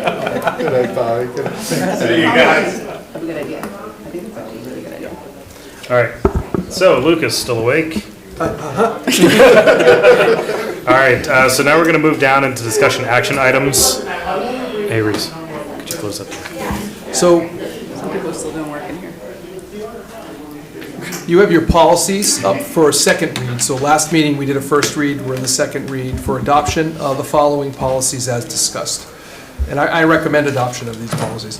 JRE, FBS State Championship Recognition Signage, KF Community Use of School Facilities, KF-E1 Rules and Regulations, KF-E2 FHS Building Use Policy, and KF-E3 FPS Facilities Fee Rental Schedule. I want to thank the Policy Subcommittee for the multiple meetings that you spent reviewing these and proposing these to the full committee as they hit the second read tonight. All right. There's a motion regarding the policy reading adoption. Is there a motion to approve? Motion to approve the policies as discussed. Is there a second? Second. All right, moved and seconded. Discussion? None? Fantastic. Seeing none, vote will come on the motion. All those in favor signify by saying aye. Aye. Opposed? Motion carries. Thank you. All right. Dropping down into information matters. So all our subcommittees and liaisons. Superintendent evaluation, we're coming up on that season, so everyone on that committee, please be ready. Lucas is going to be preparing his summary over the next... May 26th, I plan to present an update on my goals. Wonderful, thank you. Budget, I haven't met recently. Just for everyone's information, the town council is getting into that budget season. Their budget hearing is next Wednesday and Thursday. Schools are going on Wednesday as of now, so I'll be there for that. Anyone who has any questions or anything like that, feel free to chime in. If you're on the budget subcommittee, just make sure that you're aware. I speak, no one else can, just for quorum purposes. Policy, Callahan. We met, we'll meet again. Nice, that was good. Community relations, Charles? We're meeting on the 18th. All right, looking forward to that. Horseman Legacy Subcommittee? We got a bunch of stuff, but I'm just going to hit one time-sensitive one. There's a, for folks listening now or maybe later, the Live Arts String Quartet is putting on a performance this Sunday at 3 p.m. at the Historical Museum. And one of our members, Kathleen Brown, had reached out to them, and they're incorporating some pieces from Horace Mann's time. And there's also a little blurb about Horace Mann that's should be in their programs. So if you're available this Sunday, 3 o'clock, it's an amazing show. They do plan on, it might be a sellout show, so you can kind of go onto their website, and that's Live Arts String Quartet, to buy your tickets in advance. Can I add one quick thing for that? I just want to say thank you to the mock trial team that volunteered to come to the Horace Mann birthday party, and they actually curated a skit and performed the skit and got applause, and we're asking for donations. So if you feel so inclined, you can figure out how to donate to the mock trial team, because they are awesome. And that's all. Just quick. All right, joint PCC, Nadia? I will try to make this as quick as possible, but we did meet last Wednesday night. It was a very productive meeting. We recapped all of the Teacher Appreciation Week efforts and events. Thank you for all who participated, donated, contributed, making cards for teachers, all of the efforts in from the PCC themselves. It was a big success. Year-end event planning is very well underway with the final 2 months of school left. The PCCs are in the process of recruiting spots for next year, so if you're interested in taking on a board assignment, reach out to your individual PCC, and I'm sure they'll be happy to answer any questions about opportunities available. We had a really great group discussion, sort of reflecting on the past year and takeaways, looking forward to the next year, and what things we can learn from this past year and what things we can do better. There's been some ideas about bringing the JPCC together with administrative staff on a more frequent basis to share ideas more frequently. Just a really quick rundown of events coming up, because there are a lot. ECDC has a fun fair scheduled for June 22nd at Oak Street. Lincoln Street and Washington Street's Bag Bingo is this Friday. I'm really hoping for the first time in 5 years I might walk away with a bag. Last year I tied twice, still didn't make it. In-school magician event is on May 27th. The 4th and 5th graders at Lincoln Street will be wrapping up their field trips over the next few weeks. 4th grade is having a Power of Light event from 6-3, 6-4, and 6-5. End of year celebrations for Lincoln Street is on the June 10th from 5 to 7 at Franklin High School. 3 through 5 field day is on the 18th of June. Also on the 18th is the 5th graders will be visiting the middle school. That's for both Washington Street and Lincoln Street.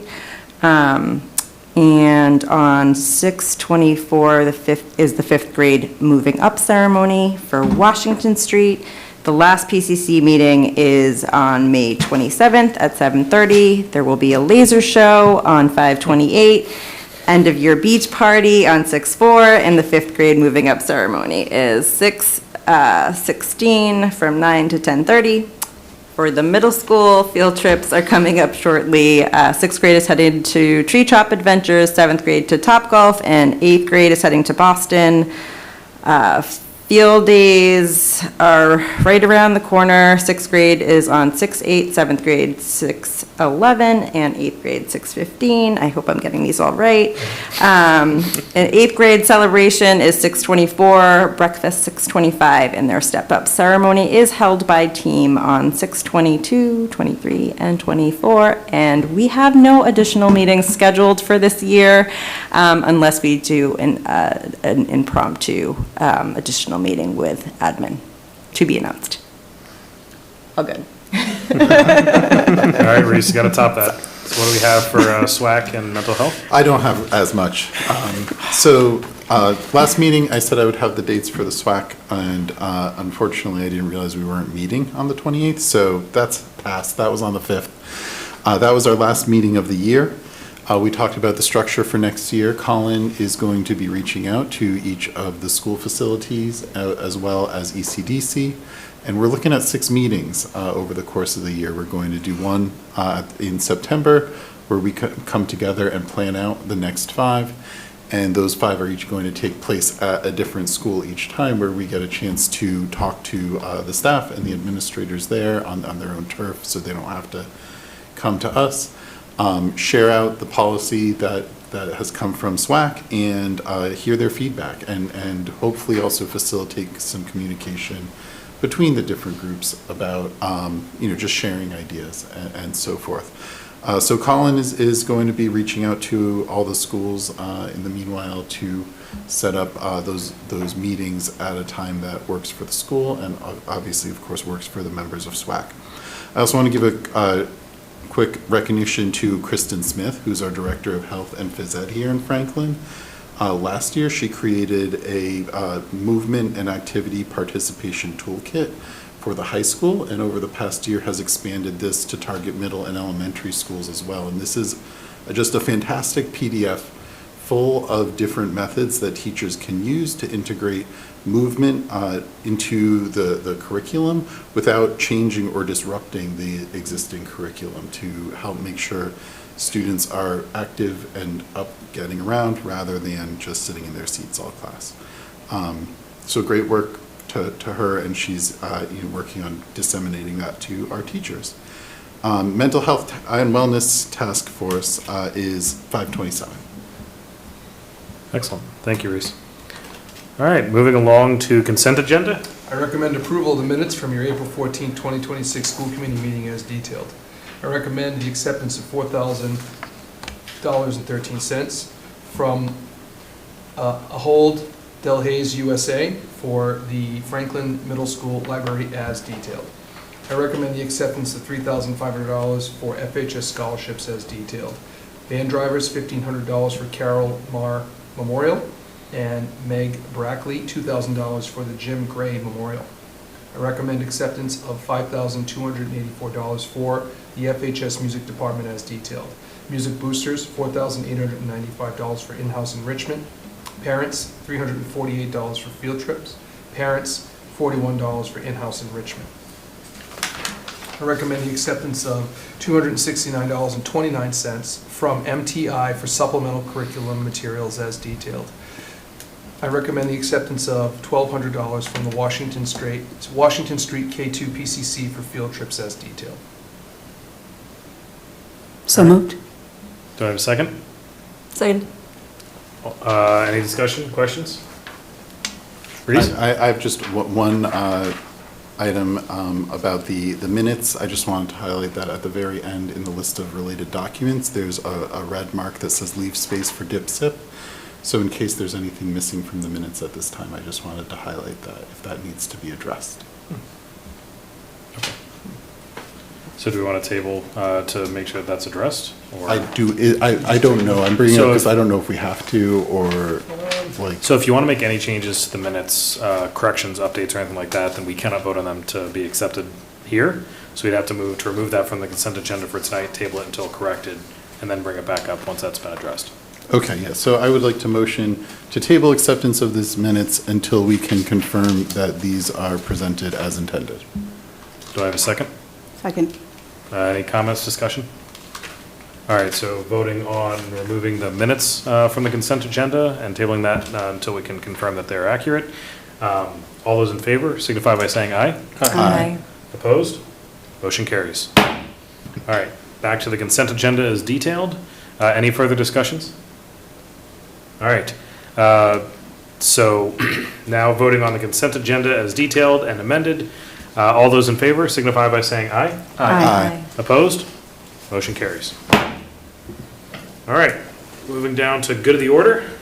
Anything that we're doing wrong or we could do better aside from 11 o'clock meetings? I'm just gonna ask really quick, since we just did it, like, we're doing like at the school level, because it's the first year, like a big review of how it's going. I think that I would like to see, since there's only now 2 elementary PCCs, or kind of 4 operating, I think it's good as a body that's doing business with them, even though they're separate and they're a 503C.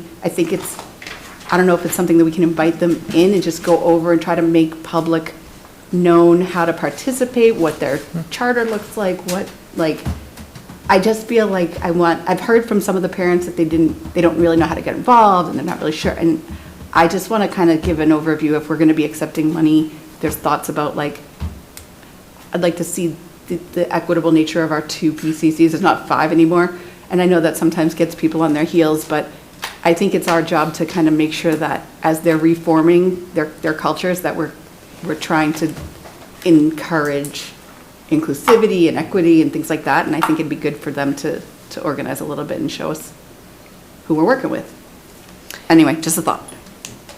Just for clarity, from their standpoint or from our perspective of what? Well, I just think if we're doing business with them as a 503C, we don't have a lot of authority over them, but I think if we're going to, they're using the school facilities in there, and believe me, I'm not trying to be like an attack, I just want to make sure that we get information to all the parents and I just want to make sure that people aren't feeling left out at all, and that because it's a formation, I just want to give a little bit of oversight as to who we're doing business with and make sure that everybody's organized in a way that we feel comfortable with. All right, so to clarify, we have no purview over them, but I think the ask might be to have them come in and just kind of essentially introduction, like, hey, this is who we are, this is how you can be a part of it, these are some of the different things that we do. So that is that very visible, kind of like, great, here are the PCCs, here's some of their leadership and representation, here are some of their main initiatives, and kind of engage people that way, so possibly like a single point, or we can have it kind of rotate through depending on the different PCCs throughout the year. To invite them into a meeting and perhaps have them do a And then just have a presentation that quick way. little like, hello kind of thing. Akin to what we did for food pantry last term. Yes. Yeah, where it's something we don't have purview over, but it's more of a engaging with the community of the schools. So it might be something worth just asking them, because And that would there be is- their prerogative to come in. There is some precedent that I've studied a bit, not because I think there's anything to worry about yet, but we are a big town, that the control that a school committee can have is accepting funds. We have to vote to accept funds. So if we feel like, I just want to keep an eye and make sure it's a bit equitable in the elementary school. Like if 4th graders in one school are getting a field trip, Yeah, I think that's It's outside tricky. but that's outside of our purview. Like, we can't control what they're spending any kind of money on. They're a separate organization.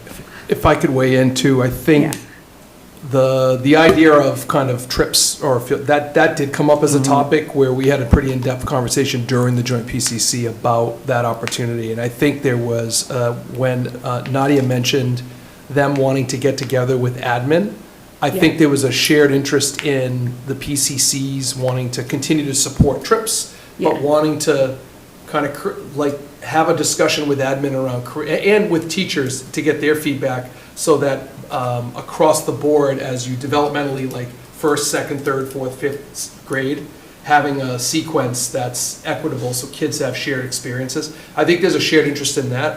What I would say is, through the JPCC, when Nadia mentioned they were interested to invite admin to a table so that they could all be at the same table, I think that was one of the goals, was to process that further. Okay. And maybe by next year, now that they've had a year, right, I'm optimistic and interested to see maybe in the fall, after we get through our initial kickstart to the school year, it might be a good time then to have them come in, once we kind of get the beginning of the school year off the ground and they've kind of set a rhythm for the year, to hear about some of those things. But I think they all had acknowledged that they're forming, and what they're doing this spring isn't even setting precedent for what will happen next year, because Right. 5 different schools had 5 different ways they celebrate. Right, I kind of just want to the see end how of they're the coming year. together. Yeah, so I think there's some growing happening among them all, but I think there's a shared interest in that idea, so. Great, yeah, because I hear that from parents. Yeah, You know, they're of course. concerned, and so I think like, I think the discussion is probably less with the PCC maybe presenting in this venue. Okay. But more, I do wonder with the principals and the teachers from the grades around, where do they see those trips? What are the curricular ties in that, any given year, that tie, and then is it on-site or is it off-site on a field trip? I think there was some healthy discussion about And that. around even placement in the year, to try to Yeah. vary, because with the increased capacity for the Yeah. schools, there's been some discussion on sort of rotating the field trips more throughout the year versus a bunch of them are usually stuck in May and June. Yeah. And that they've come into problematic situations with that. So opening up those discussions, especially again with admin coming in and sharing ideas with each other and how the PCC is running at Lincoln versus how it's being run at Washington, and having those discussions of what's working and what's not, and how they can learn from each other as well. yeah. Just 2 things too.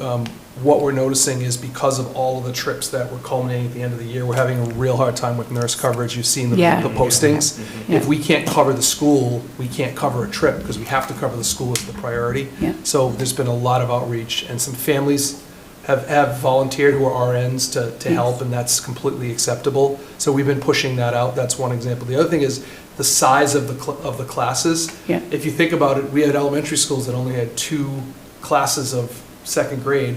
Right, Now you have 7 or 8. Yeah. So you can't go to the same places all on the same day all the time, because they're just not outfitted to receive that many students. So Right. they're learning, how do we do this? Do we have to break it up, or do we pick places that can take everyone at once? So just, these are all conversations happening, so you, awesome. yeah. Yeah. Definitely something to look into. Mm-hmm. Awesome. You can Anyone schedule else? something though. No?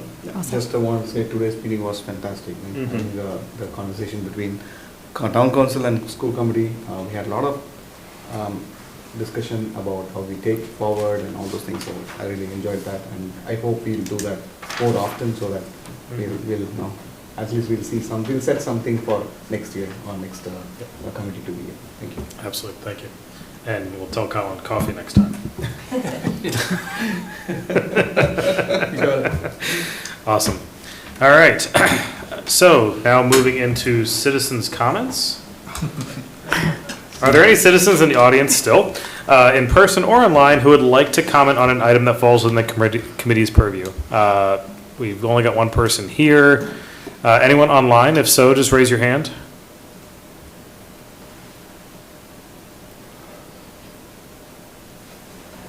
All right.